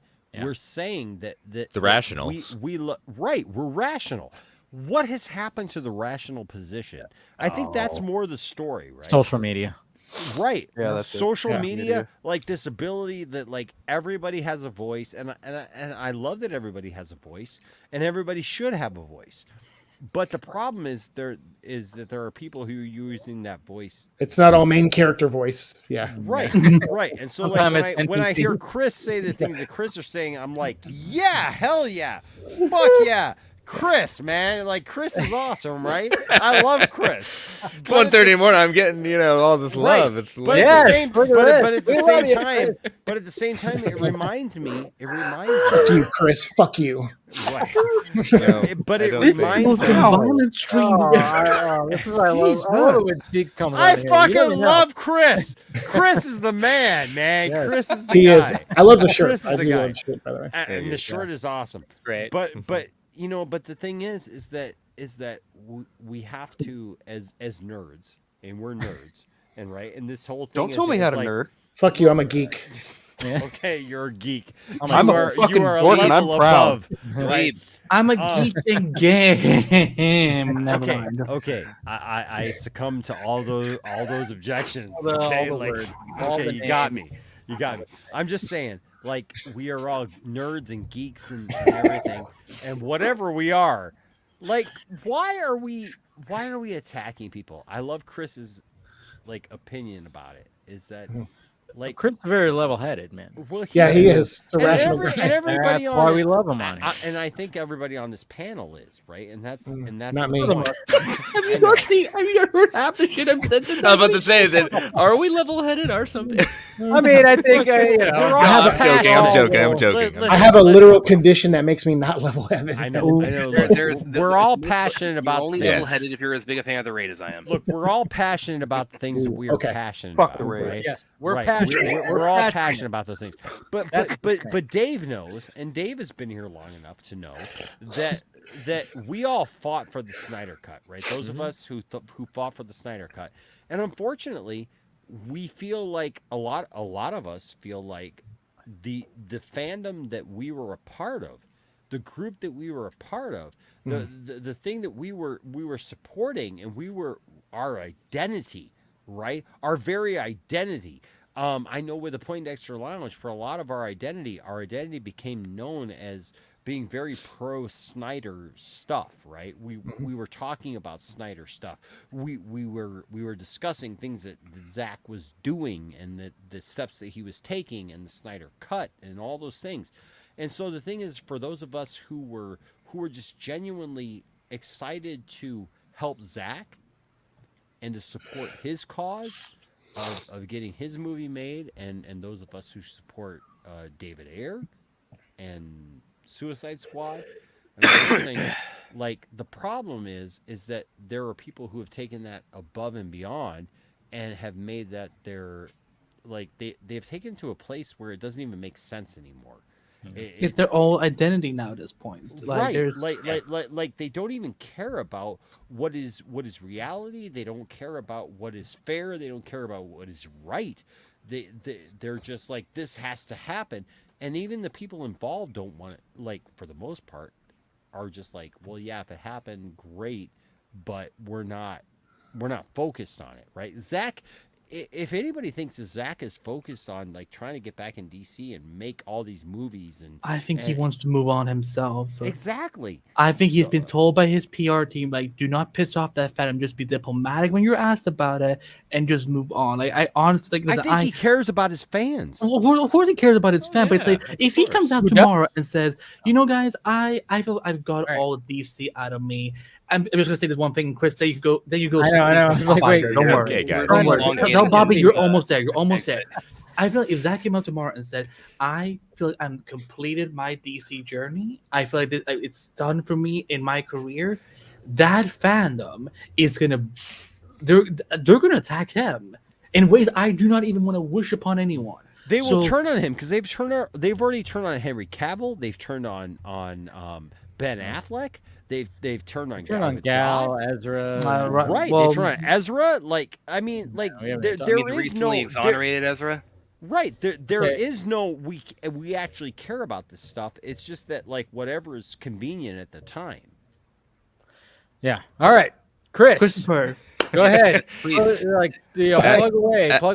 As always, a pleasure with everyone. And but yeah, you can follow me on all the socials at Chris Balga. 2 shows on the Geek Ultimate Alliance Network. World's Finest True Believers. I just dropped a new episode with our good friend and pal Scott McClellan, looking at Mighty Morphin Power Rangers: The Return, and the Amy Jo Johnson one, right? Yes, the Amy Jo Johnson one. Yep. Great episode. And as always, you can catch me Marvel Alliance every week with my co-host Brent, breaking down everything in the world of Marvel. And as Andy said, you know, we worship the ground that Iger and Feige walk on. and his Disney dick. Basically, if you're not watching Chris, you're stupid. Chris, did you You're just dumb at this point. Why are you not supporting Chris? Chris is fucking amazing. Support fucking Chris right now. Right fucking now. Support Chris. Chris, did you ask Amy? They're doing it. I love you, Enosh. I love you too, Chris. All right, y'all have a great weekend. See you next week. Have a great weekend, Chris. Did you ask Amy Johnson about it? Superman was. We all had to cringe if we dropped the F-bomb on the lounge. Where did all these F-bombs come from? You all right? All right, all. That was never a rule that I set. That was rules that other people set upon but we always How do you drunk and not say the F word? I mean, look, I got fired for somebody saying the word penis on my channel. I got fired from a job because somebody said the word penis. Fuck them. Okay, like screw that. Whatever. Hey, I'm a real person. If you can't handle that, if you can't handle the fact that Enosh Fee is a real person, then I guess fuck you. I never adhered to those rules. This is like 3 years worth of F-bombs. I was never even invited. We're getting them all out now. I filled my swear jar, by the way. So you know. I'm just thinking. Am I like Seek? You filled the swear jar with clowning on the Crow alone. Okay, we know. William, am I disappointing you? Yeah, I'm just surprised. I'm like, this is a lot of F-bombs coming from. Well, you know this what? is Enosh making his return, man. I'm not on it. I'm not on every week. Enosh has experienced a lot in the last year. Yes, and, So Enosh just doesn't fucking care anymore. To be honest with you, like, I mean, Enosh's boss doesn't fucking care. Dude, you've changed ever since you lost the weight. You used to be cool, man. You used to be cool, man, when you were fat. Yeah. Now you're not fat. You're not a nerd anymore. Remember, he lost about 140. Yeah, I know. Congratulations. Divorce. I did. I lost over 100 pounds in the divorce, and I'm not even fucking divorced yet. Can you believe that? Man. I mean, so I swear to God, I had no issues to even debate in the divorce, and I'm sitting here 3 attorneys for her and literally 3 judges for me later. Wow. And like I'm still just sitting here waiting. So you know what? I'm good. I'm good. Enosh is a different person than Enosh was last year. So you know what? Enosh is just you're having fine. fun, man. If you're having a blast. You're enjoying yourself, you know what? There's nothing wrong with that. I love your room, by the way. Actually, I was going to comment on everybody's got cool shit behind them, man. Like, you got cool shit, man. I think Brad has degrees though behind him. Oh yeah, those look awesome. Well, that's my, there's one poster behind them, like you know, like Brad's so much more impressive than me. I got like action figures and stuff, and Brad's got like actual accomplishments. Yeah, I know. I do. I love it. I noticed the first thing I noticed talking to him. I was like, "That's awesome." I have a BA in poli sci, and it's also like that's the Beyond Skyline poster behind me. And cool. That what those? Wait a minute. You have a bachelor's in political science? Yeah. Fucking news to me. Holy shit, good for you. Very nice. I didn't really like it. And that's a couple of my belts too for my school, for my dojo. I just recently did William, what do you got behind you too? You got like a wall of comics. Oh, he's in the sci-fi center. That's what I thought. Okay, but still full screen. I want to see his comics. Shit, people can buy. You guys got what cool comics do you have right now? Look at that. There's some variant covers up there. You got the McFarlane Spideys. It's amazing if you actually go to that place. What's that X-Men That's a comic? Green Lantern. Lantern. Go to that place and you're actually in that space. Like, I've been there. I I've been fucking there. respect William so much for being in that space. Okay, we get it. You love him.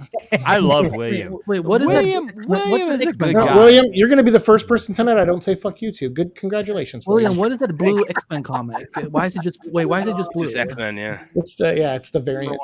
Yeah. That's cool. I don't know what is it, but there's nothing on it. Like, how can it be a variant cover? That's the variant. It's just the logo.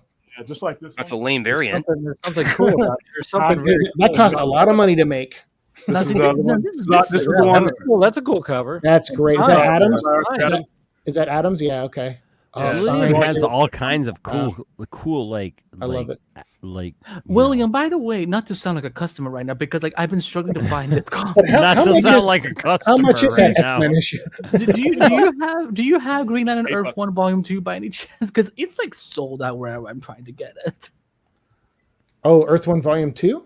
Yeah. You talking about the mini comic that came out, or the no, the full Green graphic, Lantern, the sequel to Green Lantern Earth 1 Volume 2. Oh yeah. no, I haven't had that in a while. I got it. Low print run. Brad's got it. Get it from William. I swear to God. Like William has that. Can you buy it on Comixology? Brad's going to get it right now. I can get it from this local. Brad, I will pay you a cat for it. William had fucking water damage, and William had still like a fucking plethora of fucking comics and stuff. When I went to see him, like William. Don't look at my name. Oh my God, we had water damage. There was a look at that. Look at there it is. Still, it was awesome. That it right there. Rub it in his face.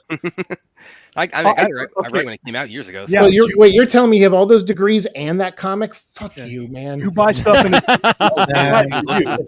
Fuck you, Brad. Right, That's so here. deep. Like, all my That's collection. awesome. I got everything I got over here. I got Blu-rays and comics and video games. Nice. My nerd stuff is like always like right off camera. My nerd stuff is really mine. You gotta somehow like incorporate that. I've been wanting to do that. I want like your degrees are get all your stuff figure from it out. William. Figure it out, man. You know, William's gonna appreciate can't this. see. William's gonna appreciate this. I'll be right back, William, because you're gonna really dig this one. This is the one that everybody just associates with me so much. So I'll be right back. Boy, is it a there's like a city of cats behind Phil there. That's awesome. Oh yeah. There are a bunch of, oh yeah, oh my God, could you imagine if the cats heard Brad's rant tonight? He's in there like, oh fuck this, I guess we don't the cats are like, do you know how hard it is to get work in Hollywood? We need Superman movies. Phil's like looking around. Phil's I don't know where my looking cats around. are. He's like, what the probably- hell are you they're talking They're about? probably fucking hiding He's down got a there whole. somewhere. He's got a tower. I know that we right? can't hear that's anything cool. Phil is saying. Yeah. Phil, can I just tell you, Phil, that you are the realest fucking dude that I have ever. Dude, you let me drop encountered. F-bombs on your show. I'll never not be real. Come on, man. Dude, you can drop. I didn't set that rule. I know. Other people set that rule. I didn't like, care who set the rule. I still mean, fucking did it. I know, like people just like expect the fact that I'm a pastor that like I'm just like you Squeaky can't clean. say anything. Oh yeah, But, you were like, supposed, I don't you're set not that supposed to, rule. you're not supposed Like, to, like, especially now that I'm technically. independent. Like screw that. Yeah. Well, okay, so this is the one, the running joke we have on the Sci-Fi Center is that everything, because I mentioned on the William show, about to get really mad at you right I now. really love the Raid movies, and Yes, I mentioned you that like did. one or two Nice. times, Which and you it becomes should. this yes, I should because they're awesome. Yeah. But I mentioned it a couple of times. Not a and now single the- cat in that movie. Damn right. So it becomes this running joke at the Sci-Fi Center. It's like Brad can connect everything. Like Brad has like Raid memorabilia off. Okay, my Blu-ray shelf. It's like that's where I got all that up here. Okay, one copy of the Raid, one copy of the Raid 2. That's Okay, only one? Well, I got digital copies of them. both, Okay. but, Okay, good. Just making sure. So are you a fan of The Last Jedi? Yeah, no, I thought you were good. I do like. I've Last never Jedi. heard of these movies. You never seen the Raid movies, Andy? Oh man, they're Andy, fun. oh, I just love making people feel uncomfortable. Andy, you with, haven't like, seen stuff Raid. that they love. They're very violent action movies. They're good though. Oh, I like Andy, them. it's like I have to enlighten you, man. some of the best choreography. Why don't you write? Why don't you write like like a 2-page essay on Discord, and I will get back to you like in 4 weeks. Yeah, I've written articles about the raid movies. That's so. Yeah. Dave, you're still the host, right? Dave? Tag I'm trying him to be. in one, Brad. Tag him in one on Twitter. I love you, Dave. I love you. So man. yeah, I Hey, mentioned like how many fingers am I holding up? Which one are you talking right now? I see the case fucking closed. All right, so I mentioned like 2 or 3 times though. Dave, did anything else happen in news this week? Well, that's what I was gonna get to. Like, Yeah, what were we gonna say? Brad was saying something. Yeah, I mentioned 2 or 3 times on the Sci-Fi Centers. I tell people, More oh, the than raid, 2 or the 3 raid. times. I mentioned 2 or 3 times. Okay, I just mentioned, oh, I'm a big fan of the raid movies, and it turns into this big running joke, and there it's like Brad can connect like the creation of fire to the raid, so I just lean into that. Nothing wrong with loving your raid movies, man. Yeah, love them away, man. So if I like dropped a turd, would you still be able to connect it to the raid movies? Well, anyway? see, I mean that's a. Please don't answer it. Either. well, I mean, shorthand for everything. It's like what was a good one that I think I first used this with? It's like, Brad, how can you connect like can you connect the Flash, or can I connect what was the one that somebody threw at me? Can I connect the Matrix to the raid? And I say, well, the Matrix takes place on planet Earth, which is in the same solar system as the raid, so therefore they're exactly the same. Yeah. we connected. We're big Linkin Park fans, so they did. I think Mike and Joe did the soundtrack to Raid. Yeah, they did. Yeah. The fact that my girlfriend's still watching this stream is like where I'm like. Totally she's actually still watching. She's keeping an eye on watching. you. She's messaging me going like, yeah, you're a little bit drunk right now, so you should probably shut up a little bit. So a little bit, man. Okay. Well, earlier you called yourself an independent pastor. I'm like, does that mean you don't follow God anymore? No, I do. Okay. That's the problem. Is I do. No. Here's what it is. Other people don't. Everybody, this is Dave's stream. He's trying to move. No. I was just gonna say, like, one of the things that we could talk about is how Quentin Tarantino was right about the Toy Story trilogy. I mean, how are we feeling about? Did you guys see all that? Before we do that, though, I got to ping off of Enosh's comment. It's the whole thing about the pass your drinks. It's like, do you guys ever see that one interview with this grandma or somebody who calls into Ellen, and she says, "I'll be honest, honey, I love Jesus, but I drink a little." What did she say? She said, "I love Jesus, but I drink a little." Okay, so like just like drinking. So that's Enosh, basically, right? Yeah, I mean, look. Here's the thing, is that there's a lot of spiritual things that get talked about, but people do not actually zero in on what is actually happening, the context of around those scriptures, the context around things that are happening, and you know what? I have just determined in this last year to be as real as I can freaking be, and that's what I'm going to be. And so if that makes you feel uncomfortable, I'm sorry, but if it makes you feel more comfortable and makes you feel in a way that you would actually like to have a conversation with me about why I have the faith that I have, then you know what? I'm cool with that. And I don't try to force people to. Dude, I'm a practicing Catholic, so it's like. I mean, right. I don't force people to try to think a certain way. I have been very much judged because people know that I'm a pastor. People know that I'm an atheist. Right, and that's fine. As long as you don't mind me loving pussy, then we're all good. I just worship Phil. So here's the thing. Is I love having conversations with people, right? I love meeting people where people what the who the fuck is playing this music right now? I believe that God meets people where they are. Now, do I believe that necessarily everything that we feel as human beings is necessarily lines up with what God thinks about things? No. But you know what? We can have conversations, and we should be able to be respectful of everyone. And be respectful of all of our positions in life, and be able to talk about why we feel the way about God that we do. And unfortunately, people are pushed out of that conversation because there are people who just feel like this is the way that it's been. But you know what? I'm a nerd, and who's stepping on his moment here? But can I add something to that, English? Because here's the thing. Yeah. I grew up with a Muslim mother.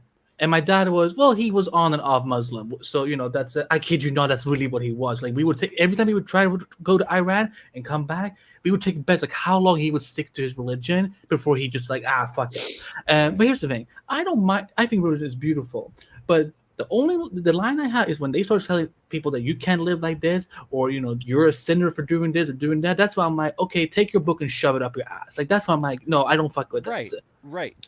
Andy, I totally feel where you are. Here's the thing about that, right? Is that books don't fit up asses. You just don't. You're not seeing some of the books I've seen. I'm sorry. Do you know who John Wick is? But see, that's why throats. That's why, though. Honestly, I would rather have conversations about things than point fingers and say this is what, like, take positions on stuff. I would rather have conversations about things and talk about like where we are as humans, where we are as people who have all sinned, and and Dave, I don't want to take over that. Oh yeah, you're good. You're good. I mean? Like I don't want to be like overly about that, but seriously, I mean, even in the characters that we love. A lot of the DC characters, I mean, especially Superman, takes a lot of from that perspective, right? But in that, we have to look at where people are and how people are human, and we make mistakes, and we have opinions, and we have things, and life is a journey. It's not about like that we arrived, right? And that we just know everything to tell everybody else what's right and what's wrong. Life is a journey. And I choose, as doing what I do, to meet people where they are and to love people where they are. And it's not that everything is okay, because everything is not okay. But to see where we are as people, right? And to love each other. And to realize that Jesus loved us as people. And God loves us as people. And you know what? We're all on a journey. And we have to get to that finish line, and none of us are at that finish line yet. Nope. Not yet. No, that's well said, Enosh. But I know William. I mean, I don't know. You guys doing your show tonight? You and Brad? Literally, as soon as I disappear off this screen. Okay. All right, guys. Have a good show. Yeah. All right, you guys have a good wrap up. Bye, Wonder Twins. Also, real quick, I love the Wonder Twins. I love the Wonder. That's why I'm slamming them, William. Why can't the Wonder Twins be done in like seriousness? Oh, you love the Wonder Twins. What's the name of their monkey then, huh? Well, in the chat. Before we go, I always love I did want to mention before we go, we're also doing a couple of watch parties tomorrow that might involve a let me guess, the raid cyborg from the future. No. So anybody wants to drop in and join us on that? Which one? Terminators 1 and 2, and then we're going to air episode 3 of Terminator 0. Oh, awesome! Cool. Nice. Anyone wants to drop in with us for that? I might be able to do that. Sweet. Part of our charity drive that we're doing between the Rebel and Director's Cuts and Twilight of the Gods. So I'm really looking forward to those, because we've been talking about, it's amazing. The Sci-Fi Center hasn't done a Terminator movie yet. We need to fix that. So rectify that right quick. Oh, the Sci-Fi Center hasn't done a lot, to be honest with you. But I mean, whoa. Dude, you've been away for a while, and I still know that he hasn't done a lot. I love the one. I even bought the new comic that came out a few years ago. Okay. Just staying in business is enough these days. Trust me. Yeah, hey, look, what it is. I will tell you this. Look, William is amazing. William is an awesome guy. I know I give him a hard time, but William is an awesome guy, and having met him in person, he is a stand-up guy. He really believes in what he's doing. He's just trying to get things out to people and be a comic book guy. Word. Right? And so support that guy. I've been to the Sci-Fi Center. Don't make me so sure. The Sci-Fi Lounge is about to become a fanfic here. Right, and I've looked around his place. I've seen the things that he's doing, and William is a real guy. You might not agree with every idea that he comes up with. I don't either. But you know what? William is a good guy, and I agree with everything William says. Right, and well, you know what? Fucking chill. Because you shouldn't agree with everything William says, because William is pretty disoriented. But because he's old. Welcome to the club. He's being disoriented. We all are. All right, guys, go ahead. All right, see you guys later. Hi, William. See you. Have a good show. Bye, guys. Bye. Have a good show. Man. Yeah. Ooh, all right. So, I've been sitting on this name for like an hour now. You have, now that Brad. I know this at first. Yeah, I know. I mean, again, there's nothing against like that whole thing, but I know. No, I know his point though. I was just. Trolling, when it comes, y'all got heated tonight. When it comes to Brad, thankfully he's not one of the irrational like Snyder fan No, guys. I liked him. I've heard him on the show before. I like talking to Brad. I like that, but he is part of the thing where he goes, I can't let I can't. He can't move on from the Snyderverse. He can't. He's written. I think he even wrote something even recently about not moving on from. And I'm like, all right, fine, cool. But at the same time, it's like there's like a whole like what's up? I just told Phil, "Fuck you." That's all. I hadn't gotten from him yet, so I was that's like, It's good. It's good. Yeah, you finally got it. No, it's just like one of those things where I just kind of go like, all right. I mean, and that's where I was like bringing up the whole thing where I was getting the shit from that side where like, oh, you're part of the move on crew. I'm like, you don't have to move on. You could still like talk about it and create. Live the journey. Now we're Dave, why can't you enjoy everything? You just need to move on, Dave. Jesus, I know, right? Dave, I mean, you have Dave of all of the people, Dave. You have proven yourself. I know, over and over again. Dave, man. why are like you not I respect you, Dave, so much. Like I know you're my friend, and like I feel like I could talk to you and everything. But I remember a time where like when you reach out to me, and we're like the first time, and we're like, hey, Enosh, would you like to come on the dude, we had such a great conversation. Dude, like I felt like I had like made it. Like I was like, fuck yeah, man. Dude.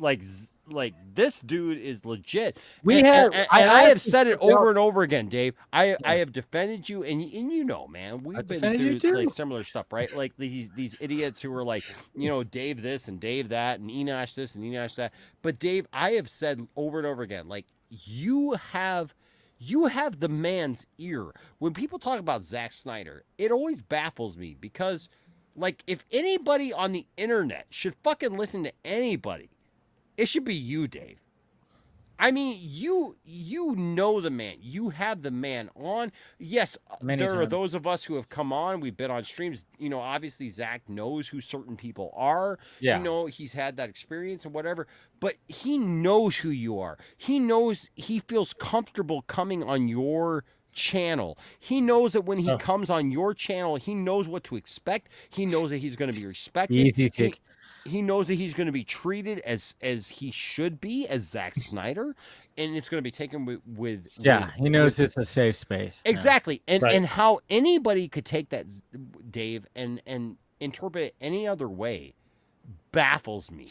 It absolutely blows my mind because like I said earlier in in this stream, everybody says stuff, right? People say stuff. People try to be the thing. People try to want to, obviously everybody wants to be the source, right? Everybody wants to have people come and watch their YouTube channel or their TikTok or whatever and support them and hold them up. But Dave, you have been consistent, man.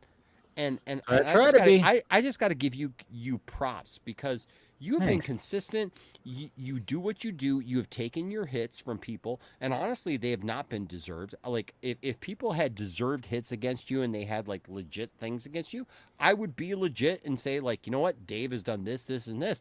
But Dave, you have always maintained yourself as being reputable, as being just logical.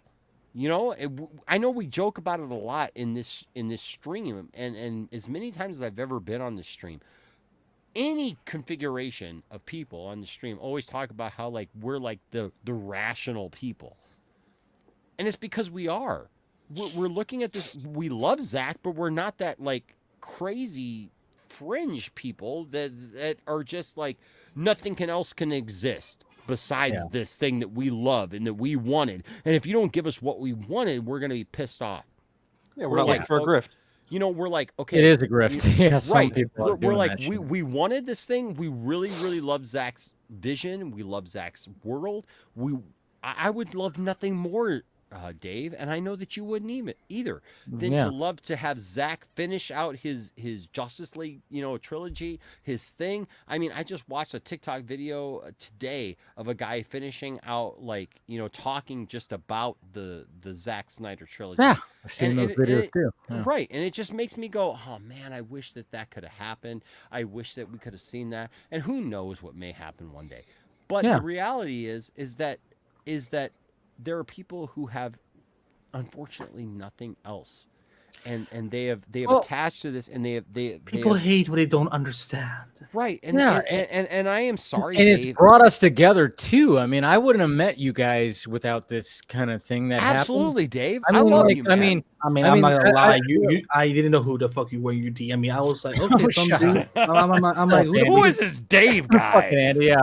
The film junkie. That sounds generic. I slid into Andy's DMs and said, "Hey." I was like, who's this himbo at? I was and still remain just a fan of Dave's. It's cool to call him a friend on top of that, but that's how I met Dave. I was just a viewer, and I made a video being like, I got tickets to Justice League.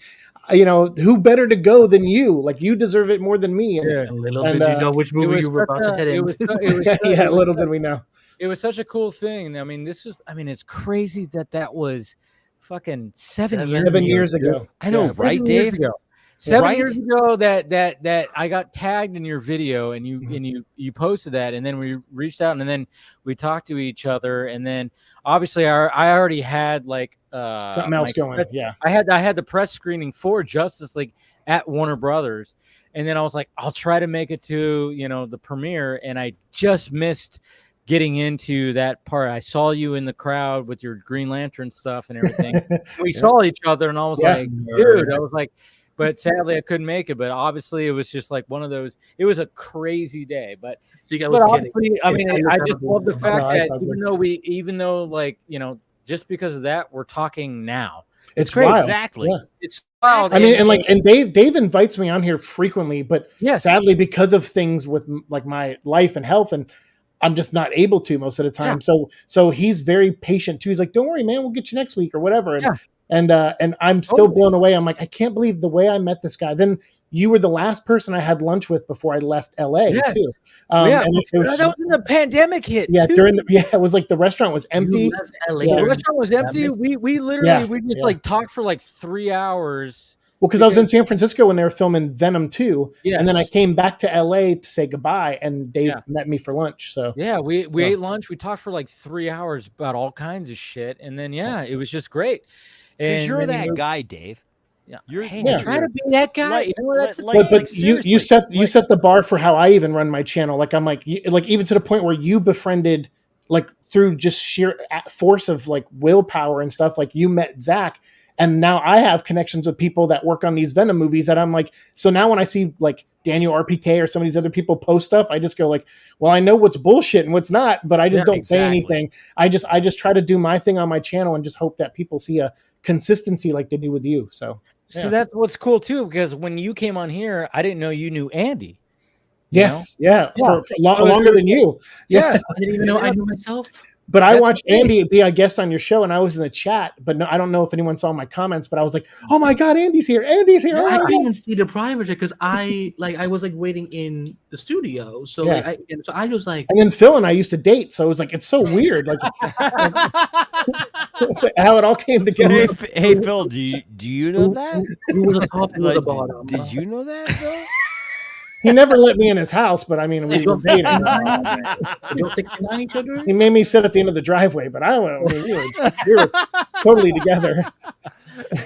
Feels like no, but I mean that feels like streaming at 3 a.m. Like there's some guy in my driveway right now. I don't know why he's out there. I started off. He doesn't like the kiss and tell. I know. I started off just being a casual viewer. I heard Dave on Scott and Tim's show once, and I was like, this guy fucking speaks things I like to hear, and he talks from a point of view that is, sensible. And I started watching his videos. I never used to be like a YouTuber or anything like that, and I have now started my own YouTube channel. Ironically enough, there's real irony for you all there.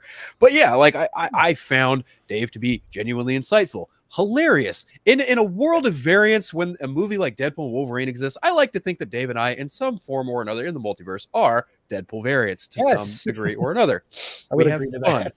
I agree with that. We have fun. And Dave's a fun guy. And he, when he had Zach on numerous times, like, oh, fucking cool. He's got my favorite director of all time, just shooting the shit, acting like a normal fucking human being. This is great. Talking about real things, right, Phil? Yes. and it's amazing. And you know, and even to see him grow and get to talk to Joe Manganiello of all fucking people, and ask him the burning question of if Deathstroke had a favorite fucking Metallica song, which one is it? And we both knew immediately it was Disposable Heroes, and it's like yes, fucking so W. But see that's what shows. But fuck you, Dave. That's what shows that Dave. But that's what really shows that Dave and other people that are connected, right? Yeah. Like really I'm just here for the food. There are people that are honestly. I cooked dinner. I didn't even eat it. There are people that are just honestly trying to uncover things that they want to see, right? The information that they want to know about DC, about the DC movies. I mean, Dave talking with Joe Manganiello, like, fuck. That was so nerve-wracking. Oh my god, you don't even know, guys. That was nerve-wracking. Right, and like it was more nerve-wracking than Zach, because Zach is so easygoing. I was like, Joe, oh shit. Right, and like me talking with Dave Bautista, dude, that had to be nerve-wracking, right? Dude, that was so nerve-wracking because like I'm a wrestling fan. Yeah, and I'm you a had that DC connection fan, to him, right? And like it's like how do you talk about that without like going too far, right? Because like I know like Dave, especially Dave Bautista, he has a love-hate relationship, right? He has even recently talked about how he would love to come back, but he knows how that would ruin his story, right? Yeah. And so like how do you like dig into that as a wrestling fan and as a DC fan, as a movie fan, as everything? And Dave, you did an amazing job with Joe. Thanks. Pulling that out, and I really felt that whole event was something that pulled so much amazing sound bites out and and amazing thoughts out from the people that were involved in oh yeah, we talked about it last week, like because James Gunn posted the Chocos for like, you know, Martian Manhunter, and that was like a lot of talk about that, and it reminded me of because somehow it reminded me of like when Scott McClellan, you know, he during the Justice Con, that same Justice Con, he interviewed Harry Lennox, and then Harry Lennox pulled that little, you know, the fake little package of Chocos, and it was just like, yeah, it was just it was my favorite moment, because it was like this similar moment that I had with Joe Manganiello, even though there was like, you know, some technical difficulties with our interview, but at the same time, it was like, you always want to have that moment when you're like, oh man, we're interviewing somebody. It's got to be that moment where we just like, you know, and my moment was what you said, Enosh, was I'm going to ask, because I know just like me, I'm a diehard Metallica fan. I know Joe is. And I was like, I'm going to ask him, what is Deathstroke's, you know, favorite Metallica song? And we already knew what it was going to be. We knew, all of us knew what it was. Anybody who was a Metallica fan and knows the character of Deathstroke, you know what it was going to be. And when he said it, it was like, there it is. I was like, yes, you said it. You knew. But Dave, you rock, right? Because you get it. You understand it, right? And when we did that thing, there's a lot of people who are a lot of different places with that, right? There are a lot of different places with how it got released, with the, you know, with the Snyder Cut, with all that stuff. But the reality is you hit it exactly on the head. I feel like everybody that year especially, and I mean even the year before, with just the Nerd Queens, they hit it exactly. And the problem that people don't want to admit is that it was awesome. I mean, it dude, was. Bless you, your time with Joe was fantastic. I mean, well, just like your time with the Batista was great, man. Yeah, but we hit things that fans really wanted to know. Yeah, right. We were fans, and we cared about that stuff, and that's what I see so much is like not seen into a lot today. Is those genuine interviews? Yeah, right? I know. you did such an amazing job with Joe, where you talked about Metallica, you brought that all out. Yeah, and you know what I mean. And me with Batista. Yeah. You know, with being able to talk to him about the things that he loved, and that's the thing that we touched on. You brought up the Lego set. Remember when he brought up the Lego set? Yeah. He loved that. He loved that. Right. Just stuff like that. Stuff like that. I mean, he's tweeting about it afterwards. Yeah. Right? Tweeting about his Ewok village, right? Yes. That he's never opened, you know? And I mean, people can say whatever they want to, Dave, but you know what? I mean, the thing is that we experienced a moment. Oh, it was great. We experienced a moment that no matter where it goes, if it ever goes anywhere else, we got the Snyder Cut. And I've seen you say it so many times, and I've seen others say it so many times. We got the Snyder Cut. That's what we were fighting for. We just wanted to see Zack's vision represented. Whatever came after was great, you know, was fine. But if we didn't see anything, okay, we move on to the next thing. And if we're DC fans, we look at it and we go, you know what? It is what it is, because DC covers a lot of different emotions. It covers a lot of different, like, you know, from serious to goofy and everything in between. So I want to see what James comes up with. I want to see what James We'll see what happens. Well, let's see what happens. Let's give him a chance, and then let's judge it. Look, if it sucks, I'm gonna make. I'm gonna come out of retirement, semi-retirement, and be like, "Fuck James Gunn." Like you know what I mean? James Gunn sucks. I hate James Gunn. You know what I mean? But can I please piggyback off that? Yeah. If Superman doesn't, you know, wow people, but if it makes enough money, okay, you don't have to like his fucking Superman movie. That's fine. Right?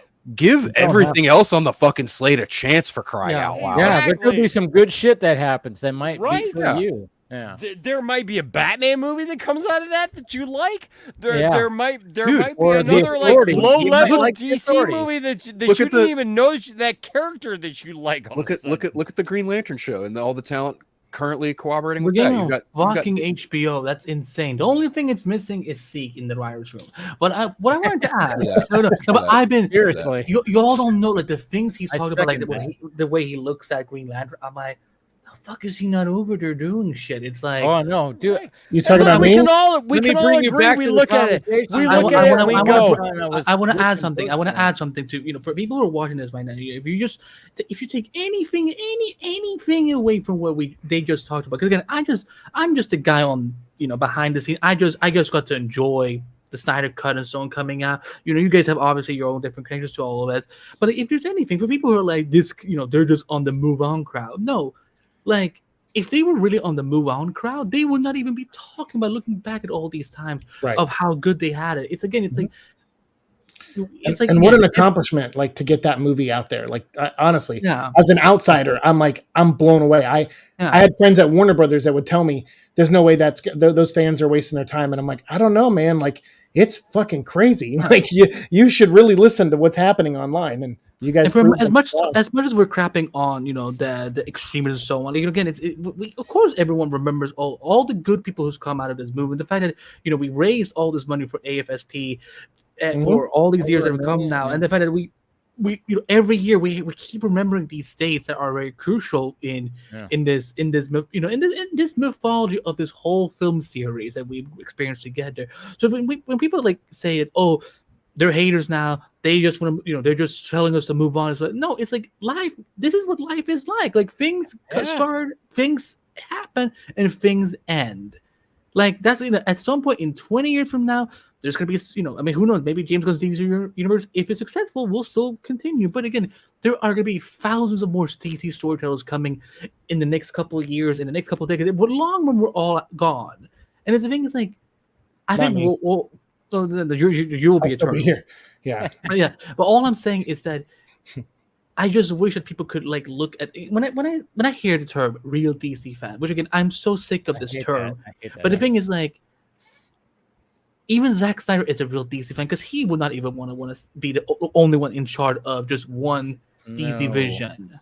Oh, dude! So, like, how many times have I seen and we're like, "Oh yeah, Zach and Debbie should be heading DC Studios." It's like, that's not what they want to do. They never wanted to do something like that. They want to make movies. That's why they go into movies where Zach is the creator and he's got a good woman behind him going, yeah, and backing him up and bringing. They don't want to be executives. They don't want to have to make those calls. She brings her ideas. They collaborate, and then there's times where Zach goes, "Oh, we should do this," and Debbie goes, "No." She slaps his wrist. That's why anytime that I always say, you know what Zach and Debbie's relationship is? 300. 300. You look at Keenan Line, that before he kicks the dude into the fucking hole, he looks at his queen, and she gives the nod. That is Zach and Debbie right there. He's looking at his queen like, can we do this? Should we do this? That's the thing. He's got a good woman behind, and I've talked to Debbie many times. She is fantastic. I love talking to Debbie. She's just a smart, intelligent woman, and it's just like, it's crazy. Like, and she's got this just energy that exudes. I really feel at the beginning of another Trump impression. She's super I'm not sweet. gonna do really intelligent woman. Yeah. She is super sweet for sure. Oh my God. I mean, the times that I've talked to her, she's just so happy, and she's got a charisma to her. It's crazy. It's like, I can't even, you see the balance, and that's the thing. There's a balance there, and that's why they're, when they make these movies, it's like you see the balance where it's like Zach has these crazy ideas and Debbie kind of balances out, like, don't go that far. Yeah, that works. I think she kind of keeps him in check a little bit, because he might go a little too far, and she goes, nope, you're going a little too far. It's a little bit too much. I can remember, like, at Full Circle Saturday night after BVS, we're all online. Like, it was you, me, Scott, and Steven, everyone, like, in our immediate group. We were like towards the end. I can't really speak for anyone else who was there, but I feel like when we got up to that point in line, I remember Debbie specifically asking us, like, are you guys going to be here tomorrow? And we were like, oh, absolutely, yeah. And she was like, good, we've got something really, really effing cool to surprise everyone with. And it's funny because, there's a certain subsect of fans who tried to spin a story that someone of the main trio was going to show up, and it wasn't going to be, who actually did show up. And it was just really funny because all of us were just kind of like, oh, well, that's cute. But, what ended up happening happened. And we were just like, oh, that's amazing. So it was great. I remember, like, when we did the whole signing thing and stuff, and it was just like, and I was talking to, when Debbie signed the thing, and I was like, oh, you guys, doing great. She was like, great to see you again and stuff like that. And I'm like, my mom's showing up tomorrow, and she went, oh my God, you're bringing her mom. That's so great. And she was just so happy that, I don't care if it was fake or not, but at the same time, I was like, it felt genuine, obviously, because she's a genuine person. But it was just like one of those things where she was like, oh my God, your mom's coming tomorrow. Oh my God, kind of thing. So, and then of course, when I talked to Zach, all we did was joke about, the mic drop from DJ. He looked at me, he was like, I was like, DJ, and he looked at me, he goes, that motherfucker. I was like, yes. I was like, yes, that guy. Because, he knows I've talked to DJ. I even talked to DJ at the fucking Rebel Moon. That guy's a character, man. I would love to talk to him again. Because, obviously, like, when we got into the intermission between the two director's cuts, everybody's, like, doing their thing, and we're eating, and I'm, like, talking to people who are, like, hey, film, it was, like, and people that I knew were going to be there. And then I saw DJ, and they were talking to, and so I was like, I'm just gonna walk up and talk to DJ, because everybody was hounding Zach, of course. I'm like, let him hound Zach. So then it was just like, I walked up to DJ, I was like, hey, and I was like, what's up, Eddie? Do you remember me? And he goes, of course. And I was like, okay, cool. That guy's a fucking character. All he did was just like joke around and talk, and we of course joked about Zach and stuff like that. And then like the dude who was handling the Q&A for Rebel Moon, he was also there, and he actually designed the shirts, most of the shirts that we got. Oh, cool. And I was wearing the one shirt that he didn't design, which was the one with the Holy Grail on it. Yeah. Yeah. He didn't design that one. He designed all the other shirts that AFSB did. So when he looked at me, he's all, I didn't design that one. I designed all the other ones. And so I talked to him, and he was hosting the Q&A, and like, it was funny because like DJ goes, you're going to call on me, right? You got to call on me because I have something I'm going to say. And it was funny because when after the second part, the chapter 2 director's cut, I think I might have already talked about this, but I didn't realize DJ was sitting in my same row, but across the the little walkway. And then of course he did call on him, and DJ was like, "So since this Rebel Moon is so awesome, Netflix greenlit the next 4 ones, right?" So that's what DJ said. That's funny. Like the next 4, and it was like everybody cheered, of course. And then of course Zach was like, that's not but see, the reason why and reason why I'm kind of like even like talking about that is like, as Snyder fans, it's just and I even found myself even not promoting it as much as I wish I probably should have, but at the same time I was still showing up at the screenings and wanting to get Zach on and having Zach on and talking about all this and trying to do all this. It just seems like some of these more diehard fans are just all about the DC stuff not about the future stuff. And I'm like, guys, I get it. The DC stuff was phenomenal, and it was a phenomenal thing. Yep.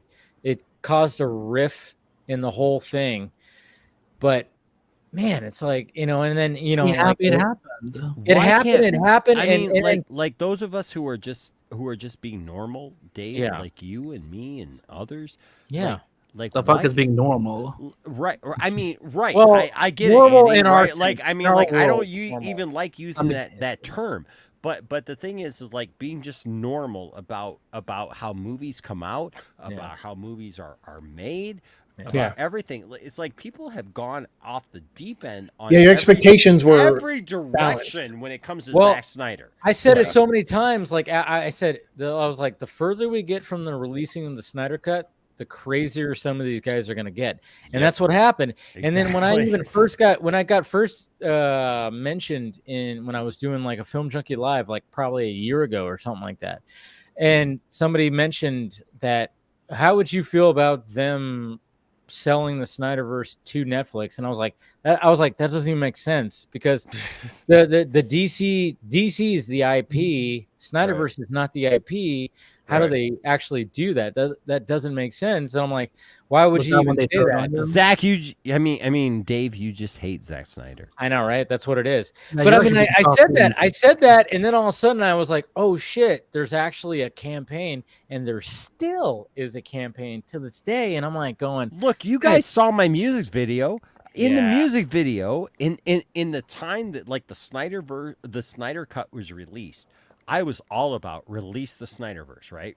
Renew the Snyderverse. We all were. Like we were all that way. We were just like, look, we want to see what the next step is, right? We want to see what happens next.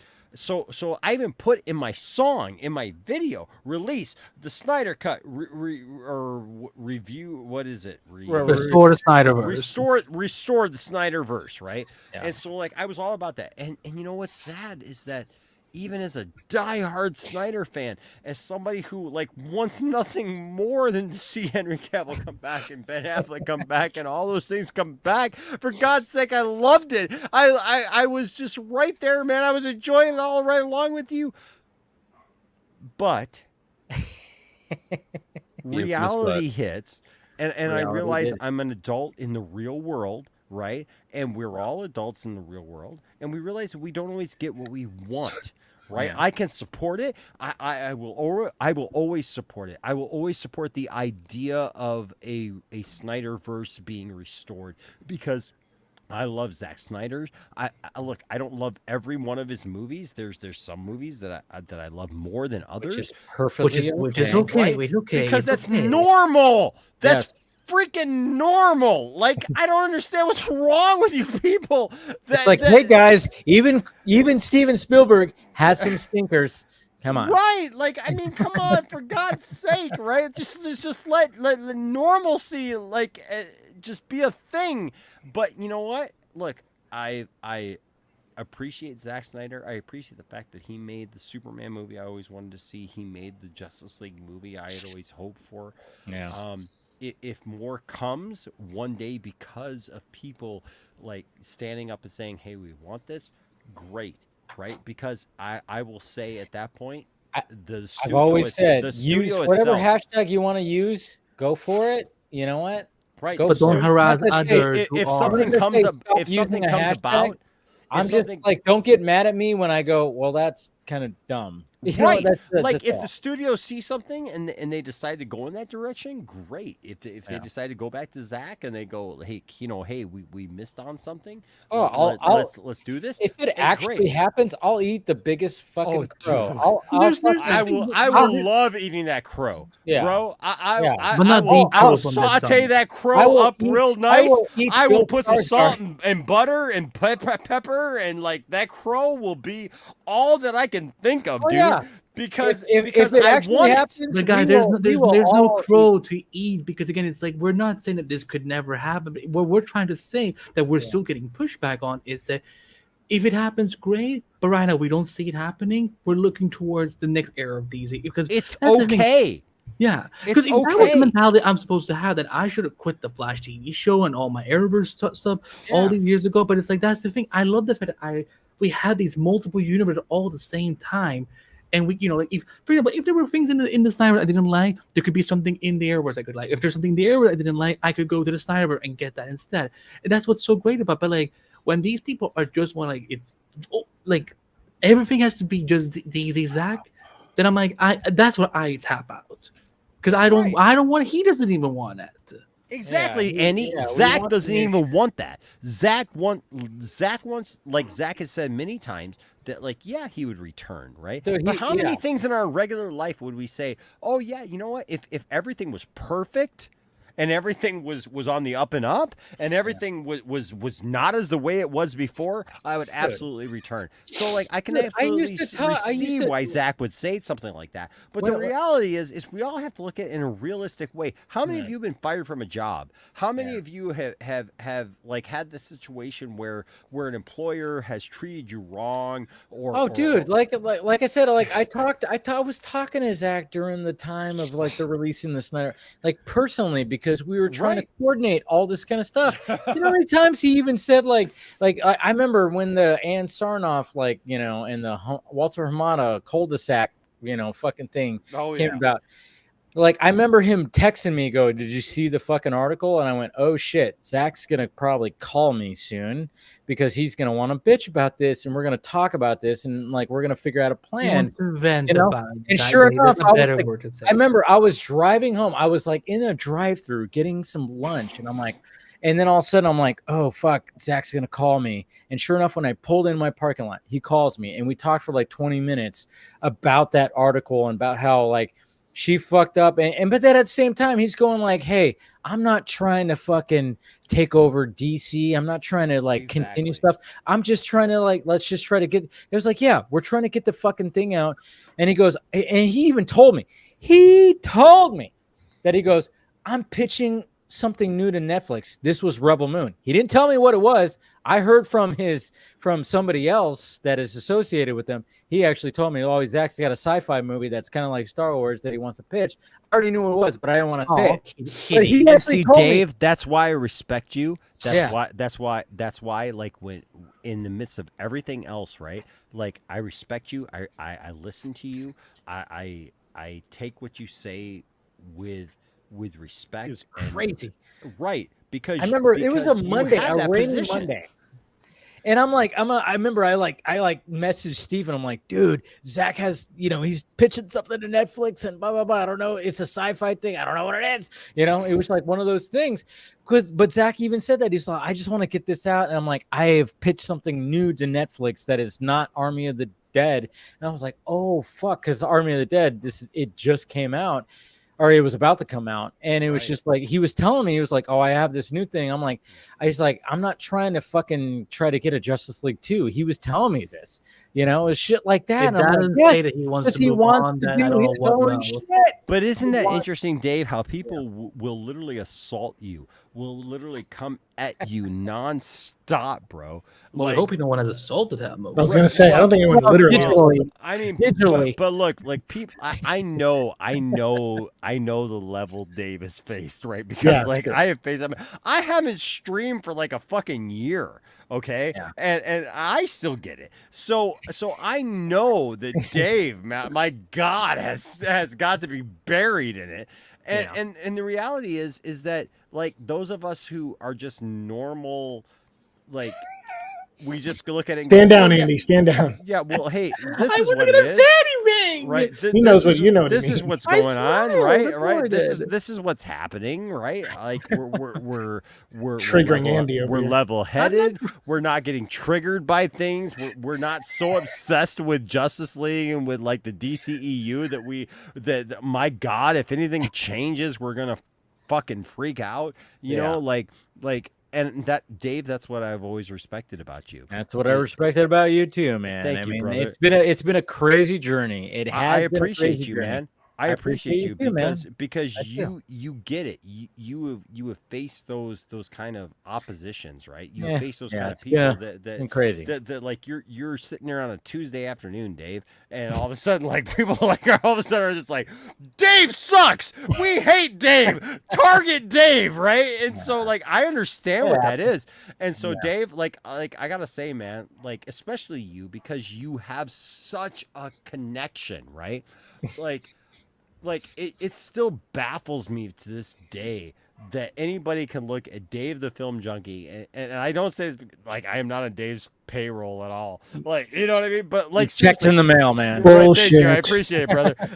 But like seriously, that's the only reason I come out every once in a while is to make a video to make some money, right? No, I mean seriously, but like. Fuck you if you look at Dave and you go like Dave is like got some ulterior motive or something. Like he's getting Dave tired of saying it. I mean, fuck you. Dave is just a normal guy, man, who like is I just like talking about movies, man. Right, Dave. I love talking about movies. Man. Dude, you rock, and that's why I've loved you. I didn't mean to get wrapped up into this crazy. Oh my God, dude! From the very get-go, I've loved you. So crazy how. Isn't your channel called Dave the Film Junkie? It's like right. Like, I literally started because I love films and I love watching movies and talking about movies. It's literally what. I've only been paid attention on TV. I found a director that I went, oh, I kind of like this guy and like his unique style. But there was a bunch of people who didn't like that director, and they didn't like what he did with DC properties in particular, Dave. That's the thing. It was crazy how it all just kind of, and then all of a sudden it was like, oh shit, BVS came out, Justice League came out. Wait a minute, there's something here. And then it just kind of parlayed into this whole fucking crazy thing. And here we are, still talking and still fucking. I remember loving Man of Steel and just thinking, like, why doesn't everybody love Man of Steel? And then, like, having that conversation with everybody around me. 11 years ago, because I was, I didn't really have a lot of online friends when the DCU was created. So for me, I was like, fuck, why are people so angry about Man of Steel? I thought I was in like just that echo chamber all by myself, but then a couple months later I met Rebecca because she was doing a Once Upon a Time podcast at the time, and she invited me to, and I remember that's how we and after that we talked a lot about Man of Steel. I'm like, oh, this is what it's like to have people also who like this movie. So yeah, like I totally get where you're coming from. Like 11 years ago feels like, again, it's unbelievable. It's been 11 years already, but like yeah, it's insane what has happened now over a decade plus. Yeah, it's and Dork Knight. I know it's crazy hearing me drop F-bombs because of who I am and what. But look, I'm honest, right? And I'm an honest human being. I'm a normal human being, no matter what I do outside of this. Pastors have to legally be honest, isn't that like part right? of I'm honest in everything. And I think if anyone's going to get forgiven here, it's going to be you. Okay, well, thank you. Well, I just gotta say, like, it's. I think God knows your name more than mine. Well, you know what? God knows all our names, man. And like, not full about mine. Well, he knows all 8 of ours. He does. But like, I respect Dave so much because, like, Dave, like, it's so funny. Like, when you start thinking back, right? Yeah. When you start thinking back, like, the first time I was ever on the Vodka stream first. Dude, we had a little segment. I think I clipped it out where I was like, it was like you said, What would you want for I said like what do people want from a Superman movie? And we listed it off, and it was all in Man of Steel. It was like I'd have to dig up that video, but I think I clipped it out because I thought it was like a cool thing where we were like, you started naming things like what you want in a Superman, and then we're like, that's in Man of Steel, but people don't realize it, kind of thing. Yeah. Right. And that's the weird thing about it, right? Is that all those things that people have claimed that they've wanted. And honestly, it's not just Superman, it's not just DC, but it's in a lot of these properties. Even Star Wars, right? Like, look, I get it. We haven't mentioned that once tonight, by the way. So I'm glad we're bringing Star Wars up. I know, right? But like the Acolyte might not be what you wanted, right? It might not be what you expected. But if you honestly look at it, like they tried to do something outside the Skywalker saga, right? They tried to move outside of that. They tried to show some different things. And I get there's people who are always going to have their, there's this agenda, there's this and there's that. But I always thought it was funny because like everyone I ever talked to was always like, there's lesbian witches in the Acolyte. Okay. Oh, trust me, honey, they've been around for a lot longer than that. Like, how would you know that except for like a half a second? That's like a connection between two of the women. Like there's not like this big thing that's like we're all lesbians and we all have lesbian sex and we are all like committed to this relationship. I think they're just called sex. Right, like there's nothing to that, right? I mean, there's more lesbian stuff in the Rise Well, to be of fair, Skywalker. the people criticizing this shit probably are virgins. Well, yeah, they've probably never had sex, but okay. They probably don't have and dicks. I've been criticized that too because I'm a pastor who talks about like that I love sex and like I enjoy sex, so God forbid. But, yeah, Enoch, you're not even supposed to like me. Like I know, I'm a homo. right? Like I'm a pussy, not pussy. Like you're not supposed to like me. I know. But it is what it is. But it is what it is. It is what it is. I don't even know what to say anymore about this stuff because I feel like I'm caught between religion and fucking Star Wars fans. I know, right? So screw them all. Similar. I just like I like what I like, man. Like wow. I'll be honest with you, I watched half of Andor and I did not like half of Andor. Okay, and the last half of Andor I kind of enjoyed, and I would watch the second season because it's Star Wars. Of course I'm gonna watch it because it's Star Wars. Because I'm a Star Wars fan. I love Star Wars. Like I don't care who the character is. I don't care if they're black, if they're white, if they're Native American. How are they Native American if they're fucking in Star Wars? I don't know. But you know what? They are apparently, so I just go along with it. I just love Star Wars. I love hearing more about Star Wars. I love learning more about the lore. I love learning about the fact that in the book Darth Plagueis, like it talks Red Letter Media, it talks about all these other things that happened or whatever, and nobody freaked out about it. But apparently, when there's lesbian witches involved, everybody fucking freaks out about it and loses their shit about it, and like they don't know what to do. So I just say, like, listen, take it one project at a time. Just love what you love. If you don't love what you see, if you watch The Acolyte, if you watch James Gunn's Superman, the anger, and you hate it. I get it. And I've said many times, if I watch James Gunn's Superman movie and it is off, it is not on point. You'll point it out. Just like I will. I will absolutely point it out. But the thing is I am also a realist. And I say, you know what? Just because it's James Gunn, just because it's something different than what I had hoped that they would continue on in with the Snyderverse, doesn't mean that it's going to be bad. Doesn't mean that it's going to suck. Doesn't mean that it's a horrible atrocity. Doesn't mean that it's, Wish, Superman, wish.com, Superman or whatever. Oh, now I was like, I was like, what? Wait, Wish what? I'm like, oh yeah, that's right. Right, where people make that meme, where they're like, it's the Wish version of this, it's like, I'm sorry, funny? Corn Sweat looks great as Superman. It does. And, give him a chance. He sure does. For God's sake, give the man a chance to be even Superman. The movie hasn't even fucking come out. Fuck you if you seriously are destroying this movie before it even comes out. Hey, we get it. The costume doesn't look all that great, but hey, we'll see what happens. But Dave, we all agree that from the back it looks amazing with the cape, right? I mean, the cape is good shit. I don't like the cape personally, but go on. Okay, I don't know how you get that, but dude, I don't care. I still love you, and I still love Superman. Like, it doesn't matter. Like, I mean, seriously, I love these people who are making these things about it, like it's like life changing. Can I say something just to kind of piggyback what you're saying? Yes. So when they announced Zack Snyder was going to do Man of Steel, I didn't realize, oh, that's the guy who did 300, because I was very young when I saw 300. But I remember, like, he did an interview that I got really tilted with. But again, this is like 17-year-old, 18-year-old Andy. So, you know, I was like, you know, I didn't know better. So, okay. But I remember I don't have the full quote in front of me, but he was talking about, you know, wanting to make Superman realistic. And I was like, that is the stupidest thing I have ever heard a filmmaker ever say. And I was so pissed that he was going to direct that. But then once I saw the movie, I'm like, I get it now. And the thing is, like, instead of like just saying, you know, I'm not gonna go watch this movie, fuck Zack Snyder, fuck all of this, you know, I don't care, you know, like I was like, because, you know, I just also come off of, you know, Smallville had just ended the year before that. Right. So I was like, you know, am I ready for new Superman? You know, I was very sensitive. I was like, no, only Tom Welling and Eric Durant should be Superman. I've only watched 10 years of Clark Kent. Am I ready for Superman? Well, first of all, he's been Superman this entire series. The suit does not define him. I know. Either way, I go see the movie and I am left bawling. I am like feeling like this feeling I had never felt with a movie in my entire life.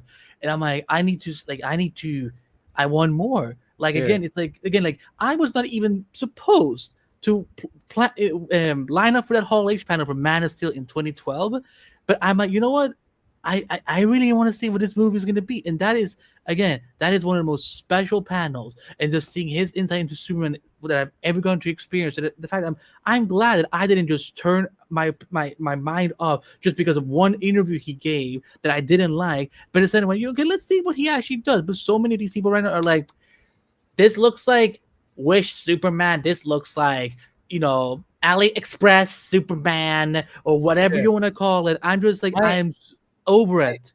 My second video that I did on YouTube was about Henry Cavill being cast as Superman. It was kind of crazy because I think I knew who, I almost want to go back to those videos, but I don't, because let's watch it right now. No, we're not going to do that. One of these days, maybe I'll do that. Shut the fuck up, Andy. But at the same time, I'm like, man, did I even know who Zack Snyder, like, did I know? Because I saw Dawn of the Dead in the theaters. I saw 300 in the theaters. I saw Watchmen. You look so cute. I knew he was looking it up.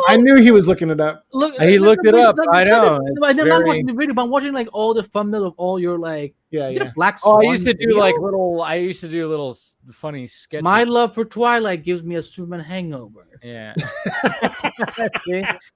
Stuff like Cure for Bieber fever are big, beautiful boobies. Oh yeah, there it is.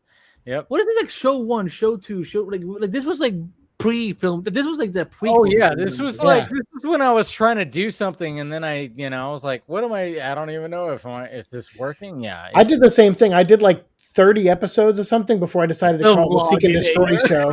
So I was like, oh, okay. Loginator, oh my god. It's so bad. It's so bad. I don't even want to. So many movies, so little time, and it's you with Green Lantern behind you. Yeah, it's very bad. See, you go back to those videos. I'm like, oh god, I don't even know if I can watch that shit. But that's the thing. It's like I didn't find the footing until until BVS, and I was like, oh, I'm gonna cover the fucking shit out of this, and that was like 2015, 2014, so about 10 years ago. That's when I started really going, all right. But I was working on another channel at the same time. I was working for a website for Android stuff, like Android, like the phones, and stuff. Yeah. So I was doing like a whole thing there. And then I was like, okay, I gotta I'm gonna start, taking this movie thing seriously. And I was very much invested in the whole, we got the DC universe, like the Marvel universe. Obviously I was like, all right, it's cool, but I'm like, I'm not a Marvel guy, I'm a DC guy. And then when I after Man of Steel, I remember seeing Man of Steel, and me and my buddy Johnny walked out, and I was like, that was fucking insane. And we were both talking about it, and I was like, yeah, it was like we were both going, yeah, that was like, maybe it was a little too insane, but at the same time, I was like, I appreciate it. I don't know. It was like one of those things, because I remember hearing one of the producers, I think it might have been, what's his name? I forgot his name, but basically saying like, oh yeah, you haven't seen anything yet when it comes to like, crazy action and all the stuff. And I was like, man, he wasn't lying. But yeah, and I think that's when Dave, I did you see the Walmart version? Did you see the early Walmart version? No, I did not. I did not. Yeah. Dave, I was just curious because we saw we got stop, these really Andy, cool stop watching my old videos. we got these really cool die cut like tickets to go. Yeah, I remember seeing those. Seeing those, yeah. And it was awesome. And I remember going to see that movie, Dave, and coming out thinking, wow, yeah, they actually had the balls to do a real Superman movie, like a real Superman movie, not just like cheesy fluff, stuff. But like show Superman as being a real person, Clark Kent, the whole 9 yards. And I mean, that was before I even fucking knew who Zack Snyder was, really. You know what I mean? Exactly. Like I knew that he had made Watchmen. I was more about the characters, not about the director. I knew that he had made the Walmart screening where you got that comic, by the way. Yeah. I knew that he had made a couple other movies. Yeah. I knew that he had made a couple other movies, but I wasn't really zeroed in on Zack Snyder. Yeah. But once I saw Man of Steel and I experienced it, and then to see BVS, and it was really weird for me to see the backlash against BVS, given the fact of what BVS was and how it was and how everybody had talked about up to that point, Dave, about being like a Superman fan and what a Superman movie should be and what people wanted to see out of a Superman movie. And when Man of Steel came out, I was like, wow, that's it. Wow. There's something different. Like I didn't even know Zack Snyder did it. I didn't even know enough to say Superman threw a punch. Right. I didn't even know enough to say Zack Snyder nailed it, right? Like I didn't even know who to give credit to. I was just like, wow. I walked out of that movie going, this is the Superman movie I have always wanted to see, a real grounded Superman. It's like I knew Zack Snyder from 300. That's where everybody got to know Zack Snyder, because I remember I was like hanging out. And I had not even seen 300. I was hanging out honestly, to this day, I have not seen 300. By the time I was hanging out with a bunch of friends, and I had like one specific friend who was like, after he saw that, he was like, I gotta get in shape, man. I gotta get in shape. He was already like when he was younger, he was like, weightlifter and stuff like that. He's like, I gotta get back into shape. It like that movie literally encouraged him to get back into shape. Wow. 300 did. It was like it like through like my friend group at the time, everybody was like, oh my God, you see this movie is fucking just like, it was like the ultimate like, oh, like dude movie. And for me. Okay, so Andy, are you still watching my old videos? No. I've actually paused that. So okay, good. I have a bone to pick with you, because now I know like where I actually knew you from, and it's not good. So I found a little video. You've rubbed Andy the wrong way. If he wants to rub me, that's perfectly fine. I found a video that says Godzilla 2014. Well, at least you know where you stand with Andy. And I remember because I was in the panel when they showed that trailer for the new Godzilla reboot, and I was looking so much for that trailer on YouTube. And then one day, I find a video that says this title, and it has the thumbnail from the trailer, and I'm like, I finally found it. And all I hear is some dweeb talking with a photo of Godzilla, and I'm like, and I remember I said like, fuck this loser. I said, I was so mad. A lot of people said that. I used to use some really trickery stuff back then. You have 107K views on it. Like, I know. There's some videos that I'm not proud of it. Wait, Dave, did you adhere to the clickbait? It's a clickbait. The clickbait. The things that they tell you. Yeah. Back back like a decade ago, or in whatever ago, I used to be like, all right, how can I get my YouTube channel? Seconds. It's just 52 seconds of him just bitching and talking, and I'm just like, I'm like, oh my God, I don't want to hear it. I want to watch his damn trailer. So, yeah. You know what, Andy? I am fine with. There was a time where trailers leaked, and I utilized my website I downloaded those leak trailers, I put on my website, and I would do a YouTube video. I'd be like, guys, if you want to see that it, link was there when I watched it the first time. Yeah, I don't know if that happened there. Oh yeah, I used to, dude. I realized I was like, I was trying to day before my birthday. I was so mad. I'm like, I try to utilize tricks in the book when it came to my YouTube channel, like because that's what they tell you to do, Dave. Exactly. And that's what I did. And then I realized, I'm like, this is too sleazy. I didn't like it. I didn't like doing that. We who have gotten to that point, Dave, have had to get to that point by experiencing it. Because people don't realize. People don't realize. I felt gross doing that. I was like, why am I doing this? I'm like, yeah, I'm getting the views, but at the same time, I'm like, yeah, I forgive you. This isn't authentic. Yeah, that's the thing. For anybody I don't watching, do that shit anymore because I'm like, that's fucking sleazy shit. Exactly. And see, here's the thing. For those of you watching, like who don't have YouTube channels, for those of you who don't, and I know a lot of people who watch all of us and everything, like you got your own YouTube channel, and like a lot of us have inspired, Dave, other people to take up that mantle and to do YouTube channels. And I'm super like happy with that. I know there's plenty of people who've watched Poindexter Lounge over the years who have like decided to make their own YouTube channels, and they're being successful and they're doing things, and I'm proud of them. But the reality is that there's a lot of us who in that first wave, in that second wave of things that were happening, we recognized as we were getting into this, look, I never set out to be a YouTuber, right? like that was never my goal. I started talking about it wasn't my goal at first either. I was just like, how do I get views? We just started talking about stuff that we love. And then the thing is, there was people who resonated with that, right, Dave? And there were people who came along with that and supported. Oh, I wish I can like go into a portal and go back to 10 years ago, Dave, and be like, dude, stop. Don't do that. Don't do that. Just fucking talk. Be authentic. Do all this shit. I had somebody, Dave, who literally made a video. They made a video talking about Enosh, Poindexter Lounge.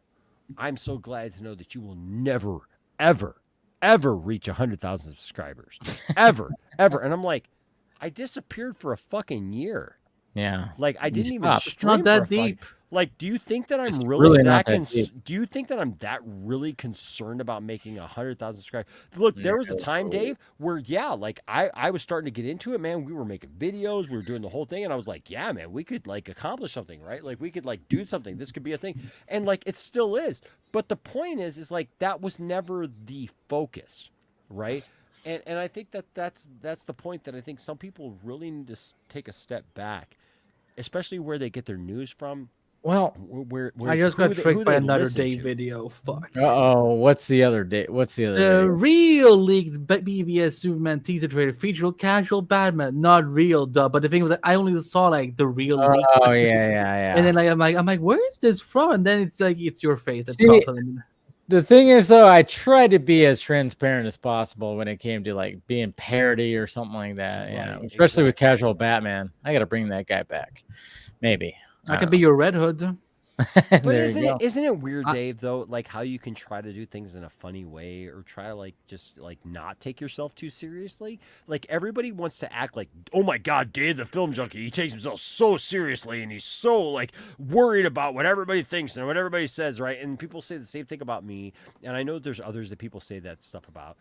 Nah. And like in reality, we're just don't say it about me. Lives. Like we don't freaking care at all. We're just living our lives, and we're just like talking about the same stuff that everybody does. We're just nerding out over the same things. Just enjoy the opinion, enjoy the voices. Right. And look, if we get more Snyderverse, awesome, dude. The day that ever that is announced, I will be over the moon, just like I was the day that the Snyder Cut was announced, right? The Snyder Cut. I got that moment in my music video for associate producer, right? For that song is that moment where I found out that we were going to get the Snyder Cut. I was so excited. I was over the moon. We all were. Right.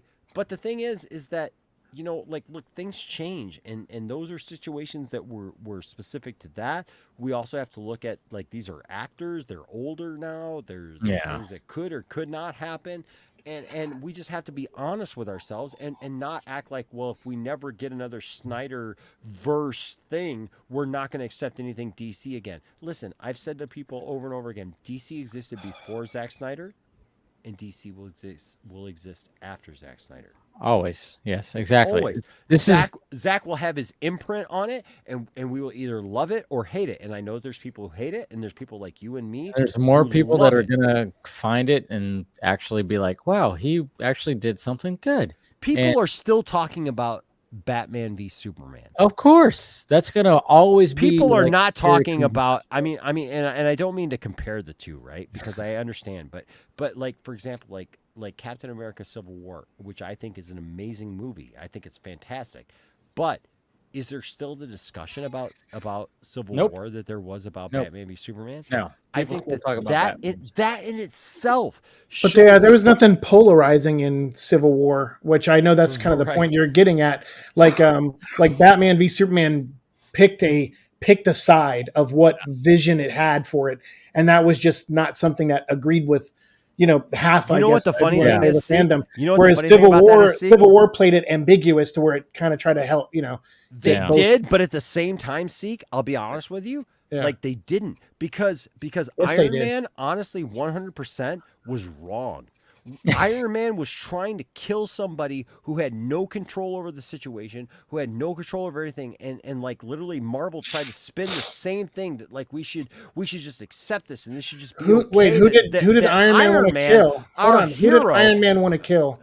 Bucky. He wanted to kill Bucky. No, he did not. He in the moment he found out that Bucky killed his mom, yes, he acted like anyone probably would in that scenario. But was Bucky mind controlled? He doesn't justify his actions. Was Bucky mind controlled? Now I want to fight.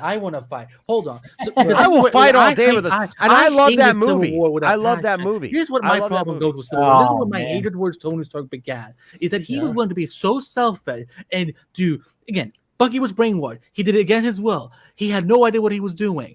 Does Tony really think killing Steve's last remaining connection to his time period was going to solve any of it? No. What I'm saying is he got emotional in that moment when he when he shows up at that point, he says, "Hey, I'm not here for you guys," or the brainwash. I agree with you, Seek. And then in that moment, he finds out about his mom. He just loses. I agree with you, but then why don't people give Superman the same kind of leniency when it comes to his mother? There was no Iron Man before Robert Downey Jr. in movies in the zeitgeist, right? But there were other versions of Superman. Is that the only defense? I'm going to assume so. That's not a defense. It's an actual point that I'm making, which is people have versions of Superman before that. No one really had that with Iron Man. I mean, Iron Man killed his villain in his first movie. I get it. So they set it up that he was already doing that in the movies anyway. I get it. I still disagree with Iron Man's point of view. No, I'm not. I'm not trying to justify anything. I'm just trying to say I get what you're saying, bro. I get what you're saying totally.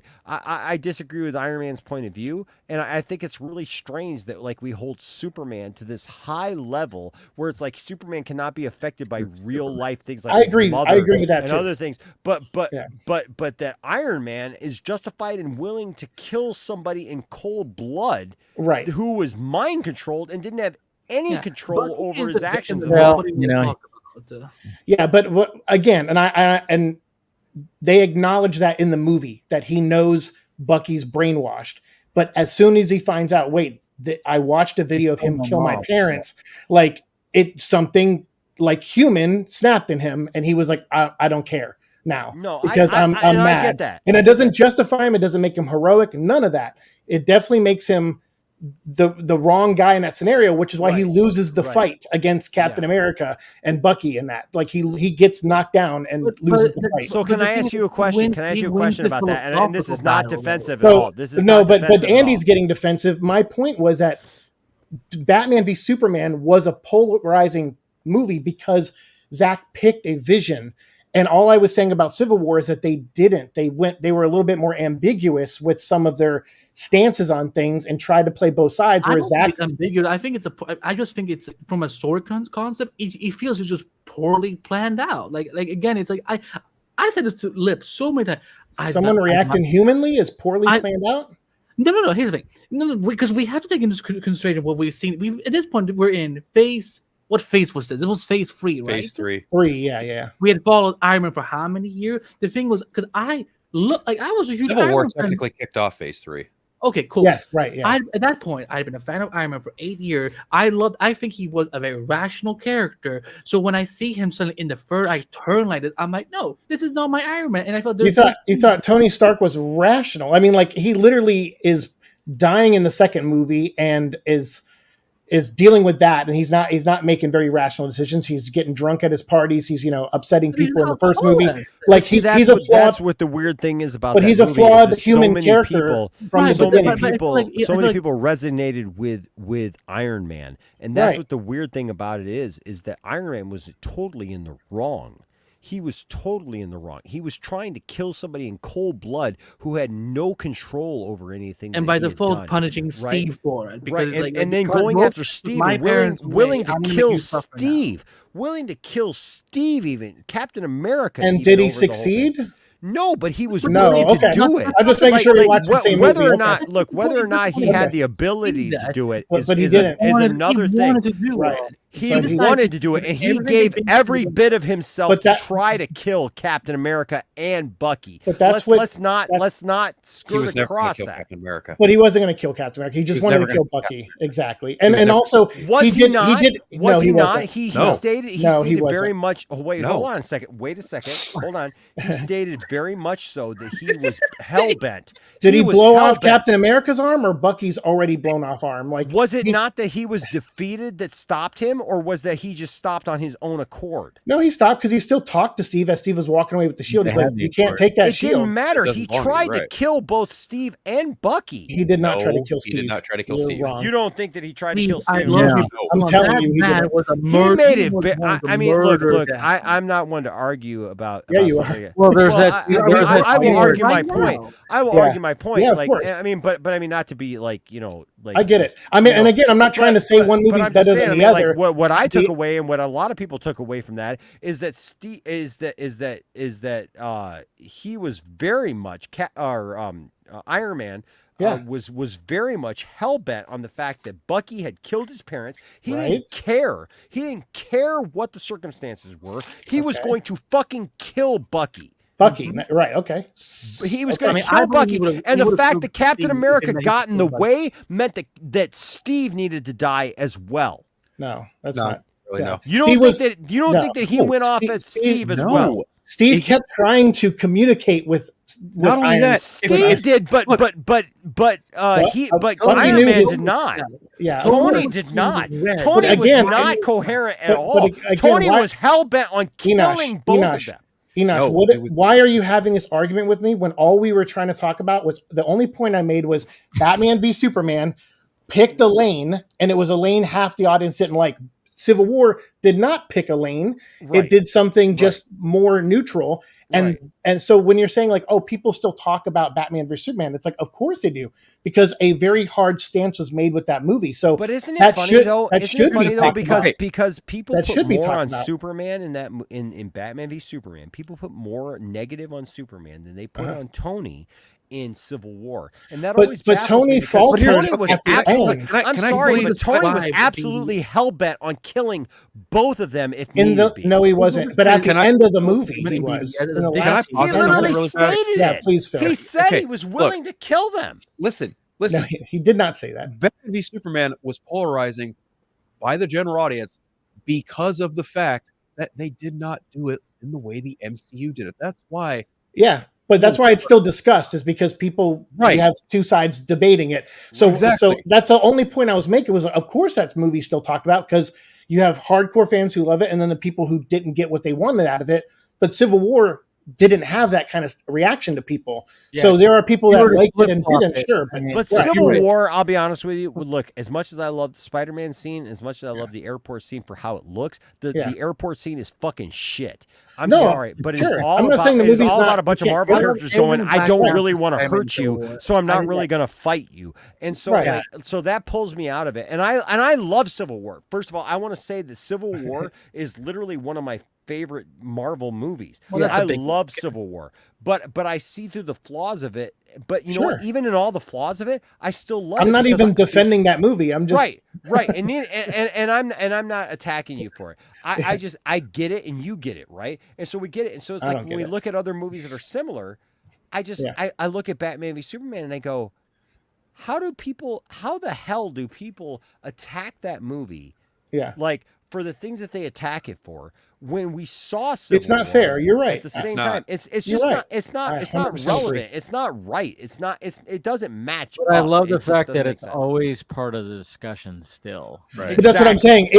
That's a movie to me to discuss because of how it was made. Whereas Civil War, it's like if you like it or don't, fine. But it's not a movie that's worth really diving into. Right. I brought that up. I brought that up in like a video, like it was months ago. And I remember I saw the comment section and I was like, and everybody was like, really? You think that, it was like, there's people that were going, kind of proved the point. Yeah. It was like, you really are comparing? I'm like, yes, I'm comparing because nobody talks about Civil War. People still talk about BVS. Yeah. That's what I'm trying to get out. And you are proving my point because you were thinking I'm an idiot because I'm saying that, but at the same time, because you are saying BVS sucks. They fucking. It's like, yeah, that's a point because you guys took it this way. You didn't get now. If Iron Man killed Bucky in that movie or killed Cap or something like that, that movie would have had a lot more discussion about it because that's not playing it safe. That's not taking a stance on something. It made a neutral-ish film where you just disagree with characters' actions like you and Andy do at the end. So it's like the thing is, that was the fucking point of the movie. Yeah. Because Civil War effectively, look, hot take. I actually think Captain America's trilogy is second to Spider-Man's in the MCU. I actually, I agree with you. Yeah, it's good. I like that. I also think like Civil War is a Captain America movie because it is centered around Steve Rogers and positionally, where is he at the end of Age of Ultron? He is effectively the leader of the Avengers. Tony quits. He retires. That's the end of it. Whatever. But then he steps back into light because wait for it, he's trying to atone for past sins. He's trying to be the government hero that Steve was, and after everything that transpired from First Avenger to Winter Soldier to Avengers and Age of Ultron, Steve is now looking at the government like, fuck this. Fuck you guys. Fuck all this. And Tony's like, no, we need to be in check. Yeah. No, Steve, no, we were wrong. And Steve's looking at him like, no, Tony. Yeah, we're the only ones who can fucking protect the planet. Yeah, like we're doing the best we can, and that should be good enough. You were right all the fucking long, Tony. Yeah. We need to protect this fucking planet. And Tony's like, no, we need to listen to General Ross. Yeah. Positionally, where both of those characters are by Civil War. Look, the making of the movie, the visual language of the movie, that's an entirely different fucking conversation. Agreed.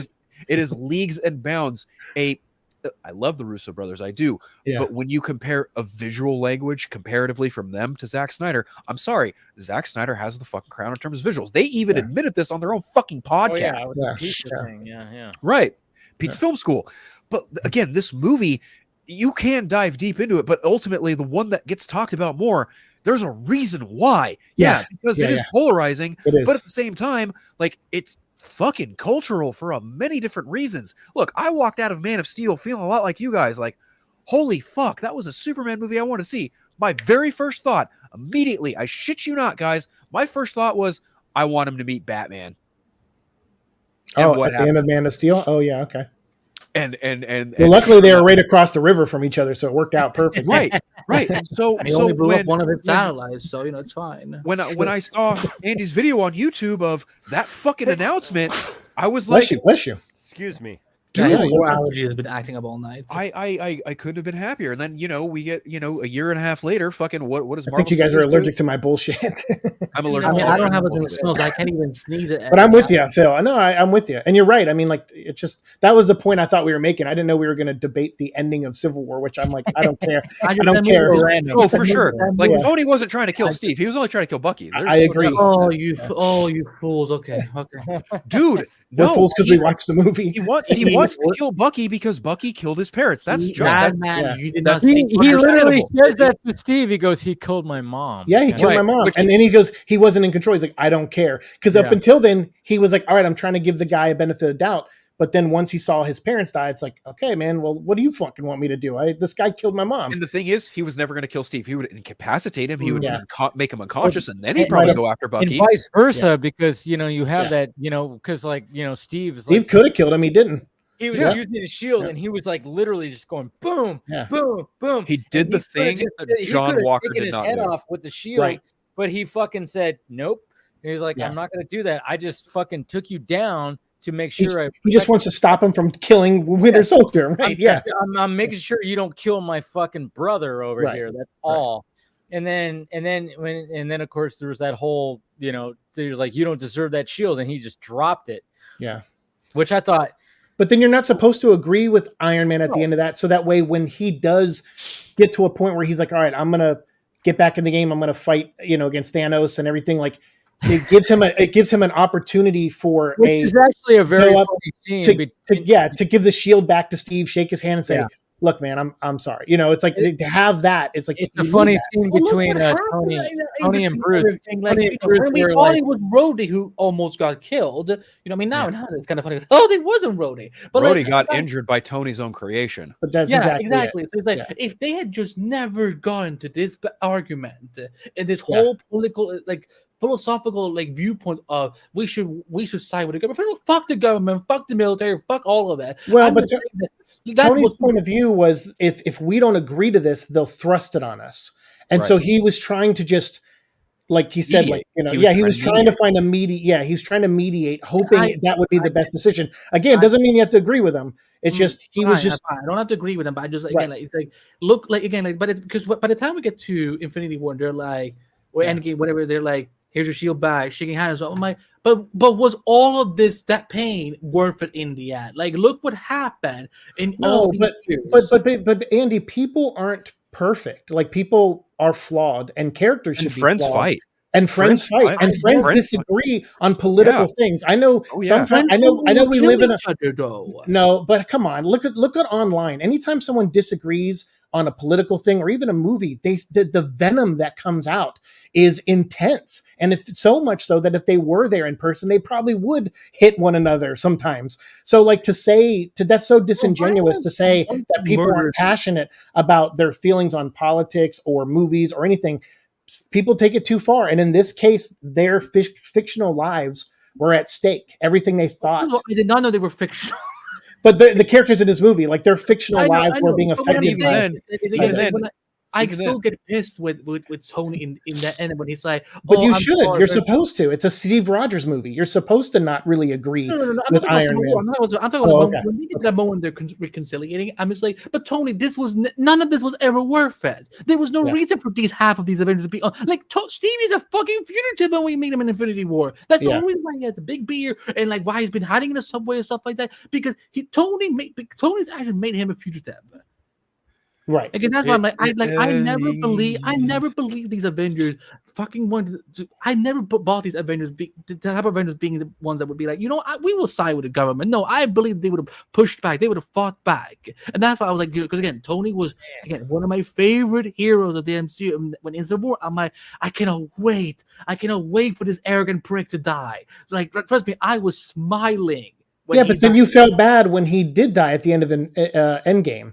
It's like, but so I'm confused. So like if you have a hero and they do one thing you disagree with, they're not your hero anymore. There's domino effects after that. That's what I have an issue with. Like, how can you be so like again? I think he's rational in his weird own way. When you look at all the initial early movies, he is that. So when we get to Civil War, I'm like, I'm like, really, Tony, you really thought the best solution was to take out the last. Because I think about this again. I remember this is a Captain America movie. Marvel did not, because again, this is Avengers 2.5. I'm tired of the people are saying that this was the end of the Captain America trilogy. Like, no, I'm still wanting my Captain America free because like I want. But it was because it completes the story of Cap being a government goon to a free thinker. I think there's other ways they could have done it, but that's just my opinion. I'm just saying, like, by the time we get to Civil War and I see how Tony is behaving, I'm just like, this is just like.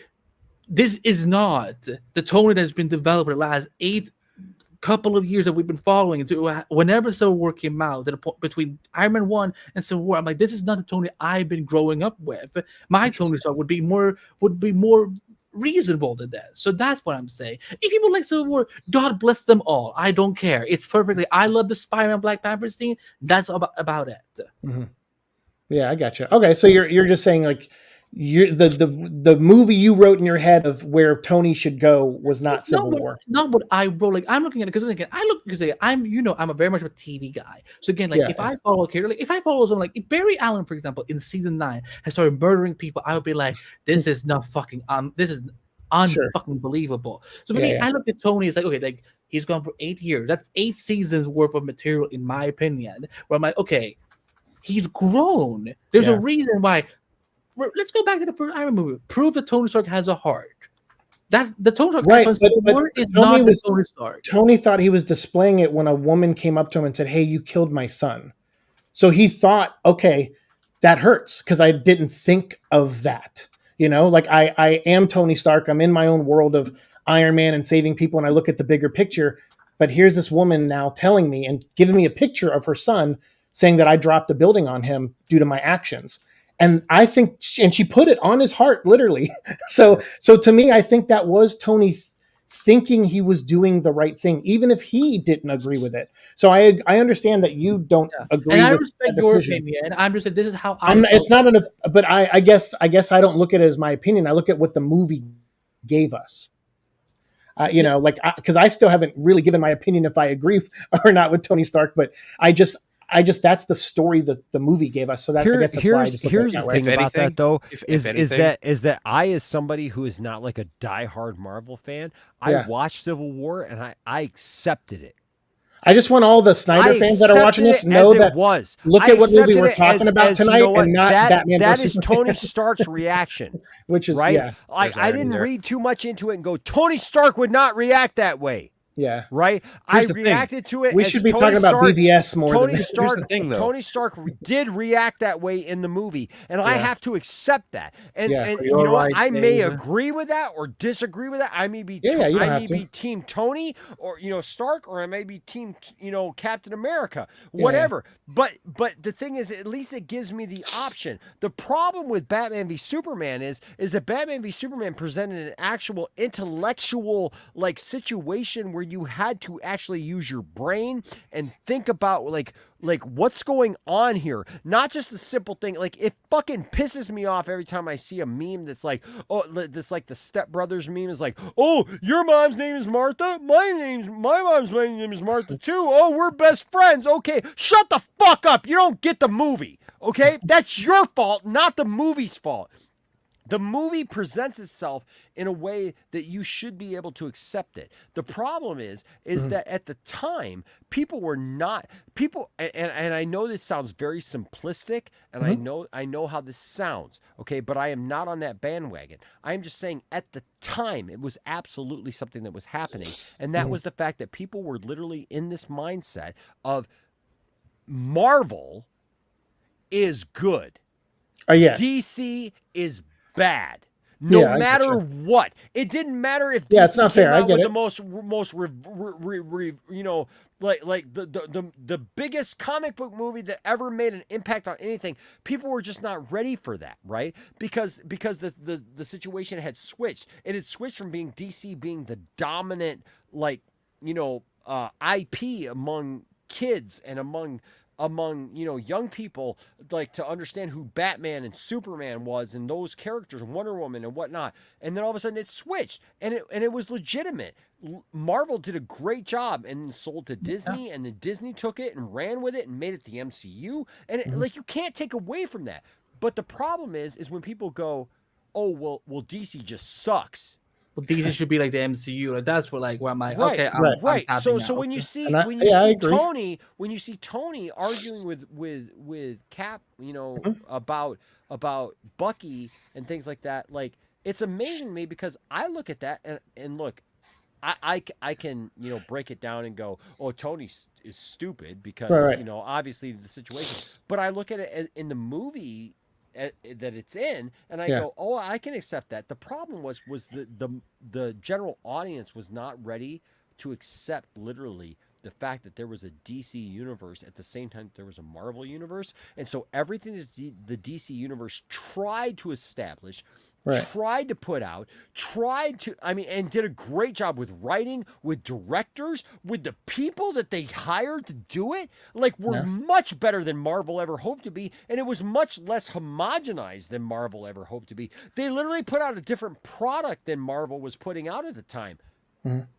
But people couldn't accept it because they had accepted already, because that's the society that we live in nowadays. Well, is that once something is popular, once something is the thing, that is the thing that we judge everything else against. And because DC was not that way at the time, we don't judge it by its own merits. We just judge it by, well, Marvel is a comic book. Marvel is a comic book series. Marvel is a movie series. So we're going to judge DC by anything that we do. And we really love Marvel because we accepted it.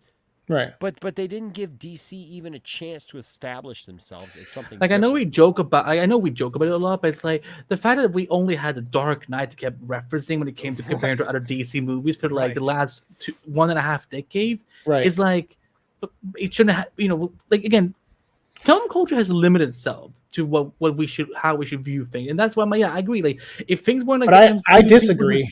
Like you're saying that no one gave DC a chance, but Dark Knight came out after Iron Man, and that made $1 billion. Iron Man 1 didn't.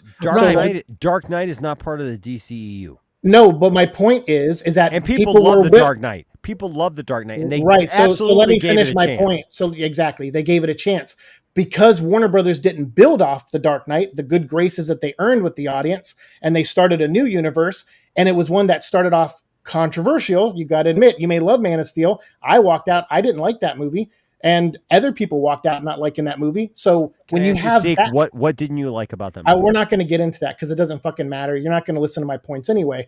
So, I am, but hold on. Seek. Well, here's the difference between me, Enosh Fee. Please do not judge me by everybody. No, because it doesn't matter. My opinion on the movie doesn't matter. It does matter to me because I am a diehard. Hold on. You and I can do another show about it. Okay, we can. And I would Seek. I want you to understand. That's not the point. I'm listening to you. But I just want you to understand from my heart, I do appreciate what you feel about that. I got you. Because it matters to me.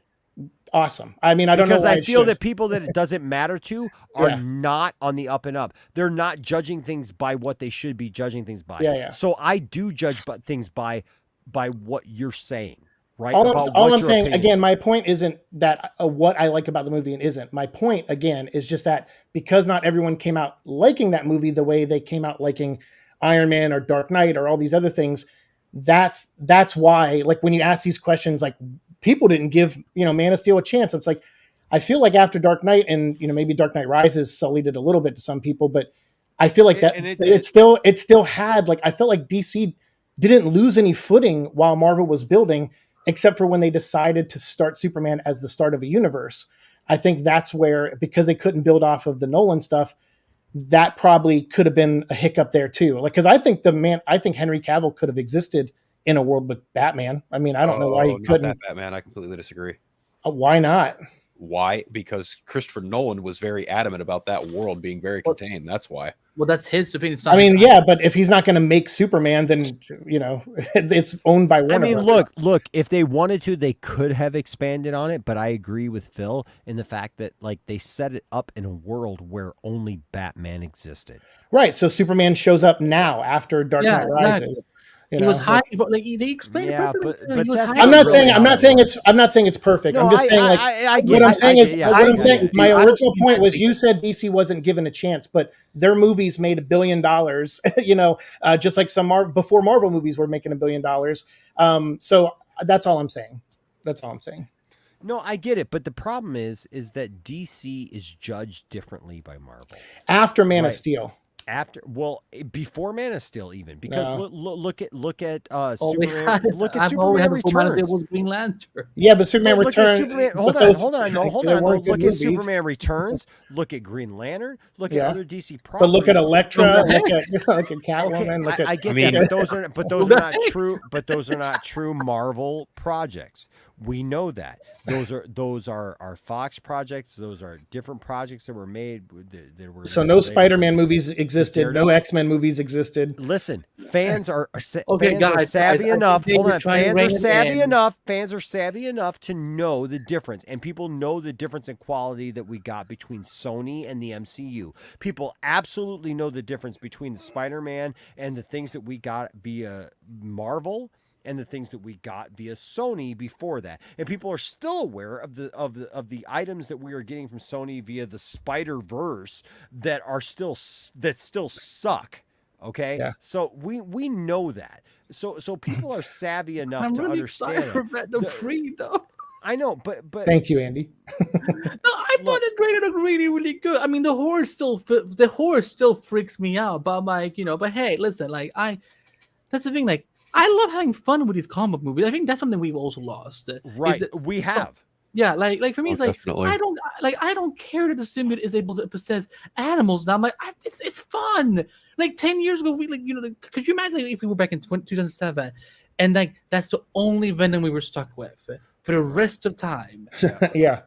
Like, I mean, but again, like I actually don't like debating or talking about what specifically I like in movies and what I don't, because I don't want the other person to care, really. Like, I'll give my opinion on my show, but it's an edited show. I don't live stream, obviously. So when I try to make points, I try to focus on what we originally say. So that's the only reason I get defensive, is because I'm like, we're steering away from the point of what I thought the question was. So like, forgive me if I force my way through a conversation, because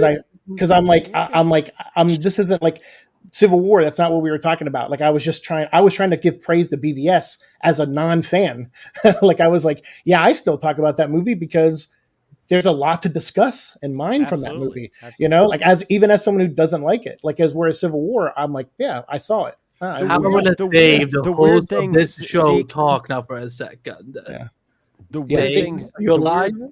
The weird thing, Seek, I've is been that up is for that 20 here we are in hours. It's 2024. 5.5 hours, and I'm just like, He's done. I didn't know this was gonna go to this point. Wow. Yeah. Well, I put on there an hour and a half ago I'm that my name. like I put dying Seek has to right leave now. now. I'm just saying. I only just Seek, saw that. Seek. The thing is I totally agree with you, right? I totally understand where you're. You guys coming want from. your own live stream? I Like- want to go to bed. I really want to pee. No, I'm gonna finish. I wanted up to this. leave an hour ago. I just say I get what you're saying, Seek, and I absolutely agree with it. Yeah. I just think that like when we have conversations as fans, right? Yeah. And as we have conversations about what's being presented and what's going on, isn't it funny though how sometimes like things just get so convoluted, right? And so things like storylines get so chopped up, and it's like people focus so much on things that aren't really even the storyline, right? Especially with DC. Like for over the last few years, people have focused so much on like, well, this could have happened and that could have happened, and we got this and we got that. And reality is like we never want to just let things play out.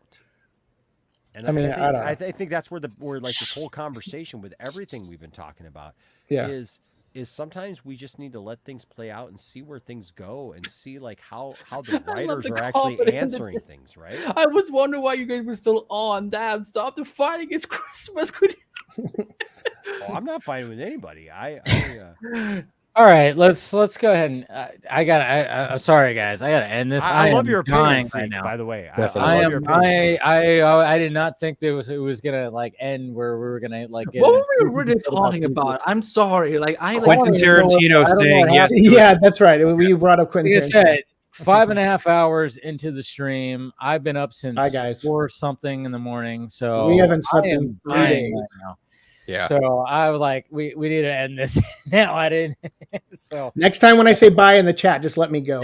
I know. When did you say bye in the chat? An hour and a half ago. Dude, you said it an hour. No, it was. You said bye, y'all. 2:15, and then I changed my name to Seek has to leave now. Oh wow. and then I was like, Andy, you okay? I should have said bye. Yeah, we didn't even talk about. There's the bye. Okay. Anyways. Yeah. Thank you guys. We still all love each other. We're still friends. Absolutely. I want to make it very clear that I respect everybody on this panel, and I respect everything that people say. You made it. Yeah. good for him. But yeah, right. It was just like it got to a point where I was like, oh my God, guys, come on, we're good. And I was like, yeah, I'm just like, I'm failing right now. So no, but listen, I mean, first of all, they don't pretend that the vodka stream hasn't gone longer than this before. Come on. I know, but it has. But at the same time, that snuck up on us since 4:30. Right, that snuck up on Usually you. I'll be honest with you, the Dave. thing. That's It, not like the 5.5 hour mark. It Right. hit me hard Zeke. when it came to that. We love you still. But we love Zeke. Thank you for joining. You know, always great when it comes to that. Let's go around the horn, Phil. You know, who do you have, what do you got to promote? Just YouTube channel, Unfiltered. You can catch me everywhere else at Vero, Instagram, Threads, Blue Sky. You can catch my writings on Multiverse of Color. You can, tell me how wrong I am for all the shit that I do at Unfiltered, YouTube, and everywhere else. Our mantra nowadays, right? Just fucking tell me how wrong I am about certain shit. If you guys want a funny, little video about Discord, or not video, but if you want to hear me bitch about the discourse regarding Jimmy Olsen, check out my latest live. Yeah, that's about it. No, we didn't talk about it. But there was probably some discourse regarding the new Jimmy Olsen picture James Gunn shared. And I saw some today, so that's funny. Was it on Chirp? Was it on Birdchan? It was probably on Birdchan, wasn't it? No, it was on Facebook, so I apologize. Oh, okay. But yeah, well, either one. I'm sorry, it was not something exotic and funny like Birdchan. But yeah, you can also catch me here most Fridays too. There's that, and the Council Creators, except this past week because I was sick. All right, Andy. Well, despite how heated I got, I always appreciate being on here. But if this is my last time before I get banned, it's been a good ride. You can find me at Anime Bite. You can find all of my writing at Screen Rant with interviews, news, the whole shebang. I'm the editor-in-chief of Multiverse of Color at multiverseofcolor.com. Right now, the Showrunner Whisperer at showrunnerwhisperer.com. It's on a little hiatus, but in some talk with some other showrunners coming on. So people will definitely know who they are, is what I will say. And speaking of Multiverse of Color, Showrunner Whisperer. Check my bio for the rest of my things that I do. I forget. I'll be back to streaming gaming soon. This rackety old PC is not up to it anymore, so I'm building my new PC next week, hopefully. But yeah, love being here, Dave. We love having you. We love having you. Your face is not listening, dude. I'm dude. 20 hours. I'm kidding. 20 hours. Give me a break. Give me a break. All Enosh. right, Enosh. Thank you for your triumphant return. Hey man, like 5.5 hours. Where did this sneak up on us? Like I know, right? Well, I mean, you guys have only been on for I guess for about 5 hours. I guess only 5 hours. Yeah, I still have this thing. 4 hours and 45 minutes. I don't know. It is what it is, right? Yeah. I mean, like, it always goes by so quickly. I get it. It does. Yeah. It does. Yeah. So I still have this thing called Poindexter Lounge that I do. You got to do more. You got to get back into it. I man. do need to do more. And so I appreciate all the love. I appreciate all the support. Really, I'm just trying to get my divorce final, honestly, because I'm just trying to like base everything off that, and it's just kind of stupid. I'm literally through my third judge and her third attorney, and we're still trying to figure things out, even though it makes no sense. But you know what? It's all good, man, because life is good. I'm good, and I love all you guys. You guys are awesome, man, and I need you guys. I really need you should be making the guys. Batfleck movie though. Why are you doing a divorce? Like, I cannot believe that cannot be a Why reason. am I doing a divorce? That's a loaded fucking question, isn't it? Yeah, I cannot. When you said it today, that name, I thought you were joking that they were saying about the Batfleck movie. Like, nah, who cares about his divorce? You make a Batfleck movie. I thought you were joking. Right. I mean, there's so many things that people are like just so over the top about. But I appreciate people like Dave. I appreciate people like Phil. I appreciate people like Andy. Honestly, I appreciate people like everybody on this group today, because even if we have differing opinions, what I always love is having good discussions. What always like freaks me out is when people don't want to have good discussions and they just want to argue, right? I love having discussions where we find out more about each other, we find out more about the things that we love, and those are great. And so what I love? I love good wrap-ups. Dave, you rock, man. But so yeah, Poindexter Lounge, we're still there. and we plan on doing more. So we're just getting there. So thank you all. Appreciate it. All right. Appreciate you guys. Thank you to everybody who showed up today.